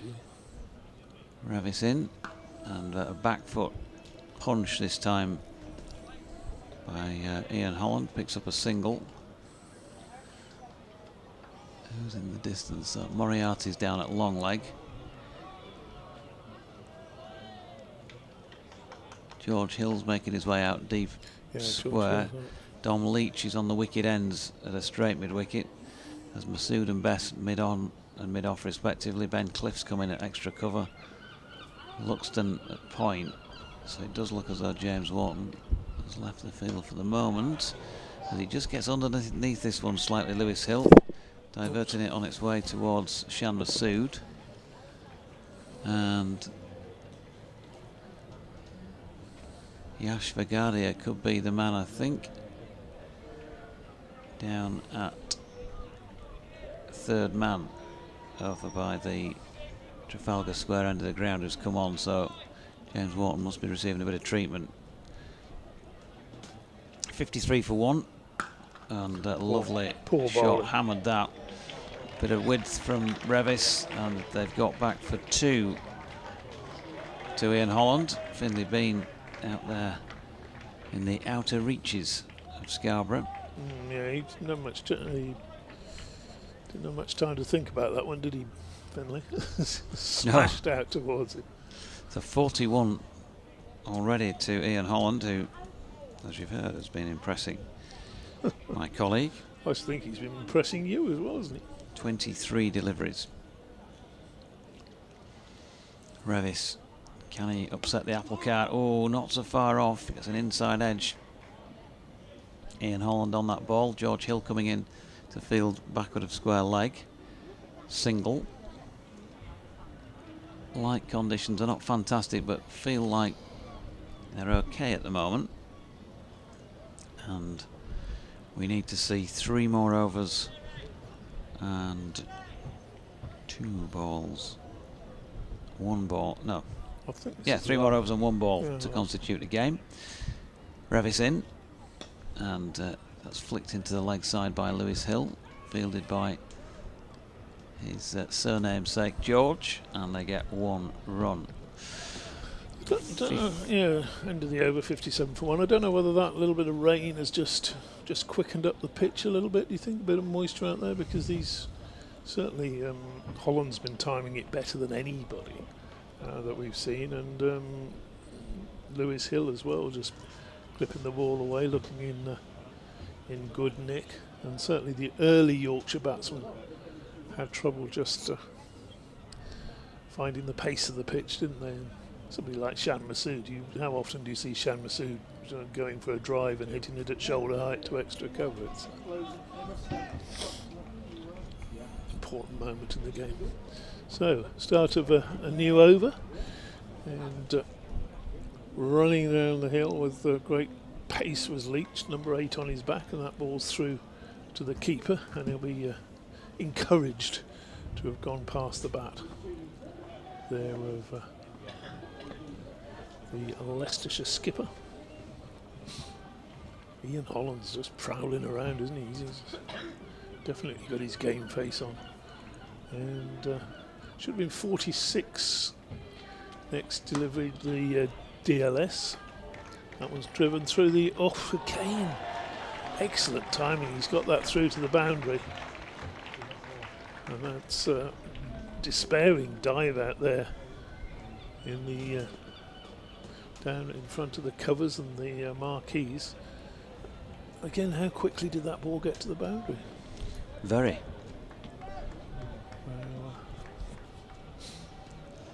Economy rates, Leicestershire's 3.2, 3.9, 3.5, 6.5 and 4.7.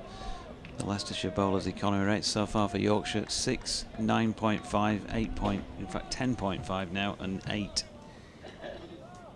So not great. Time for a bit of spin, you would think, shortly. I would think so. Just try and take the pace off the ball and see if you can find any joy. For the time being, though, it's Dom Leach who bowls short. That one's hit in the air. Masood is not going to get round to. So that ball lobbed over mid-wicket. Masood coming round from mid-on, couldn't quite get there. And, well, not only are they playing well, but the luck's going with them as well at the moment, Deutsche. So 62 for 1. Yeah, I'm not sure Lewis Hill is playing that way. He's not really timed anything. Well, that boundary as out well to as that cover drive was Ian Holland does. No. He's had a little bit more luck. Next delivery is skied in the air by Holland. Mid-wicket coming round and has taken an absolute screamer of a catch.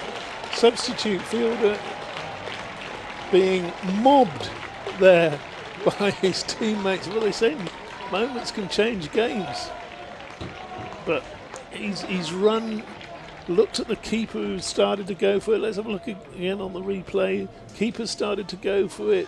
Mid-wicket's gone. It's landed a super catch. It was. Everything about it said, oh no, this is going to be one of those where it drops a yard from him, because he did look at Harry Duke for a little while really before he properly set off for it. He did extremely well to get underneath that, Yash Vigadia, and that is a brilliant effort of recovery. And Ian Holland, well, clearly been very dangerous out there. His innings comes to an end, 42 off 25, but he's done plenty of damage in those early stages. But they have got the wicket, and I've been saying for 2 or 3 overs, wicket will change it. So you would think they'll still be ahead of the game here, DT, but that will narrow the gap. Yeah, well, without any question. That's Rahani on his way out to the middle, number 3 on his back. He'll be on strike, of course. With that ball was in the air so long, they could have probably run 2. But the new rule says it doesn't matter whether you've crossed or not. The new batsman has to face, and that means Rahani's going to be on strike, taking guard, looking around the field as slips come in. George Hill's come in to slip. 3 men saving 1 on the off, and a couple out in the distance. So that means on the leg side you've only got the mid on, which is the skipper Shan Masood, a deep square leg and a fine leg. So there's a run. Somebody wandering in front of the sight screen at the far end. One of the suits is I think probably been enjoying the hospitality all afternoon and forgotten there's a cricket game going on, if he knew in the first place. He's just having a quiet little preamble along there. Here's Leach bowls a big shout for LBW. That had to be extremely, you would have thought. Dominic Leach down on bended knee, praying to whichever god you want to name, I think, there for the umpire to put his finger. Oh dear. Deary me. That's missing what? Yeah, always missing off and leg, isn't it? Oh.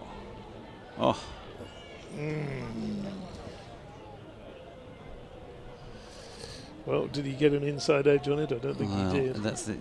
That's the only reason he's not given it, surely. Unless he's looking at a different set of stumps. 62 for 2. Dom Leach will try again. Comes in, bowls, and that's clipped nicely up to mid-on. And that's the end of the over. Well bowled Dom Leach. He's taken a wicket. He's got the danger man, and well, mind you, it could have been 2 in 2 there, couldn't it? Yeah, I wonder what the DLS chart is saying at the moment. And it'll soon be relevant. 8 overs gone. And Yash Vigaria getting warmly applauded, having taken the catch and now leaving the field for the return of James Wharton. A little bit of a swagger in his step there as he walked up, wasn't it? Chest out a little bit and took that, didn't I? Hey, done my bit. Dan Moriarty is going to be the first spin introduction in this Leicestershire innings. DLS 55 at the moment. Thank you, Richard. So they're still in front here, Leicestershire, but that gap has closed. And well, let's see what field he goes with here. James Wharton is still patrolling out on the boundary, so hopefully they've got the thumbs into the ankle, whatever it is, and helped him out with a bit of mobility after that sprain. Yeah, I think he just turned it over and he was a lot easier to recover from at his age than they get a bit older. As if you'd be running around a boundary edge trying to take a catch. I'm not even talking about our age. I mean, when you get into your 30s, you know, can be a more serious injury. Here's Moriarty then, Peasholm Park end in bowling, and Lewis Hill steps away. He's cut that one quite firmly.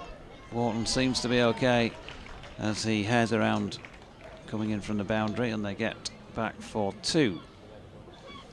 So still ahead of the game, Leicestershire. Yorkshire, if they want to get in front here, will want another wicket fairly soon. Moriarty is in now. He's gone underneath this one, but that's going to be 6 runs. Yep, lofted well clear and onto the concrete down beneath our commentary position. Beautifully struck shot by Lewis Hill, who it turns out is timing it pretty well now, DT. Well, that was no more than a flick, really, was it? Just put down the pitch. The mid-off was inside the ring and just had to clear him, and it was away it went. Moriarty in again then as he got a riposte. Not with this delivery, which is punched all the way down to Bean, who'd been dispatched too long off. So 9 off the over so far. Puts Leicestershire back in the driving seat. Oh, not sure about this. They're leaving Bean out, and Rahan has only just got in there. You'd think the third ball he's facing or something, you'd say, well, try and hit me over the top. As it is there, it's a nice, soft, easy one off the mark, isn't it? Moriarty is in, and Rahane gives himself a bit of room, but punches it square on the offside, and Best does the fielding. What do you think, folks? Who's going to win it? At Sporting Lives 1, BBC West Yorkshire Sport at gmail.com. I think everyone's gone to sleep since the rain break. Moriarty, final ball, no, not the final ball of the over, the penultimate ball of the over, clearly, as Rahane pushes it into the offside. No run. There are quite a few who've returned to the ground following the break, but some people clearly given up on it. The crowd fewer in number. Moriarty round the wicket. Rahane watches it closely and defends. So 3 dots in succession to follow the 9 off the first 3, and that's the stuff that will hurt the Vikings. 71 for 2 from 9 overs. Yeah, Leicestershire have still got Peter Hanscom to come as well. So a couple of very experienced, well, 3 really, aren't there? Batters there. With Holland, really impressive innings for him to get them off to. The way Yorkshire were going to win, if they were going to win this, was if Hampshire got bogged down at the start, it couldn't get away, and Holland made sure that didn't happen. Dom Leach bowls and short of a length. And, Hampshire. Sorry? Hampshire. Oh, I'm thinking of Holland, aren't I? Leicestershire got bogged down at the start, and that's 4 runs, and again just wide of the backward point there, diving despairingly, and Lewis Hill timing it beautifully now, isn't he? Yeah, so you're immediately on the back foot. 4 off the first ball. We saw the boundary, the 6 early on in the last over, and you're chasing it disappeared into time. those bushes again. What on earth do they need those bushes for on the ground anyway? Why don't you just pull them up? Completely unnecessary, like that silly tree at Canterbury that they fell down and then they've replanted. Mike Jelf says, with less than half the number of overs being bowled and the white ball being much easier to score off when it gets old, surely they should just use one ball rather than two. Leach bowls again and dab down towards Will Luxton in the gully. Batsman through quickly for a single. 76 for 2. Doing it easily at the moment.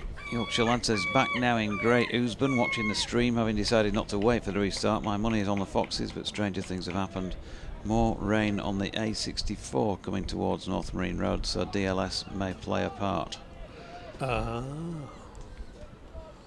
We shall see. Another squall can be expected. Next delivery from is again a bit of good fortune there as Rahane looked to hit that one through the offside. Didn't time it, and it's ballooned towards deep cover, but got nowhere near deep cover. It's only what, 25 yards perhaps from the bat. Extra cover and backward point, can't get round, and again it's a single. Glamorgan, Warwickshire, no result. 143 for 5. Yeah, after 18 they didn't get back on. Leach bowls. Oh dear, that one bounced and that struck Hill somewhere around the upper chest, has it? Group A. Any signal there? Maybe got some gloves on it or something. No signal. Do you see a signal? I No. didn't see a signal. At Old Trafford, Lancs made 233 for 9 in 48, and Middlesex need 40 off 62 with 9 wickets in hand. You would suggest that might be another defeat for Lancashire. Well, we've got to get some pleasure out of the day.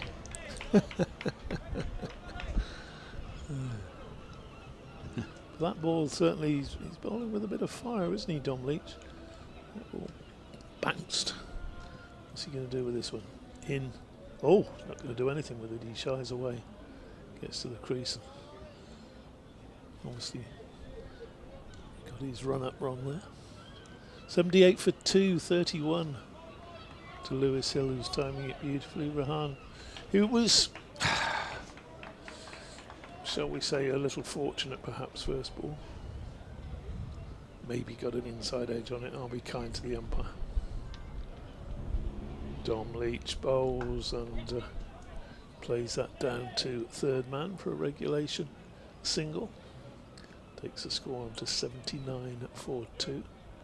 Rahane doubling his score with that single. 31 to Lewis Hill. What you got on there? You got it as a Richard Mallender says if he didn't hit that, it looks ridiculously plumb, in his words. yeah.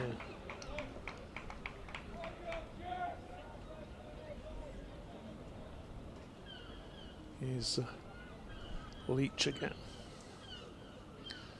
Bowls and again that one popped and quite well played in the end by Hill. He just sort of dropped his hands on it and the ball's dropped short of Howie Duke. And Duke's parried it and the batsman threw for one more run.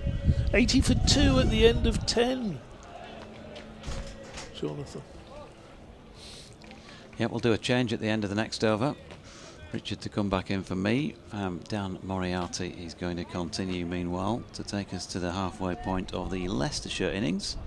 And the DLS, of course, is now relevant. Yeah, and still, we have a game, ladies and gentlemen. Still on top, the Foxes here, no doubt. But Richard's come back with news. DLS is 67. 67. Oh. So they're well in front. It's 13 ahead of where they need to be if there is no further play in the match. And Rahane has got away a lovely little deft sweep shot, just flicked it really over the top.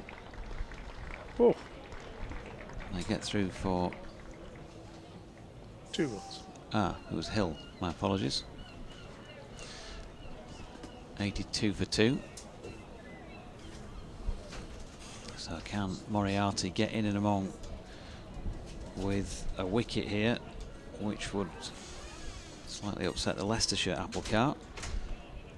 He's managed to take 6 in the competition so far. Now would be a good time to come up with 2 or 3, but not with this delivery, which Lewis Hill safely negotiates, punching to Shan Masood. Didn't look, to my eye at least, like he was timing it as well as Ian Holland when they were out there together, but that 6 he picked up down here suggests that he's certainly picked up the pace of the ball, but Moriarty's strayed down the leg side. They can ill afford that, Yorkshire. A wide. Second wide of the innings so far. 83 for the loss of 2 wickets. Moriarty and again steps back, this time Hill. And having got themselves in front, of course, there's no desperate need to now be punching boundaries all over the place. They can just keep running this ball around, play sensible cricket, and just try and stay in front. 1 run there.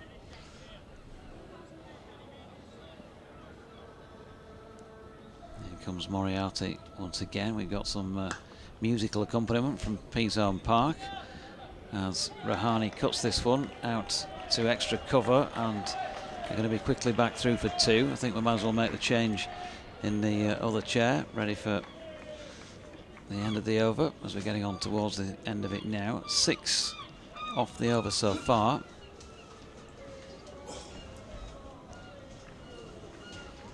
Colin Mackenzie, photographer down there, just having a look at his snaps. T-shirt order, they're tough, these photographers. As Moriarty is in, and that's punched out squarish on the offside by Rahane. There is, I think I'm right in saying, 1 more to come in the over.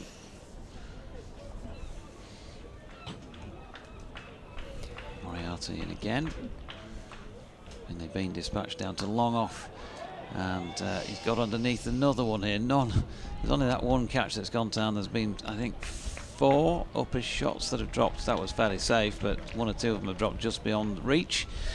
End of that 11th over then, the halfway stage of the innings, and Leicestershire on top there. 87 for 2. I'll disappear DT back in, and Richards alongside.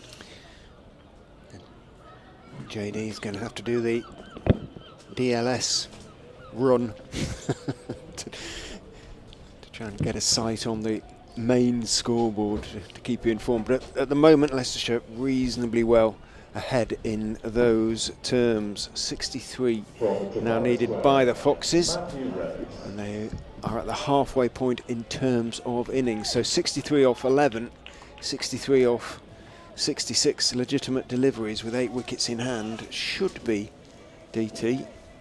Straightforward. Reasonably so. So it's Revis running downhill, bowls, and attempted Yorker, or certainly a full pitch delivery, and played quietly into the offside. What did you make of that LBW appeal? That if he didn't hit it, it was out, but that my contacts on the ground say they definitely heard an edge.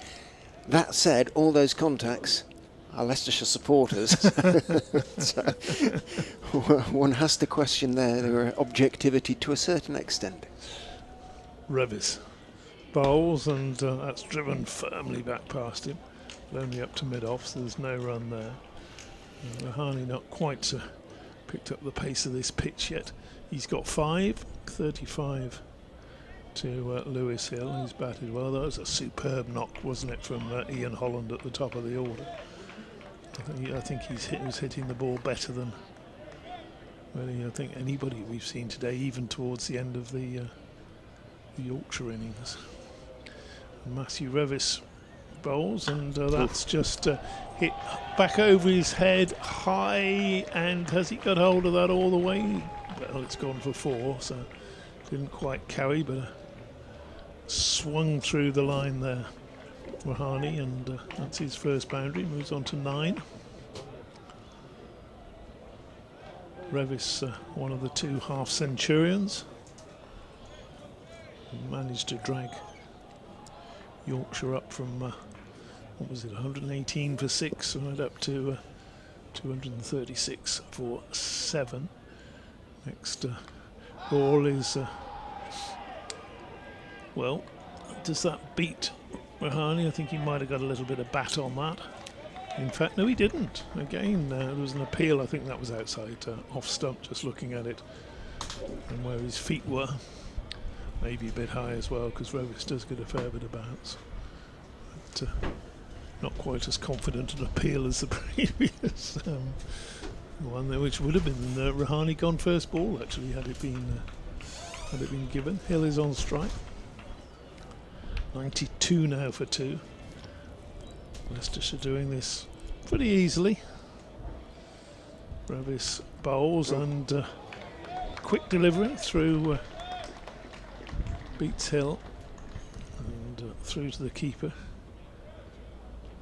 So nothing to add there. Doidge's going to have a wander around, is he? Where are they putting your? You were just getting your number from the scoreboard. Just indeed, yes. There's a Duckworth Lewis. The bigger scoreboard. Indeed, you just have to poke your head around the corner of the press box. Revis to Hill bowls, and that's hit backward a point. There's a sort of yes, no, yes, and go on then. And get through for a single. Rahani was always going to take that run from the non-strikers end, and once Hill saw him coming, he had plenty of time to get down and keep the strike at the end of the over. 93 for 2. 6 off the over. Now a sign. Oh, just asking for the ball is the umpire. Jonathan's going to come and tell us 79. That the DLS is 79 and Leicestershire are 93 for 2, so they are in those terms well ahead of the game. A double wicket maiden would perhaps bring it back a bit more towards parity, but I think Leicestershire would still be ahead even then. 57 off 10 overs. Foxes. Moriarty, left arm from the P-zone park end, big swing across the line. It's going a long way down the leg side. Most belated and polite of appeals from Dan Moriarty, possibly in response to Masood sort of shouting an appeal from extra cover. Moriarty thought about it and turned and tilted her head to one side and asked politely. In he goes again, big hit over mid-wicket, and it's going to go all the way from Lewis Hill.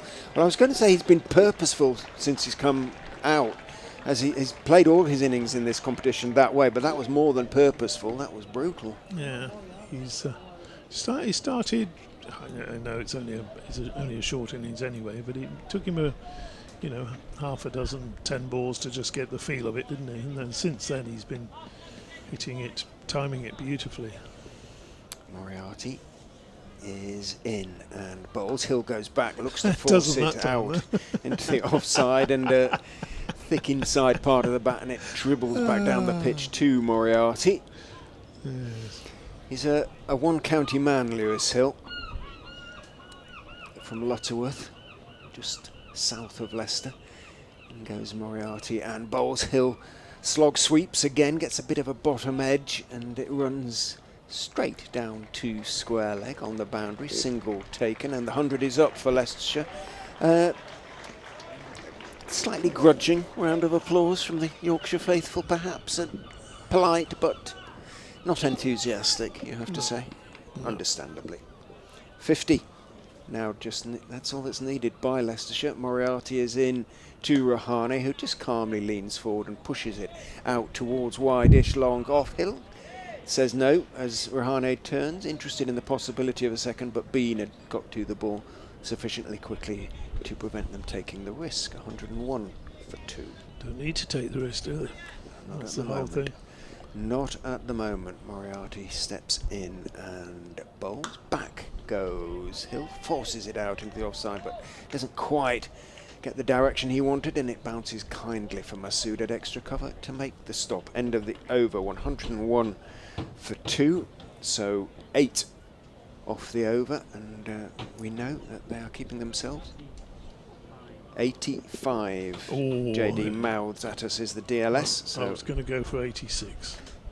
They are 16 ahead in those terms, Leicestershire, and not cruising towards victory, but at the moment It looks tolerably comfortable as a gentleman in a smart striped blazer leaves the stand below us. Had enough. I know who's winning this. There is something of that, isn't there, about the Get in the pub before the rush. resigned walk. Had all the luck going today, Leicestershire. Revis bowls, and Rahani nicely time shot that out to deep cover. Picks up the single. 100 and has the board beaten me again? 102 for 2, I think he That's has. splendidly fast. Really quick, isn't it? Brings Lewis Hill on strike. Oh, you don't think I'm going to go and do this Duckworth Lewis as well when I'm off air? It's a bit cold out there. It's jolly cold out there. Revis bowls, and that's driven back to him.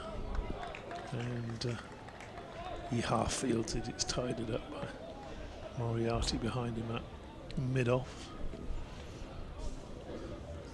No run to be had there. Yeah, there's a good crowd come back in, really, haven't they? Given that, I suppose they paid for the ticket. Exactly that. I was just thinking, well, we've paid. Have to be let's get our value. I reckon 1,000 will come back. There's a big stand, of course, that we can't see. Revis bowls, and that's driven away by Hill. He's going to pick up a couple. Didn't time that as nicely as he has been doing. Down towards the marquee. Down the far side. So back here in a couple of weeks for a championship game against Sussex, which will be... Should be fun. Is that part of the festival? Is it still the festival I don't that sort think of they do exists as festival such? anymore, Any because other games involved? No, they've been talking about. I think there have been discussions as to how they can somehow work a festival back. But Revis bowls clipped on nicely through mid wicket. No point to Wharton risking his ankle and trying to scamper around for that one. That's another boundary, very nicely timed by Hill. That takes him to 49. Low full toss in the end. Arrived on the full, and Hill, as you say, timed it very sweetly. Good to do. 8 for 2. They're going to do this with 3 or 4 overs to spare, aren't they? Beginning to look that way. Revis bowls, and there is his 50.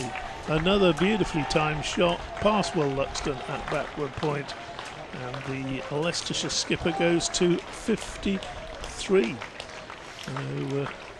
Splendid innings. He did just take a few deliveries to get himself in, but he's got there off 37 balls according to my equipment.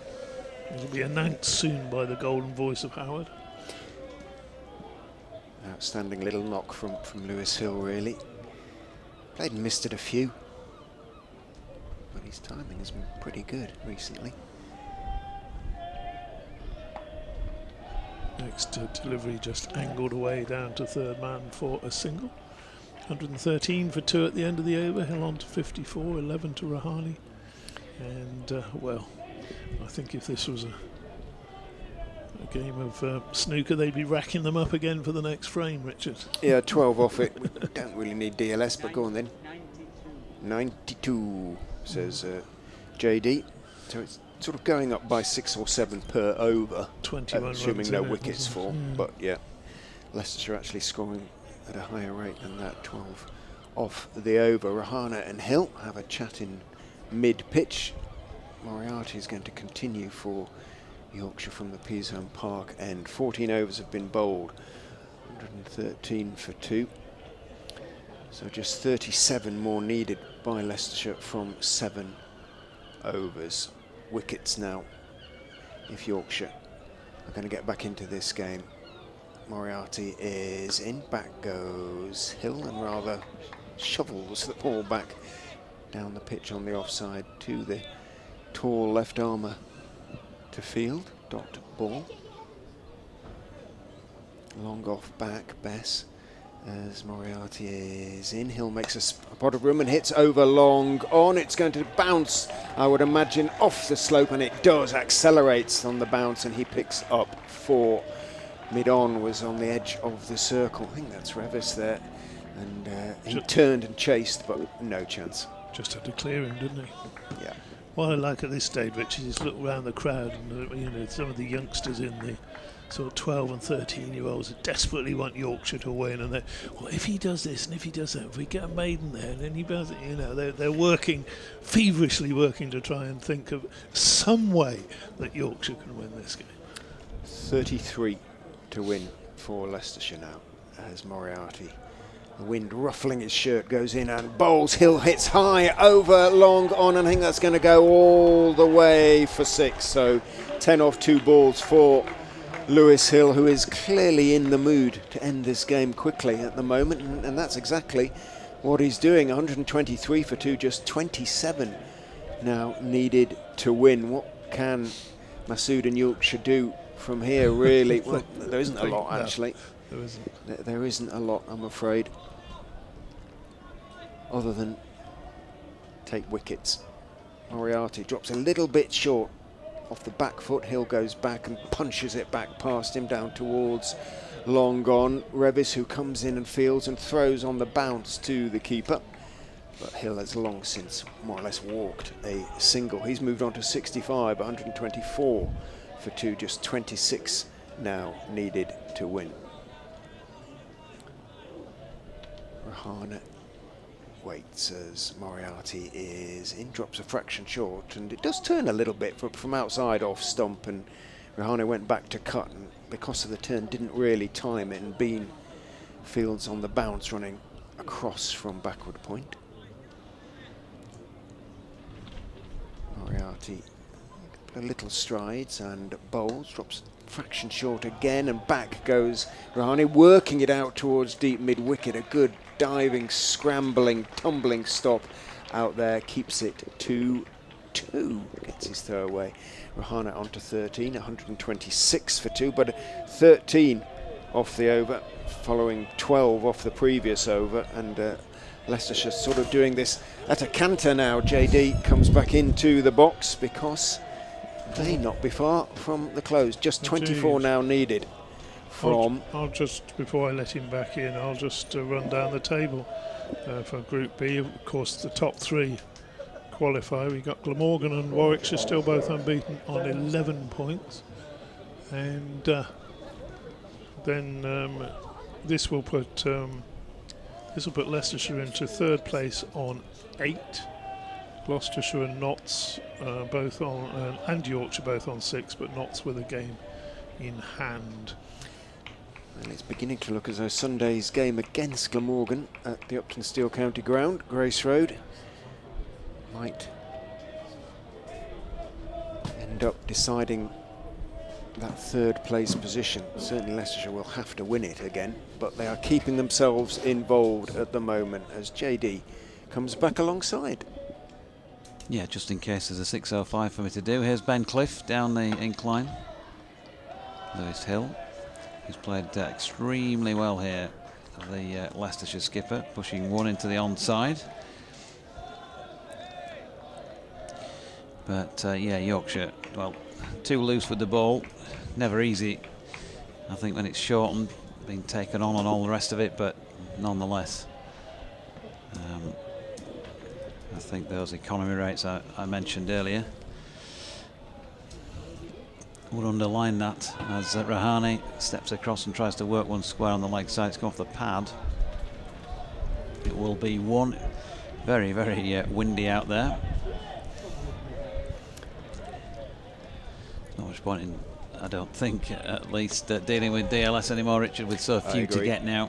Yeah, they're so far ahead really in those terms that it is not going to be relevant unless a suddenly downpour, but although thick, the grey cloud, it's fairly light at the moment. Cliff again, and Hill opens the face, runs it to Will Luxton backward of point. They get no, they don't get any. They don't get any. Luxton just had not much to do, I think, out there really. Only No. 2-3 balls have gone his way. almost anonymous in the field today. Some days it heads your way. I think he's taken a few catches in this competition already in that position. In comes Cliff again, and Lewis Hill trying to drive that one away through a gap in the offside, but can't find one. Another dot. Leicestershire supporters, quite vocal group of them, far side of the press box, enjoying themselves. And why not? Got to enjoy the victories. Not that they're quite across the line here, but that's the way it's going. 128 for 2. Hill on 66. Rahane on 14, and it's Hill trying to work this one past mid-on where Don Bess fields. And there is no run. Leicestershire supporters getting personal with some of the Yorkshire supporters who are leaving and getting a certain amount of response. Somebody with the purple hair, maybe getting a few words as Cliff comes in. It's over the wicket, and that's chopped away. Good piece of fielding. There you go. Will Luxton might not have had much to do, but when he's been called upon to make a good effort, he makes it. End of the over, and that was tight, but a bit too little too late, wasn't it? 2 off the over, so Ben Cliff 3 overs now for 21. 3 overs for 18, George Hill. 3 overs for 24, Dom Leach. 3 for 25, Matt Revis. 4 for 37, Dan Moriarty. 22 needed by Leicestershire of 4 overs, of 5 overs, is that right? Yes, 5 overs. So 22 off 30 balls. 6 overs, yep, you're right. So ran out of fingers. Plenty of balls in hand then for the Foxes. Masood having a chat to Leach. Where do you want your field? Is it worth having a slip? Because it's going to be wickets that are going to win this game, really, isn't it? You would think, rather than.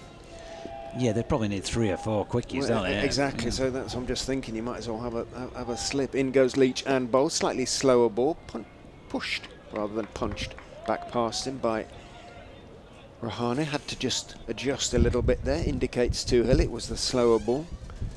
Hill, who's on 66, was probably well aware of the fact.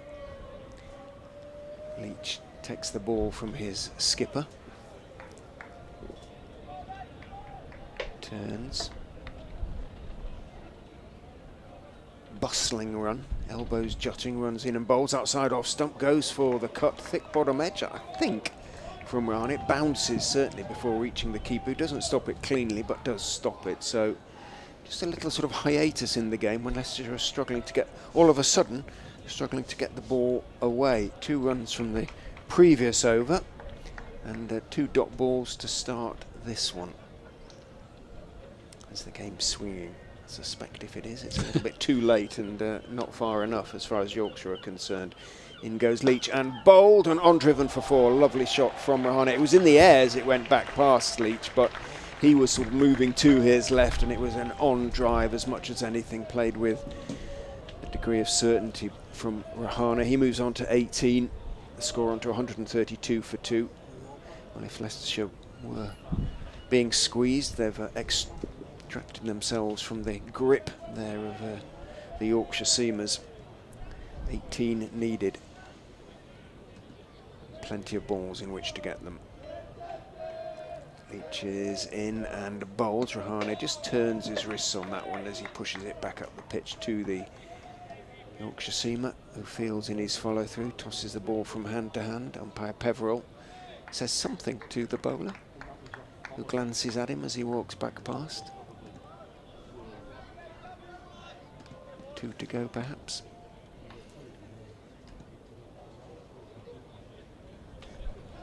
Leach turns.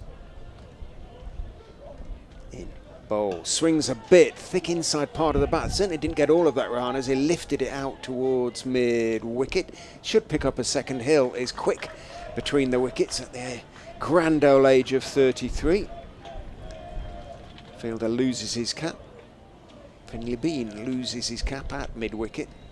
Hill kindly picks it up for him on the way back. He's a very polite man, Lewis Hill as well.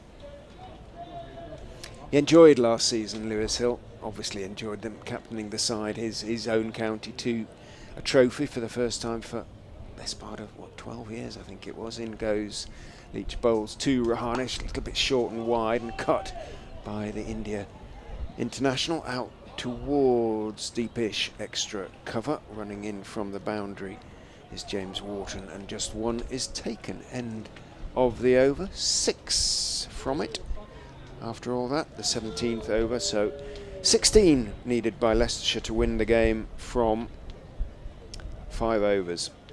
Should be straightforward. Should be,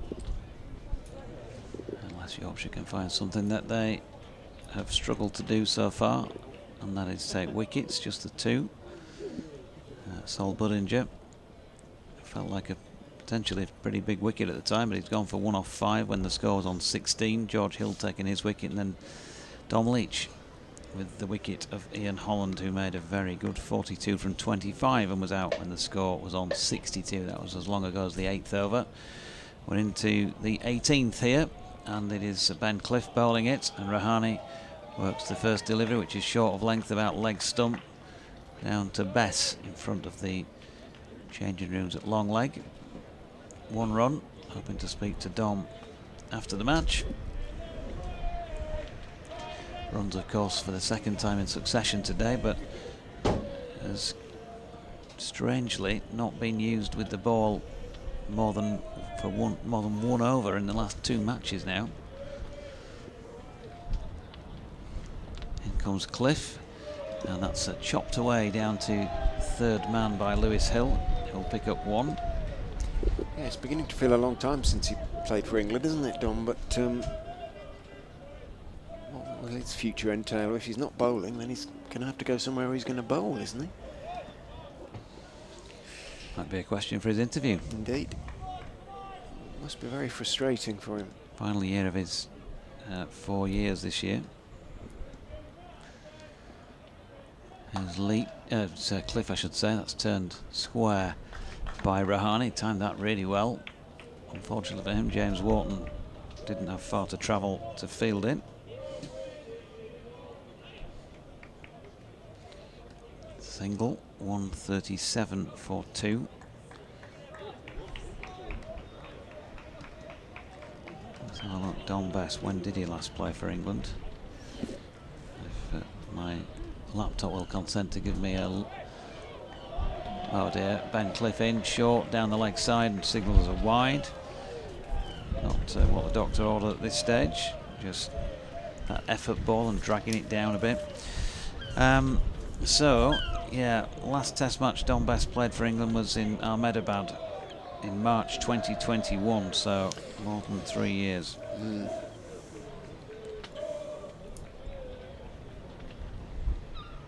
Can't come into consideration if you're not really bowling, whether it's red ball or white ball. Bale's being blown off now as the wind gets up. Yeah, very strong.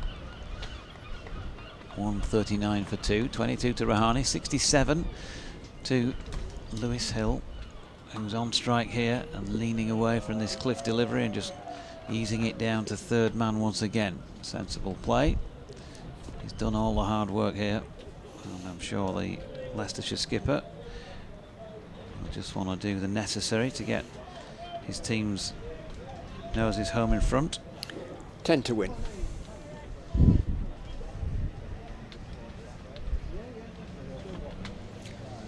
Trying to work out with Duckle-Sluice whether Leicestershire will do their run rate any good, but I've no idea how it really works. No. Short ball, banged in. Rahane thinks about playing it. It's been no balled by the umpire. It's going to cost him another in the column against the bowler. 142 for 2. 8 needed.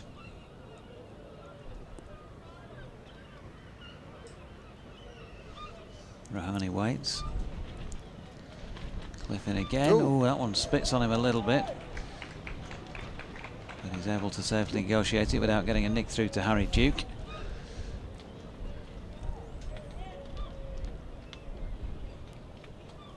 Still some hardy souls despite the conditions, and given that the majority will be Yorkshire supporters, the likely result. Trying to get the money's worth here, making sure they stay till end. Aye. We're paid. Not leaving early. It's all that about. Here's Cliff. Oh, another good delivery, short of length, just a little bit too little too late, isn't it? Unfortunately, end of the over. 142 for 2 means that Leicestershire need 8 more runs to win it, and I think I shall probably do the decent thing and step aside and let Richard take you through to the end. Thank you, JD. 142 for 2, 8 off the over, but life summoned from the pitch defiantly. Middlesex look like they're to beat Lancashire, isn't it, in their match? Need 2 off how many? 2 off 2.2. Apologies, Richard. 5 wickets in hand. That's a little bit of joy for the Yorkshire supporters. As Dom Leach may be the final over of the game. 4 overs left for Leicestershire to score 8 runs. Hill would like to be there at the close, I'm sure. He's 68 not out as Leach is in and bowls to the Leicestershire captain, who goes back and cuts but can't get it past backward point, who falls to his right to field. Will Luxton there. So dot ball to start. The wind from the west, it certainly isn't as warm as it was this morning here on the east coast of North Yorkshire. Gulls mournful now as they circle overhead. Leach is in and bowls again a little bit outside off stump, so Hill can go back and cut. This time he gets it through point out to Wharton on the cover boundary, coming in from the cover boundary in front of the wooden seats, famous wooden seats really, one of the sort of oldest stands on the county grounds, if stand's the right name. Terraces a better name, isn't it? The Eastern Terrace. Different sort of reputation to the Western Terrace at Headingley, but can be just as raucous on its day. Leach is into Rahane, onto the body of Ajinkya Rahane, tries to turn it round the corner. I don't think he got anything on that. Harry Duke scrambles across to sort of leg gully, short fine leg position, and Fields makes something of a mess of it really, and has to shed a gauntlet and put his pads on right as he scrambled after it and hit the deck. And the leg bye was taken. 144 for 2, 6 to win. Can Hill do it with one blow? I'm not necessarily sure he'll try to. If it's in the slot, I'm sure he will. Leach is in, bowls onto the legs again of Hill, who just calmly turns it to square leg. Coming in from the boundary is George Hill, and 1 is taken. Hill on to 70. Really good innings from Hill, much better than a runner ball. He has kept his side in contention for what looks like it's going to be a fight for 3rd place in the group, but potentially an away quarter-final. But will probably, well, almost certainly have to win their last 2 games. In goes Leach, bowls to Rahane. A little bit of bounce. He drops the ball down towards backward point. Hill sends him back, just shakes off his right hand, just rose on him a little bit. Ajinkya Rahane there. The Leicestershire supporters in characteristic voice, content having come this way, all this way. They're going to see a Fox's victory. Leach, slightly resigned look as he turns at the top of his mark and tells 3rd man to come into the circle and sends long gone back to the boundary. The implication being he's going to bowl a fullish ball, but it might be a double bluff. But no, he's decided to send 3rd man back now, presumably because we're in the final power play. In goes Leach and bowls. Rahane on the back foot, square drives out to the sweeper, who's been Wharton throughout the game, and takes 1. End of the over. 146 for 2. So just the 4 runs from the over, but it does leave Leicestershire needing only 4 now to win. One blow will do it. Rahane will be on strike on 23. Hill has 70. Came together when the score was on 62. When Ian Holland, who gave his side a really good start, was brilliantly caught by the substitute, really, who initially didn't think it was his skied catch, realised it was, ran and took it off the bowling of Leach. So he made a contribution, as they say, did all he could. In then comes Cliff and bowls. Rahane turns him to mid-wicket. Sounded a bit inside edgy, but he's content to take one, see if his captain can see his side over the line. 147 for 2, Rahane on to 24. Hill on 73 to win for the Foxes. On a gloomy old afternoon here now in Scarborough. Glorious morning, not such a glorious afternoon. Ben Cliff is in to Hill, who's driving out towards mid. Off Masood, picks up, throws at the stumps, misses them. Not Masood, I beg your pardon. Dom Leach, who's out there. Masood's at mid-on, Leach is at mid-off. Hill diving in, hopefully hasn't done himself an injury. It was sort of unnecessary risk, really, and he just flexes his left knee, picks himself up, moves on to 71. 2 to win. Cliff turns from the Trafalgar Square end in. Bowls. Rahane drives out into the covers, but bounces more or less straight to George Hill. Deepish on the edge of the circle. At cover. Dot ball. People staying to the very end. Good on them. Although they are gathering by the exit. 1 or 2 wandering in that direction as the wind gets up. In goes the bowler, bowls full, driven by Rahane, out to the boundary for 4. He marks his guard. Leicestershire have won. They have won by 8 wickets in the end on Duckworth Lewis. Comfortable victory. Didn't look as though it might be that way when they lost their second wicket. 62 for 2 off 8 overs, but Duckworth Lewis did make what threatened to be a tricky job when Yorkshire extended their score from 118 for 6 to 236 for 7 off their 50 overs. Looked as though that could be hard work. In the end, Leicestershire's target was reduced by rain to rather more gettable 150 perhaps off 22 with 10 wickets in hand, and in the end, JD, they did the job fairly comfortably. Yeah, they sure did. Deserved success for Leicestershire. They kept things tight, didn't they, for that first half of the Yorkshire innings. Kept picking up those wickets. 118 for 6 at one stage. So kind of always ahead of the game, really, or certainly setting the tone. And Yorkshire, although they did finish pretty strongly with the bat, it always looked like it was going to be a difficult task in the absence of Ben Code with the control he brings with the ball, and so it has proved. So Yorkshire, well, I don't know mathematically whether or not there's still a possibility. They'd very much have to win both their last 2 matches against Warwickshire and Glamorgan, the top 2 sides in the table, and presumably win them pretty handsomely for net run rate purposes as well. Mathematically or otherwise, we're not sure, but it's looking unlikely yet again that they're going to be able to get through in a white ball competition, and it's something that goes on year. The inconsistency of the side absolutely underlined in red when you consider that in this competition they have won 1, lost 1, won 1, lost 1, won 1, and then lost 1. Well, Leicestershire, the holders of the One Day Cup, are still in it. They too probably have to win their last 2 games, the first of which is against Glamorgan, then they go down to Bristol to play Gloucestershire 3 days later. But if they do, they will probably secure an away quarter final. Against whom remains to be seen, depending on results in the other group, of course, but they will take on Glamorgan with real hope at Upton Steel County Ground. Hopefully, Leicestershire supporters listening, you'll be able to get down there. Otherwise, you'll be able to catch it on the stream.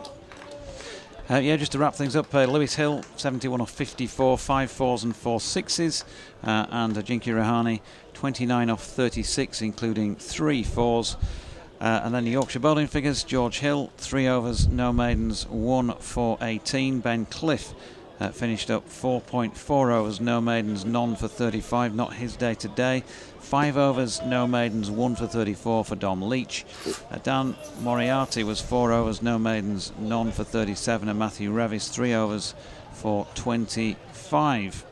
Yeah, so an 8-wicket win for Leicestershire, and we move on, as you say, with your matches coming up. And yeah, I'll be down at Rugby School with, I think, Clive Eakin on Sunday, when we'll have more Metro Bank One Day Cup action involving the Yorkshire Vikings, and we are going to be in action against Warwickshire.